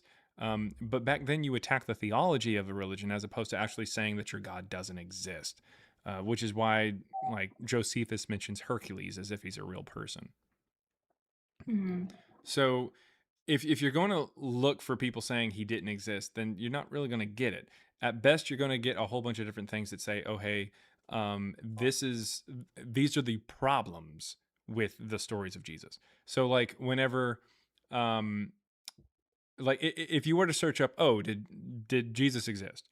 It's probably going to bring up some of the first two things it brings up, obviously misspelled up here because people misspell them all the time, but Josephus and Tacitus, all right? And if you search for evidence of Jesus not existing, it's probably going to go into Josephus and Tacitus and try to tell you that this stuff is interpolated into or altered or changed in some way, which is true. But that doesn't necessarily say he didn't exist. It just says that the Mhm. evidence for him is not good. Does that make sense? Yeah, and that's the thing, like you said. So when you try to find like stuff saying he did exist, you get like biased stuff from Christian sites. But then when you try to look up that he didn't exist, you get stuff that's honestly equally as insane from like and I mean It I'm an can be. atheist, but like Yeah. it's clearly really biased, and like I don't trust it. Like I want something more historical, and it's hard to find, like Yeah. you said, stuff where it's just, well, we don't know, but there's no evidence. And Yeah. so that's kind of the struggle. Well, the argument from silence is argument of silence and everything like from silence is decent, considering the fact that, like, especially the way that Jesus is presented in the New Testament as being this popular person who's able to pull crowds of 5,000 or 3,000, and everybody's all around him, and they have to cut a hole in the top of a roof just to get somebody down to him. Centurion comes from out of nowhere to ask him to heal his son. Like, all these different stories like that. Now, obviously, some of those that I mentioned are going to have some supernatural aspects to it, but he's still presented as somebody who's fucking just famous. So the point is that Jesus that's presented in the New Testament absolutely didn't exist, because that doesn't make any sense. 5,000 is huge. It's a huge number of people to pull out. My memory too, yeah. That is something I remember my professor saying, was like somebody that was able to do all this stuff, but then to have like almost like, well, really nothing written about him or any type of artifact or anything is kind of weird. But again, a Christian would say, "Oh, but he was just a lowly peasant. He's just a carpenter or a stonemason from Nazareth and everything like that. So no one would ever really talk about him. So maybe there's exaggerations later on from the Christians and stuff like that, but at least he's natural, right? Like, maybe he's just a small town person." And there's later on people make claims about him doing miracles and being divine and actually being more popular and all kinds of stuff like that. But at least he's a small town person. Okay, I get that this is still technically the argument from silence. But let's dig even further. There are things called anachronisms, and this is where it absolutely shuts that shit down. And this is evidence against Jesus, not just a lack of evidence, but evidence against him. Anachronisms are things in a story, concepts in a story that are out of place in time. If I told my go-to example is an iPhone in the 1960s. If I tell you a story about somebody in the 1960s with an iPhone, you know that story is bullshit, right? Yeah. So, all we have to do is take a look at the Gospels and see if this story of Jesus includes anachronisms. And by God, they do. Absolutely. In fact, Nazareth itself is never mentioned. It's never mentioned in the Old Testament. It's not mentioned in a Jewish apocrypha, maps, lists, or anything like that. It's not mentioned in the Talmud. It's not mentioned in the Mishnah. It's not mentioned at all. In fact, the evidence that we do have for Nazareth suggests that it was actually not occupied at the beginning of the first century, but actually occupied at the end of the first century. Not at the beginning of the first century, but at the end of the first century, after the Jewish people left from 70. In fact, Josephus actually mentions towns from that area because he's from Galilee and never mentions Nazareth. That still sort of kind of sounds like the argument from silence, but the New Testament actually explicitly states that people know about it and there's a synagogue there. On top of that, it says that Jesus is from Nazareth because it's part of a prophecy. But we don't have a prophecy about Nazareth because Nazareth isn't mentioned in the Talmud, or not the Talmud, the Torah or the Tanakh. So there's a whole bunch of other issues. Jesus in Matthew 23 mentions rabbis, but the first rabbi shows up in his name is Yohanan ben Zakkai. He is mentioned in the Mishnah as the first rabbi, and that's in 70, 40 years after Jesus is talking about rabbis as if they're a dime a dozen. Let's see. The Pool of Bethesda, I mentioned it earlier, is something that's mentioned in John 5, and it mentions some porticos or some awnings next to it where sick people would lay, and then they'd get into the water to be healed. And Jesus apparently goes there and does a healing. But this is something that we have found archaeologically that dates to the 130s. It's part of an Asclepian. It's part of a temple to the Greek healer god Asclepius. On top of that, we have things like synagogues in Jerusalem. There's no synagogues in Jerusalem at that time. These are all these issues that are anachronistic and show that the stories are out of place in time here. Then there's contradictions in the stories, like the natural story where Matthew says he's born 10 years before Luke says he's born. So the way that Jesus is presented in the New Testament is definitely not a real person. You have to take time to carve out a Jesus that could potentially exist to the point to where that Jesus isn't Jesus anymore.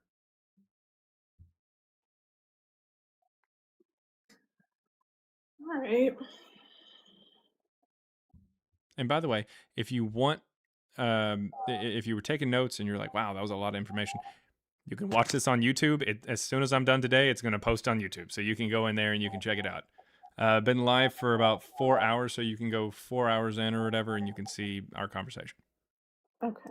Well, thank you for that. Yeah, that definitely helped me with having a place to look into it too. Yeah, it's not just like ultimately, I define mythicism as the understanding that even the natural Jesus, as presented by the New Testament, did not exist. If you want to say that a Jesus existed that this is based off of, okay, but he's going to be a Jesus in name only, or a Gino, as I like to call him, because it's just not. It's not connected. It's just not connected. At a certain point, you can try to say that there's an inspiration for James Bond or Harry Potter or Peter Parker, but that doesn't make the Peter Parker presented in the Amazing Spider-Man comics exist. Even if he's not bitten by a radioactive spider, like the natural Peter Parker still doesn't exist there. All right. Well, thank you. Yeah, not a problem. Thank you very much for coming up. And if you have any other questions or anything like that, let me know. I'd also like to point you to 2 different resources here for you. So we've got Christ Before Jesus, obviously. If you haven't got the copy of the book or anything like that, me and my data science co-partner, we take a look at the New Testament and find that it is written in the 2nd century, not the 1st. And the ebook is just $3 if you want to check that out. But the other resource is a free resource, and that is the website mythicism.web.app. It is created by one of my friends there in the TikTok chat, Gray Eyes. And I'll pull this up here. Oh, you got to refresh the site here. Okay, so it is absolutely filled with information on the idea that Jesus did not exist, and it's sorted by different centuries of like when people think this evidence is for and everything like that. It talks about the evidence, and it talks about even the anachronisms and crap like that. So if you are looking for a good resource on how Jesus did not exist, you'd like to kind of see of the arguments from that side, definitely check out mythicism.web.app. People have put the link there in the chat. Definitely check that out because it is absolutely filled to the brim with a whole bunch of different resources for that. All right. Yeah. Well, thank you very much for coming up. Yep. Thank you. Yep. That was Jathan, I think. Jathan, maybe. I'm not sure. Is it? Just said it was just a username, so I'm not really sure. I have no idea. No idea. Greya says you can also sort it alphabetically now. Yes, I did notice that you can sort alphabetically. Oh shit! Oh, that's what that button does. I was wondering what that button does. Here, let me pull it up here. So you can click to sort it by the century or the topics alphabetically. Look at that. Look at that. Look at that. Let's see. Where's the J? There's my man, Joe Feces. Anyways, thank you very much for coming up, though. Okay. We've got Philoxenos. Yeah, it's just Zeno. So if you have a friendly, you can lever me. But I had while we're on anachronisms, I did have a question about Mark 12. Oh yeah. I saw your possible anachronism earlier. Yeah. Okay, yeah, I didn't know if you had I had a feeling you might have talked about it at some point, but I don't recall. It was actually something that Matthew and I had talked a little bit about. I don't know why. I don't know if we put that in the book. I don't think we did. But it is something that I don't talk about a lot, but like the coin itself So Jesus says, "Hey, fish around, or someone hand me a coin or whatever," and they hand him what do they hand him? It's not a drachma, is it? He asked A specifically denari. for That's a it. denari A in the denari. NRSVU. Yeah. Yeah, and that is that is something that was definitely not very prevalent in that area until much later. So yeah, I mean that's definitely potentially an anachronism as well. I think a lot of these things, like even if you were to explain one or two of the anachronisms, the large amount of anachronisms, or the large list that we're able to provide for these kind of things, shows that this is very clearly not a real story. Like there shouldn't be that many things. Like in a story, you might be able to like explain away like a couple things. Like here's that here. The guy. Okay, here it is. I'm gonna pull up in this picture here, and you guys might be able to talk a little bit about it. Okay, so has anybody seen this picture right here? This is a picture where people are like, oh, hey, this guy's like he's a time traveler or whatever. It's an old picture. Can't remember when it's from. Let me see if I can tell when it's from. I can't remember. I don't know. But it's something from like the 19, it looks like it's probably 50s or so, 40s, 50s, somewhere in there. And this is the time traveler photo. And people looked at this and they said, well, look at his glasses. It looks a bit like something from more modern times. He's holding something that looks like a camera. And then he's got kind of an outfit that kind of looks a little more modern and everything like that. And obviously he's in a backdrop that makes it look even more ridiculous and makes it stick out because everybody else is wearing suits and shit. So people go, oh, this is a time traveler. Doesn't make any sense as to why he's there. So first of all, it's kind of dumb. But people were actually able to go back and they were able to explain that these are more like some welding kind of glasses. This is a camera that was actually around at the time. And it folded. And this right here is a cardigan and an outfit that someone maybe college age or a little older would have actually worn and was available at the time. So there are things that are actually explained, and it's not actually anachronistic or anything like that to the point to where this is an actual time traveler. But the thing is, this is just like a few things. The clothing, kind of sort of, the camera and the glasses. But if there was a shitload of things all in this picture, at a certain point you just go, okay, something's wrong, and this must have just been photoshopped or faked or something like that, because there's so many things that are so problematic with this actual image. So with the New Testament, it's not just one or two things, it's not even three or four things. We're finding things all the time. You just pointed that out this morning. So yeah, there's a ton of problems there in the New Testament that even if you explained away some of them, just the sheer amount of them shouldn't really be there for something that is historical like that, or claiming to be historical. Yeah, and funny enough, it was actually in the Anachronisms page on mythicism.web.app. So W Grias, yeah, I already touched on that. But what I had found, which was really interesting, was during the Bar Kokhba revolt, they were actively what do you call it, chiseling over the images on those coins and doing the Hebrew inscriptions. Yep. And so it wasn't until after that they flooded the area with the standard, Roman imperial denarii. And so I thought it was really interesting just because that's in 12, and then obviously in 13 he goes immediately to talk about the abomination of desolation, which most of us here would probably attribute to Hadrian in 135 and his statues in the temple and whatnot. So I thought that was just an interesting thing. I know it's kind of hard to prove that one specifically, but I think it looks like an obvious anachronism. Yeah. Well, it's also the fact that they're asking about whether or not they should pay taxes. So it's clearly a connection to the Fiscus Judaicus, which shows up in 70 anyways. They're concerned about it, and so Jesus is like, no, go ahead and pay it. Like, make sure to pay it. Right, and even the apologetic for that, like the Tyrian shekel was something for the temple tax, so it definitely wouldn't have been for like temple tax or anything if we're assuming Jesus is talking to like a Jewish audience or whatnot. Right. Yep. Okay. That's all. That's how that goes. It's magic. I ain't gotta explain shit. But yeah, thank you very much, Zeno, for coming up. Some guy, what you got? Some guy. Someone at your door. You're ringing the doorbell like a billion times. I don't know who that is. I'm here. No, I think it's a kid or something. What's going on, some guy? What you got? Hey, so we had talked yesterday about Marcion being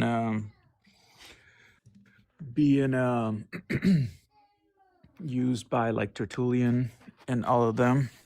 Okay. So just wanted to give me like 2 more minutes. I wasn't expecting to come on this early. I know I requested. So you're saying Tertullian talking about Marcion? Okay. So I was trying to figure out, they used him as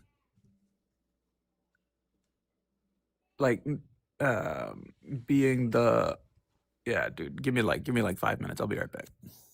Or like at least let me like mute for a little bit. Let me collect my thoughts real quick. I wasn't expecting to like be on this quick. You blew your load? Like you weren't expecting to come so soon? Yeah, when I saw you. I have that effect on people.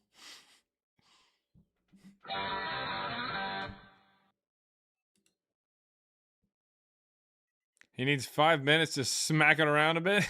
Like, I don't know, what are we doing here?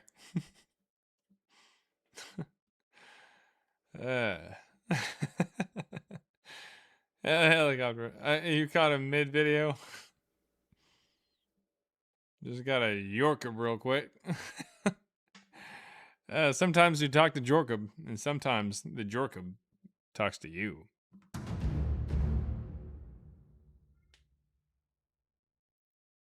Just rub it real quick. Oh man, I don't know what to tell you. At least the guy's not. At least the guy's not red or blue pilled. He's more purple pilled. What's going on? So I was just, I guess I can ask a few questions. You can help me clarify some of these things. So when Tertullian and the guys who were using the Marcion gospel as like reference or whatever, were they under the assumption that he is the original gospel? What do you mean? Give me an example of what you're talking about. He came up with the story? Like for Evangelion, were they saying that Luke was pulling from Evangelion? So Evangelion was pulling from Luke. Okay, so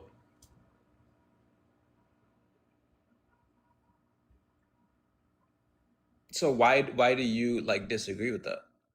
I mean, they would know which one. Tell that no, they wouldn't. Why would they? You think Tertullian in 200 would just know for certain that something that came out 60 years prior was pulling from something that came out before that? Like, just because? I mean, I think they would have more references to like fact check with than we would now. All right. Name me a reference to the Gospel of Luke prior to 144. Well, I mean, that's what I'm saying. At this point, we wouldn't have that. But at that time, they would have more access to that. They don't quote anybody. They don't say anybody prior to 144 had Luke. They just say that Luke came first. They say it, but they don't cite their sources on this. Okay. So there's no one. Yeah, and we can actually dive into the text of Luke and see that it's multiple authors anyways.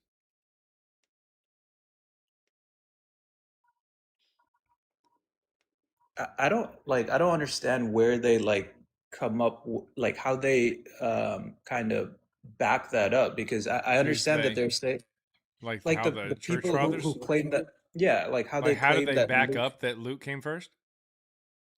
Yeah, by just flooding the market with information on it. I mean, you have to understand, the people who are writing this stuff are part of a sect that already disagrees with Marcion because they've evolved that direction anyways. So all they're doing is they're just writing to their group of people and just trying to like further convince them that Marcion is a heretic who was saying a whole bunch of nonsense and took from them. But why? And when we look at the Bible today, we're not looking at all the texts from Christianity or something like that from the 2nd century. What we're doing is we are looking at a particular selection of texts that the proto-Catholics, one sect of Christianity, they liked these particular books and these particular edits of said books, and then that's what we have today. We're not getting all of it. We're just getting a small portion of it. And it just so happens that the people in that we have the Catholic canon, more or less, and of the New Testament. Yes, we have the Catholic canon, and the earliest Catholics, like Irenaeus, Tertullian, and Origen, wanted people to be Catholic and not be something else. They wanted people to be their sect of Christianity and not be a Marcionite. So they're going to talk shit about Marcion, and they're going to make some claims that are dumb as shit. I spoke earlier today with some guy explaining that Irenaeus also argued that Jesus lived to be 50. They're just going to make up shit. They just say stuff. Now, for Marcion in specific, they are able to, in this particular case, look at something that they had. They had copies of Evangelion. They had copies of Marcion's Pauline letters and stuff like that. They had copies of these things. So in those particular cases, they're actually able to see something, and they're contemporary to these documents, if that makes sense. They're not contemporary to Jesus. So when they make claims about like, oh, Jesus lived to be 50, yeah, that's bullshit, and we can tell. Oh, they're not contemporary to. They're not contemporary to the Gospel of Luke or to this supposed Luke or Paul or anything like that. So when they make claims about that, that's bullshit. But they're contemporary with an actual piece of paper of Evangelion. So they're able to actually talk about it. And it's much more reliable when they talk about that kind of stuff than anything else. So who do you think was like writing Matthew, Luke, and John? Matthew. Why'd you skip over Mark? Oh, well, I mean, I guess Mark too, but I'm assuming, Mark, you said Mark comes from Marcion. No, Most of it. Mark is like, no. Luke comes from Marcion. What? The bulk of Luke is written by, okay. Mark is like a play version or like a orally read, like it's meant to be read aloud version of the gospel. And the gospel that is first published is Marcion's gospel. So there you go. That's Mark. Marcion's name literally was pronounced Marcion. It means little Mark anyways.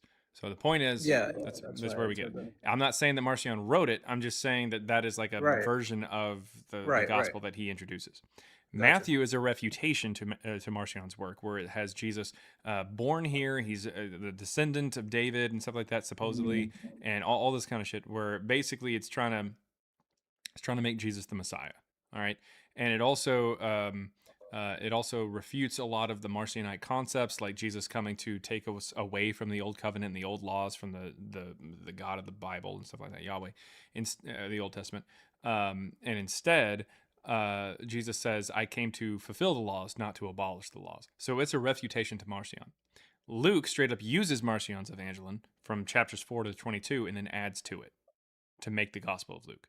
John then comes later on. John is almost like a bridging the gap between proto-Catholic beliefs, like the people who are more closely aligned with Matthew and Luke, and then also more Marcionite or Gnostic kind of stuff, where there's some slightly kookier stuff. There's a little bit of stuff that's from Marcion.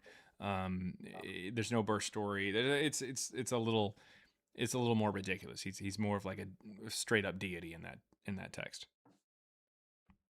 Okay, so but nevertheless, it's just kind of later. As far as the people who write it, Luke and John, maybe from Polycarp and Irenaeus, but it's the closest I've got. But I don't know for Matthew and Mark. No idea. What makes you say Polycarp or? Because whenever we ran their works, they came up the closest with those Gospels. Okay.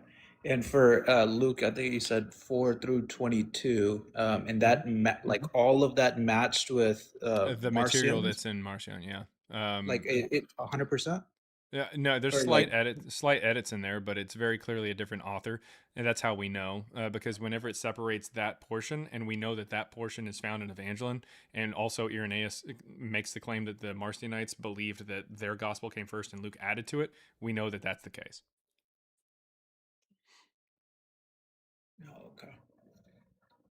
And for Matthew, right? So they, you said that like the Jewish people kind of added to it to make it their like descendants. Like they No, I'm not added. saying the Jewish people did anything. I didn't say what. Well, why would they add him to the line of descendants from David? Oh well, like it's just more influenced by Jewish people. I'm not saying that Jewish people Yeah, did that's it. what I'm saying. I mean, I have no problem with saying that that's what that would be the intention behind that, to make it like, yeah, To hey, make this is our it more stuff. aligned with like some potential like Hellenistic Jewish thought or apocalyptic Jewish thought. Yeah, but that doesn't mean it's from Yeah. Jewish people. Well, I don't think anyone else would want to do that, right? It depends on Who how else would close you add were with Jewish people and Jewish culture. It just kind of depends. I mean, this is later on, so I mean, it's definitely more Jewish ideas. I mean, we're now by the time Matthew comes out, we're a good 15, 16 years after the Bar Kokhba revolt. So I mean, there's just more Jewish thought, probably more Gnostic Jewish people that were thinking about it as opposed to like your traditional or mainstream Jewish population at the time. Obviously, the mainstream Jewish people at the time wouldn't be writing a story about Jesus. That doesn't make any sense. But yeah, maybe some like fringe Jewish beliefs or believers, but Yeah, but I not. mean, I There's definitely no think they evidence that have. like a Jewish person wrote it. I mean, I'm not saying as like, I feel like I don't know why. Why else would they add him to the line of David? To No tie one. it I in feel like, with a religion that was pretty prevalent at the time, it could absolutely gain you some brownie points with the people in your area. I mean, the yeah, Jews who are made up Jews. 10% of the Roman Empire's population, especially in the A&E, especially over there. So I mean, yeah, if you Yeah, can tie but it it in with wasn't. a religion that is massive, then yeah, done. Like, why wouldn't you? I mean, it doesn't take a genius to know that if you're going to come out with like a a story or a movie or something like that based in Georgia, that you might want to include some black characters, and it doesn't mean that a black person wrote the book or the story. That's not how that works. Okay. But anyway, so when they were writing Matthew, you think they had Evangelion as like the base and then built on it, right? For Matthew, Yeah, was it's Matthew the sort of second kind one? of they're using information from it. Yeah. Okay, so they purposely like twisted it to To add, include, to make Jesus more directly connected to Yahweh and potentially a Christ figure, that kind of thing. Yep, and more and historical. not just that, but like extra stories that pulled from different sources, right? Like, I mean, there's still some um, originality to it or right, exclusive material. right, Yeah, because they some, use the not a base, lot, but a little bit. but they're adding a lot to it to basically make this a whole new story and like a completely No, different there's only about idea. 10% of information that is found in Matthew that's not found in other Gospels. That's not a lot. Yeah, I mean, but Like, that changed the one whole out of every narrative. 10 stories is something that's fairly new. But I mean that it changes the narrative though, right? It changes it to become like God sent from the God who Marcion was saying is not the God or not the good God. And they basically like flip it to like a completely different story. Yeah, Yep. so I feel like there's ill intention with that, but I mean, yeah, in the sense that it's a refutation. I mean, if you're pro Marcion, yeah, that's ill intent. But later on, if you're like, oh, hey, I'm just fixing what Marcion said because Marcion's a heretic, then Marcion's the one with ill intent. right, and I feel like that's why they flipped it on him. They're like, oh, it makes sense but I mean, why there's that no would story happen. prior to Marcion, so I mean, who's really the one Yeah. with ill intent? The one who comes out and says, "Oh, that guy's a heretic," or the person who writes first? Like, who's the asshole? Well, I mean, so where does Marcion? I think this is kind of what we were talking about a little bit yesterday. So where does Marcion come up with the story of Jesus? We don't know. I mean, we see the pieces of it that eventually get put together because it's syncretic, but we don't no idea. It's syncretic with, you're saying, with like Serapis, his Serapis, that kind of stuff. The Old Testament, poetry from the Old Testament gets used as part of the narrative. Stories from Josephus get used as part of the narrative. From the Old Testament. So Marcion also had the Torah and stuff, or Septuagint. Okay. Yeah, absolutely. That's why Jesus fucking reads out of the Septuagint and nothing else. It's another thing that wouldn't make a lot of sense if Jewish people were writing is why are they continuing to write it in Greek and not Hebrew, and why do they make Jesus, read from the Septuagint in a synagogue if they were Jewish? It's weird. Oh, how do you? I'm not familiar with that. How do you know it's from the only from the Septuagint? Because there's certain terminology that's not in the Hebrew that the Septuagint says, but not okay. not the Hebrew. Because the Septuagint comes around because it's another language and it uses different terminology, uses different words. But this isn't just like, and so sometimes those concepts get moved into something else. But whenever the Septuagint or whenever the Old Testament is quoted by Jesus in the New Testament, it is explicitly the version that wouldn't be a direct translation of the Hebrew. It'd be some other later concept. Interesting. Are there any scholars that talk about that specific topic? Yeah, every once in a while they do. Yeah, so they just say, "Oh, Jesus is able to read in Greek because he reads from the Septuagint." Can you? I just want to look into it. Can you name somebody? Literally every scholar who talks about Jesus and thinks he existed said that he can talk in Greek or speak in Greek because he reads from the Septuagint. Okay, all right, I'll look into that. And then as far so you also say that he also came up with the Paul's letters, right?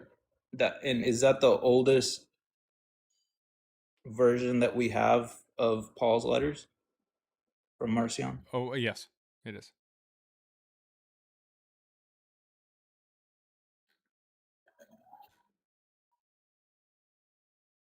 I get confused because I'm I don't understand how they twist. I don't understand how they claim that Marcion is copying from other people when there's no evidence for that. Because they're part of a community that fucking hates Marcion, so they're just all they're doing is just talking to their base, man.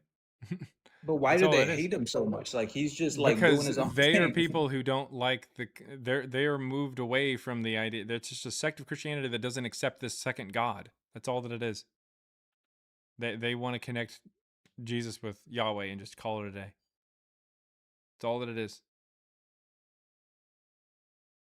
Oh, Yahweh is the Jewish God, right? Yeah. Okay. All right. So, all right. Yeah, so I read into the Evangelion, but I want to look into what Marcion. So what Marcion wrote as Paul's letters, did they get twisted a lot also in what we have in our Bible They're now? very different, yeah, because things get added later, yeah. Okay, yeah, I want to look into that as well. I'll be looking at that and then come up with more questions. Yeah, that's all I got, man. Appreciate it. All right. Well, thank you very much to some guy for coming up. Maybe shit. Sometimes maybe good, sometimes maybe shit. All right. Let's see. That should about do it. We're here about 3 o'clock here. Ian Manzi says, so wait, all of Christianity was invited. Invited. Come on over. No, invented by Marcion. No, Christianity is a mystery cult that goes back, I'd say, about the 1st century BCE or so.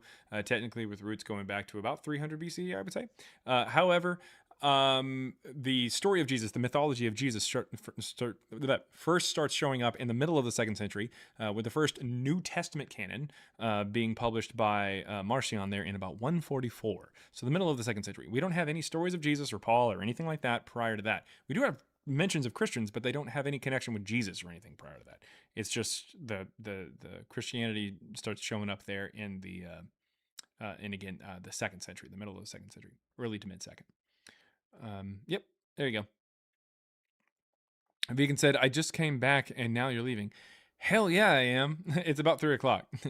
Wait, 300 BCE? Yep. 300 BCE is when a statue of Serapis is brought down from Ptolemy the First Soter down to Alexandria from Sinope. Sinope is not only the largest city in the province that Pliny the Younger was eventually the governor of, where he mentions Christians, and Christians are really mentioned ever. Well, not really mentioned ever, but like specifically Christians with an I and stuff like that is mentioned for the first time. Then that we know of. Then Marcion, the first person to publish a gospel and the New Testament canon in 144, he is from Sinope, the same fucking city that the statue of Serapis was from. Serapis is a syncretic god that blends Greek and Egyptian ideas together. He is said to heal people. He is said to heal people with his spit, or the oracles of Serapis can heal people with their spit. That's just what it is. Serapis is also worshipped alongside Isis down in a temple in Alexandria, and Isis, at the very least, is called a Christist. Crestus, we also get that name as well. It applies to different gods. It just means the good one. Let's see. Oh, also affiliated with the worship of Serapis is a group called the Therapeutai, mentioned by Philo of Alexandria in roughly about 20 AD or 20 CE. So before Jesus' supposed ministry, there's a group down in Alexandria that is connected with the concept of healing and connected with Serapis, thanks to an inscription in the Greek island of Delos connecting the two. Later Christian authors and historians Eusebius and Epiphanius claim that this group, the Therapeutai, was the first Christian monks. Whoa, that's weird. That group was the first Christian monks, but yet not only are they predating Jesus' supposed ministry, but they're also connected to Serapis. That's really weird. Also, we have a letter from Emperor Hadrian, a supposed letter, yes, but it does show up in the 4th century. So either somebody was hot on the trail or this is a real letter. And it's a letter from Emperor Hadrian that's written in the 130s that down to his friend in Alexandria, who says the Christians in Alexandria, they are worshippers of Serapis, and a bishop of Christ is none other than a bishop of Serapis. So either that is a real letter from the 130s, which shows the connection there and just pretty much outlines it directly, explicitly, or it is something from a 4th century author who was hot on the trail of Christianity and made that connection. No other assertions have ever been made that the Christians worship anybody else, any other god other than Yahweh or Serapis. Oh, and one more thing. When Marcion comes out with his gospel, he says that Jesus is not the descendant of Yahweh, but rather the son of God the Father, a previously unknown God, an unknown God. And when Ptolemy the First Soter brought a statue of Serapis down from Sinope, the same place that eventually Marcion would be from, down to Alexandria, where we also see a lot of Christianity and stuff like that eventually, Ptolemy says that he was told to do so in a dream from the unknown God. It is pretty clear that this is all connections to this mystery cult. It might be an evolution or an offshoot of an offshoot of an offshoot, but at some point in time, it does have its roots in 300 BCE, at least a massive amount of roots. So there you go. Have fun with that. Yeah, but wait, there's more. Oh yeah, well, what about Josephus? And his name is Zach Laser Hoffman! I'm not even going to put it on the board because that was very clearly not a real reference. Ridiculous. It was brought up to me today in a conversation, man. It's crazy. That's like the favorite. Oh yeah, well, I got a trump card. Have you ever heard of Josephus? It's like, it's crazy. It's like, that's the go-to. So who's it? Kenneth Humphreys was a guy who wrote, do I have the book here? I might have it. I don't know. So his book is, oh yeah, there it is. His book is aptly named Jesus Never Existed. So Kenneth Humphreys, really, really cool guy. They're from the UK. He's an awesome guy. And I was familiar with his work, at least to some extent, during the process of writing our book and stuff. I became a little bit more researched in it or familiar with it. And we reached out to him once we finished our work and everything, but we hadn't published quite yet.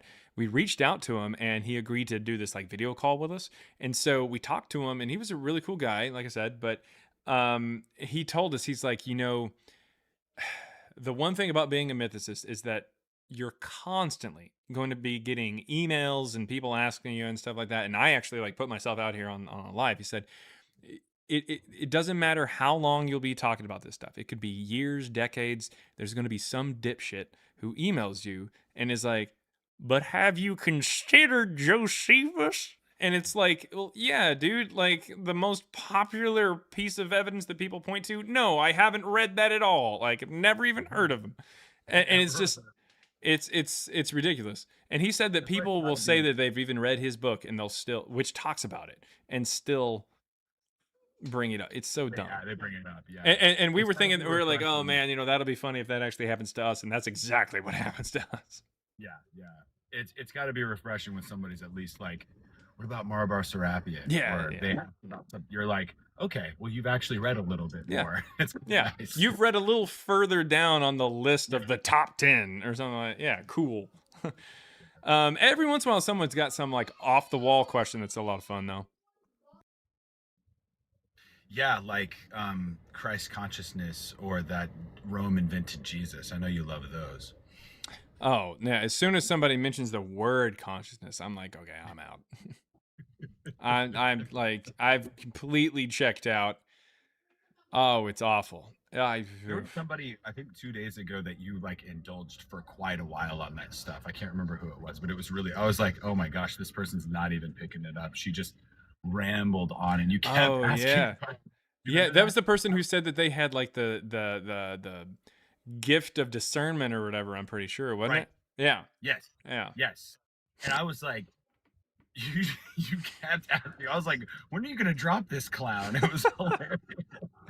Well, yeah, I think a lot of that is because of the fact that I didn't have anybody else who was requesting up, so I was just like, I'll just fuck around and talk to this person. Or at a certain point, it's no longer education; it's just entertainment.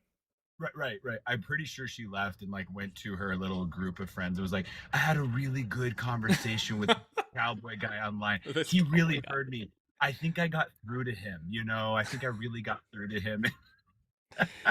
Man, because it's very likely because I remember the first time that I ever interacted with Bought by Blood or whatever. I think that's his name.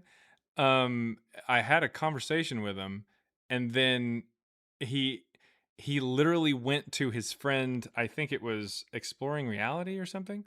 Who Oppo, by the way, calls Exploring My Butthole. So I'm not really sure what his name is. The point is, he goes to a friend's live and literally cried.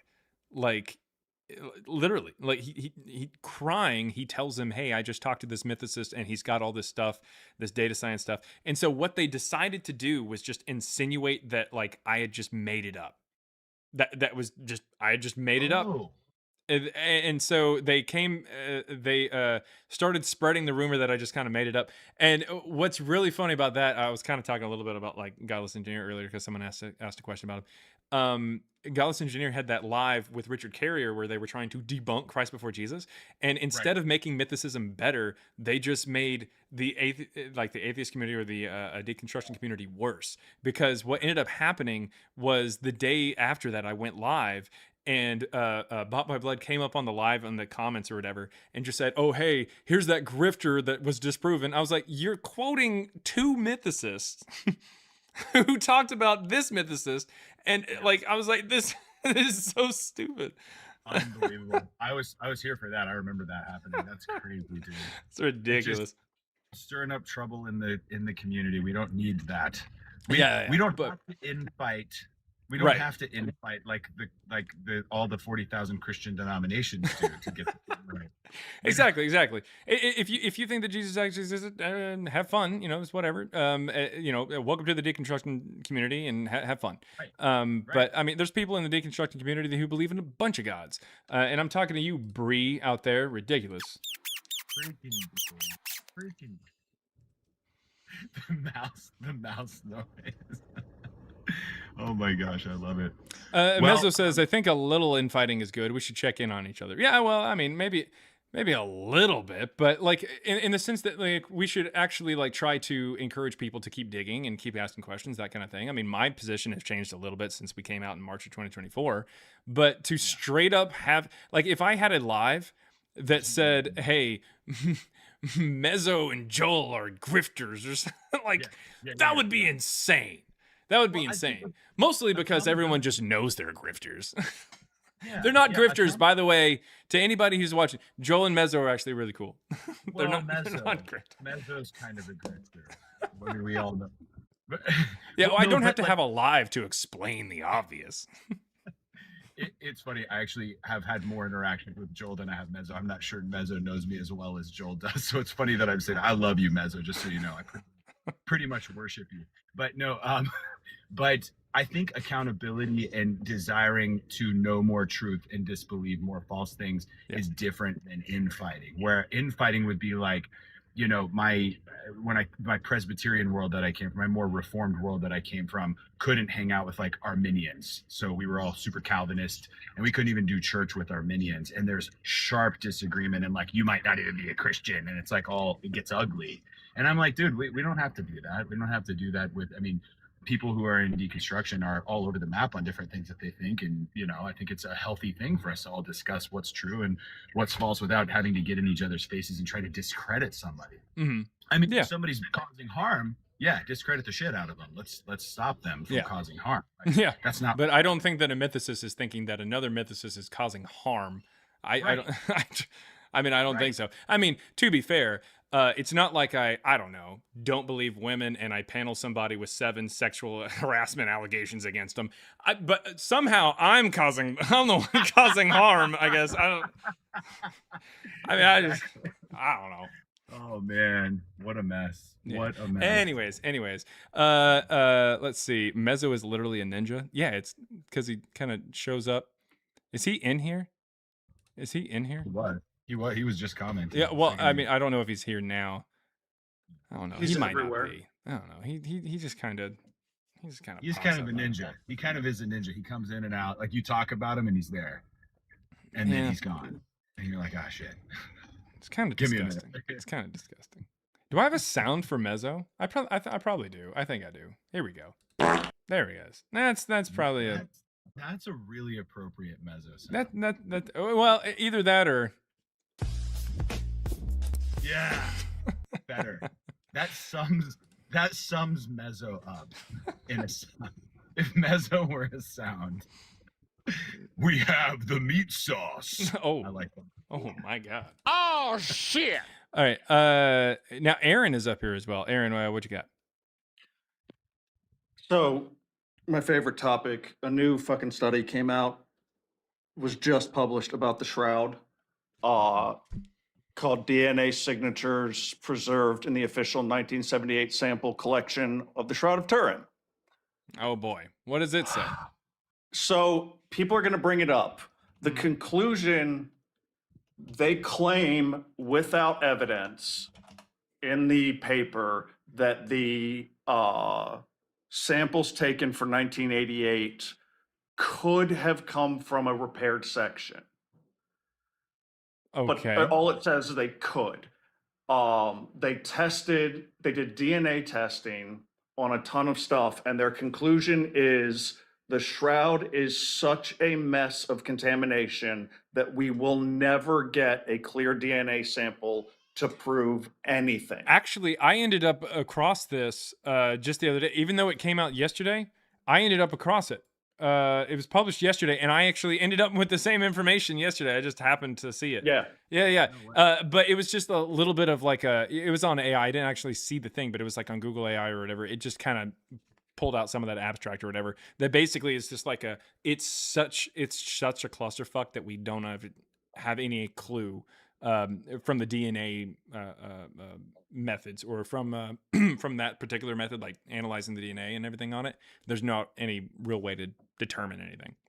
Yeah, and basically they say in their conclusion, it never will. It's too, like their results show it's too contaminated to ever identify it for sure. They claim it could still be from the 1st century because the carbon dating may have been done on repaired sections, but they make a lot of assumptions to even get to that. And their conclusion, they outright say, yeah, we can't say one way or the other. Yeah, I mean, it's pretty bad. I mean, I'm taking a look at it right here, but nevertheless, I mean, we're gonna get people arguing from it. Yeah, I'm sure we're gonna hear some stupid arguments and stuff like that, but I need people to understand. It is not a real thing. I don't care whose DNA or it's got Jesus's jizz or I don't care. That is not how a 3D object looks on a 2D plane. That's just, I'm sorry. It's just artwork. Do they have, I've never heard anybody even have like, if you want to call it an apologetic for that. Like an explanation. What is their explanation? I accept the Shroud of Turin, just so you guys know. As what? Obviously, proof that Jesus died and never resurrected. That was his. Oh, never resurrected. Yeah, that's proof that he like was dead and just is still dead somewhere. They just took he's like naked and dead somewhere. But they just also, ripped the sheet right his off. face, they don't describe him that much in the Bible, but his face was really skinny. So when they wrapped that around him, it widened out to look like a normal face. But his face was actually like 2 inches wide. Yeah, he looked like Beaker.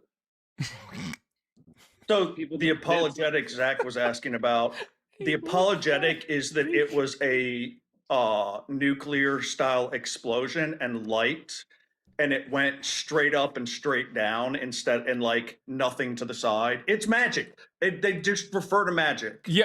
Yes. So that is actually like, to answer, Zach's question. Yeah, that's what they say. But the problem is that like the whole body, it wouldn't interact that way. Like we have edges of the fingers and stuff like that. Like it's not like. Can you zoom in right there? What? Can you zoom in there again? Zoom in. He wants you to zoom into the crotch. Oh. Yeah. Oh, okay. Let me see if I can get that pulled up there. We know what Mezzo wants. We all know what Mezzo wants. Yeah. And his name is Joel. That's true. Look at I that. genuinely don't see how like.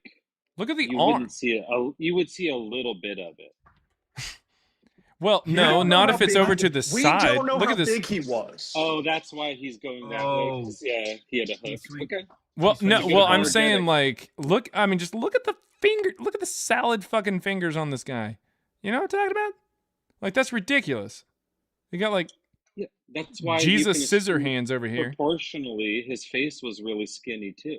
I'm saying Jesus had a micro features. You know, you don't mess up, Aaron.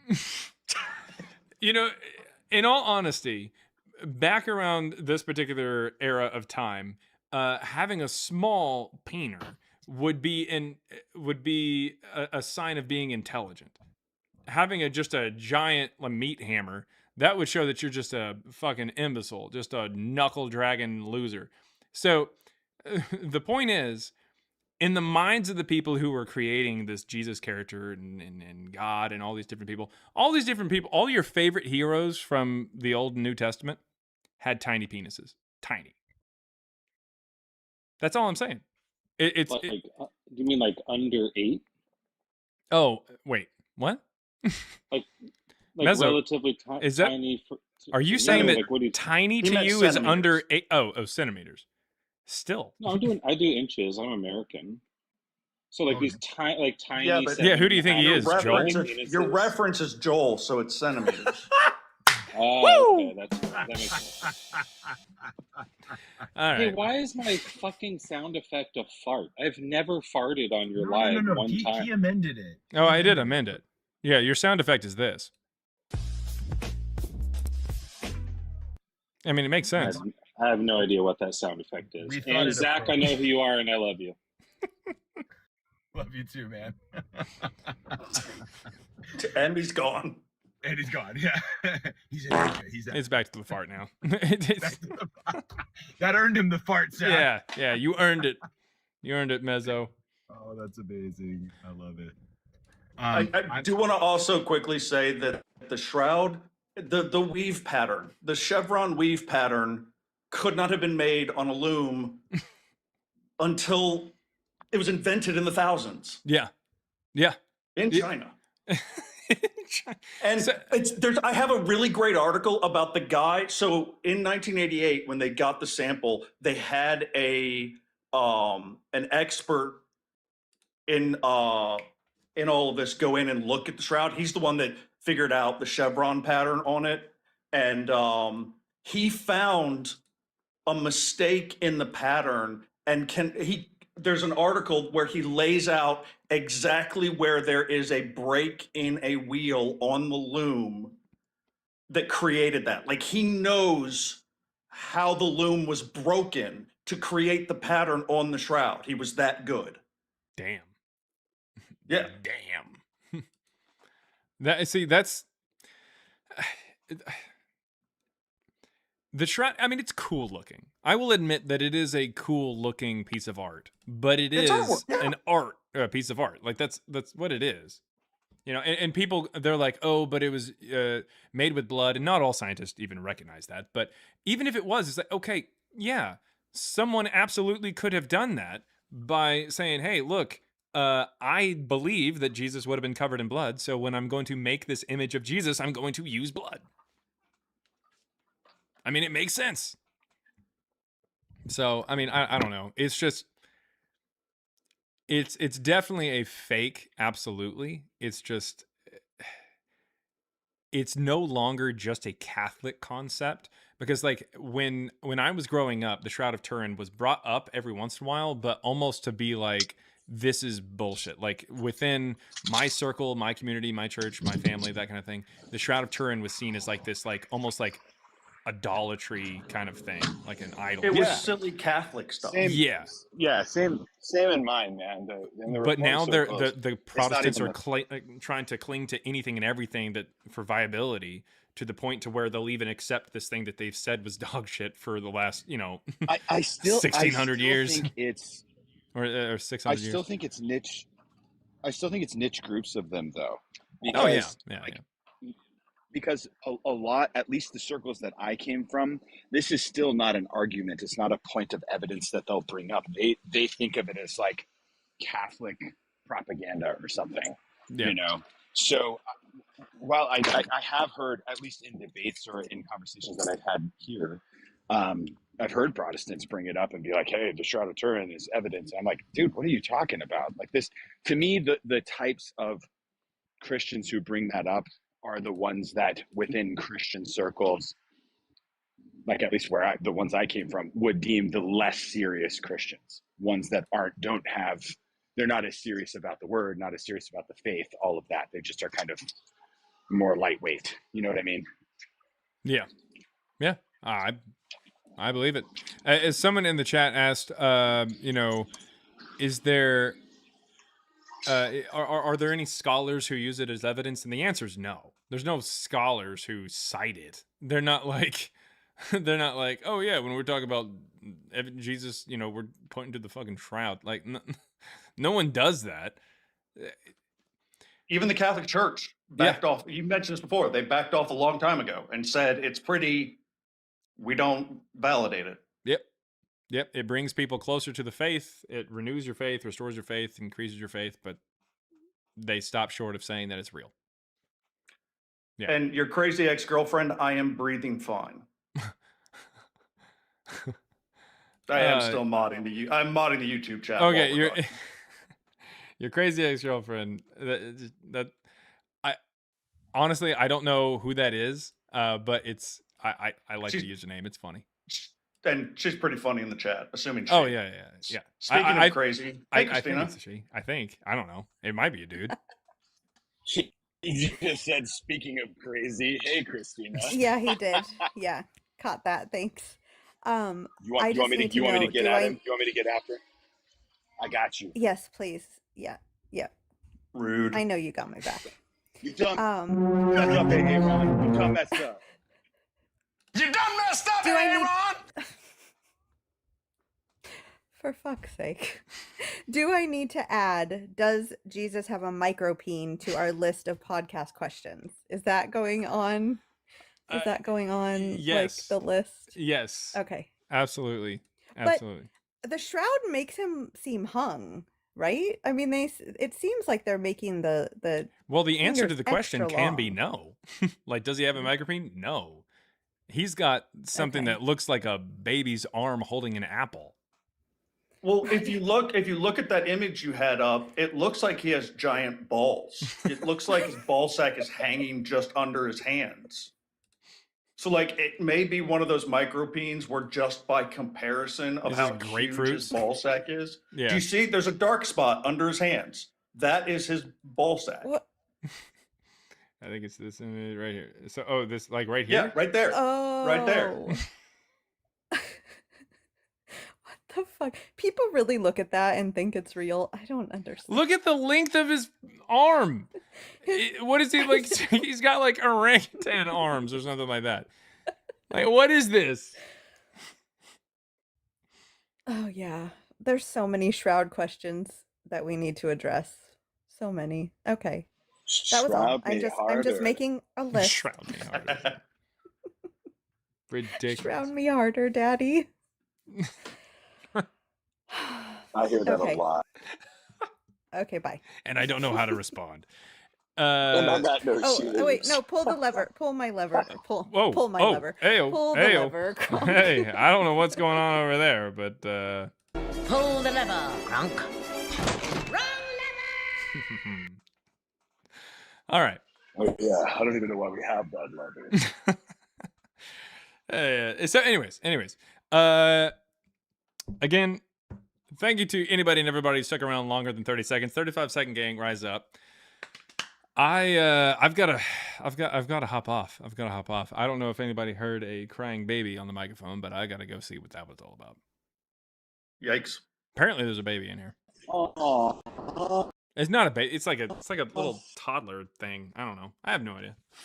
Thing. Nah, I'm pretty sure it's my nephew. Also unrelated to anything, Cole Hanji. Call Hanji? What? Something happened?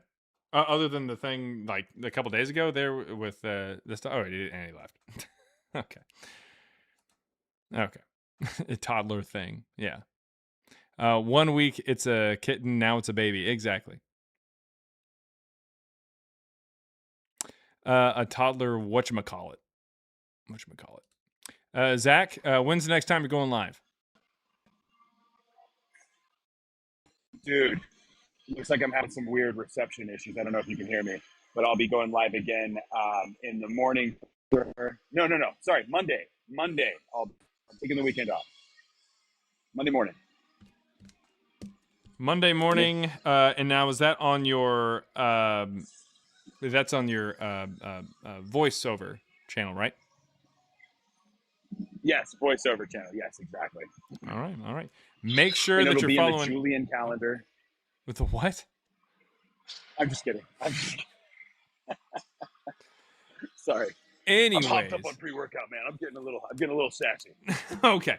Make sure to follow Zach Laser Hoffman, everybody. We will see you guys later. Peace out, Girl Scout. Put me down for some Thin Mints. Thank you to everybody there on TikTok and YouTube. But Zach Laser Hoffman, make sure to give him a follow. We will see you guys later. And over there on YouTube, thank you very, very much for hanging out and super chats and everything like that.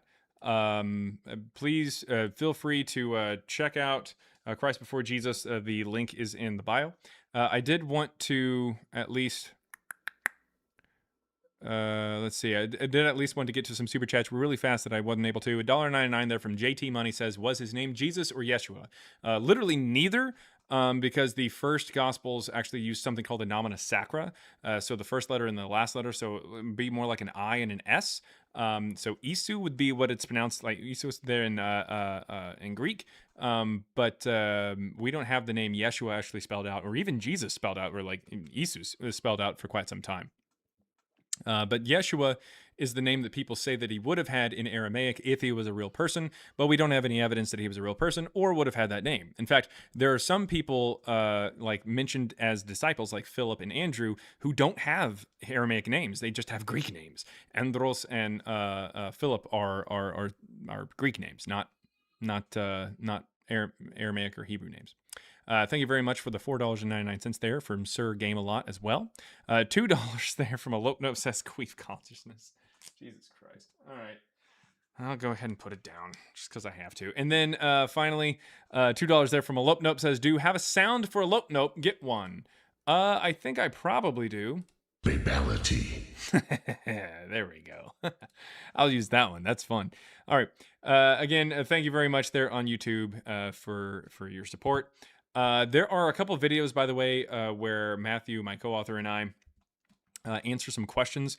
They are available for the members there if you're a channel member there on YouTube. Also, there are some long form videos where it's like bigger clips of things from the lives and stuff like that if you don't want to have to go through the lives and try to find stuff or listen to an entire like 4-hour stream. And those are being posted as well as some shorts. But the long form videos, they're about maybe, they'd be like maybe 10 minutes or something, like an entire conversation with somebody that's all already like selected out.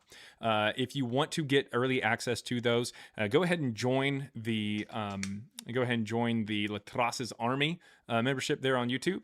You can go ahead and do that if you like, or eventually just, you can wait until it's available for everybody to see. And of course, you can always just go into the actual lives that get reposted, the entire stream, and search for that kind of stuff too. But thank you very much to anybody who supports over there on YouTube as a member. And we'll have some more member content that's coming out as well. Some videos here before too terribly long with Matthew and I in it. Yeah, so thank you very much for hanging out and supporting. So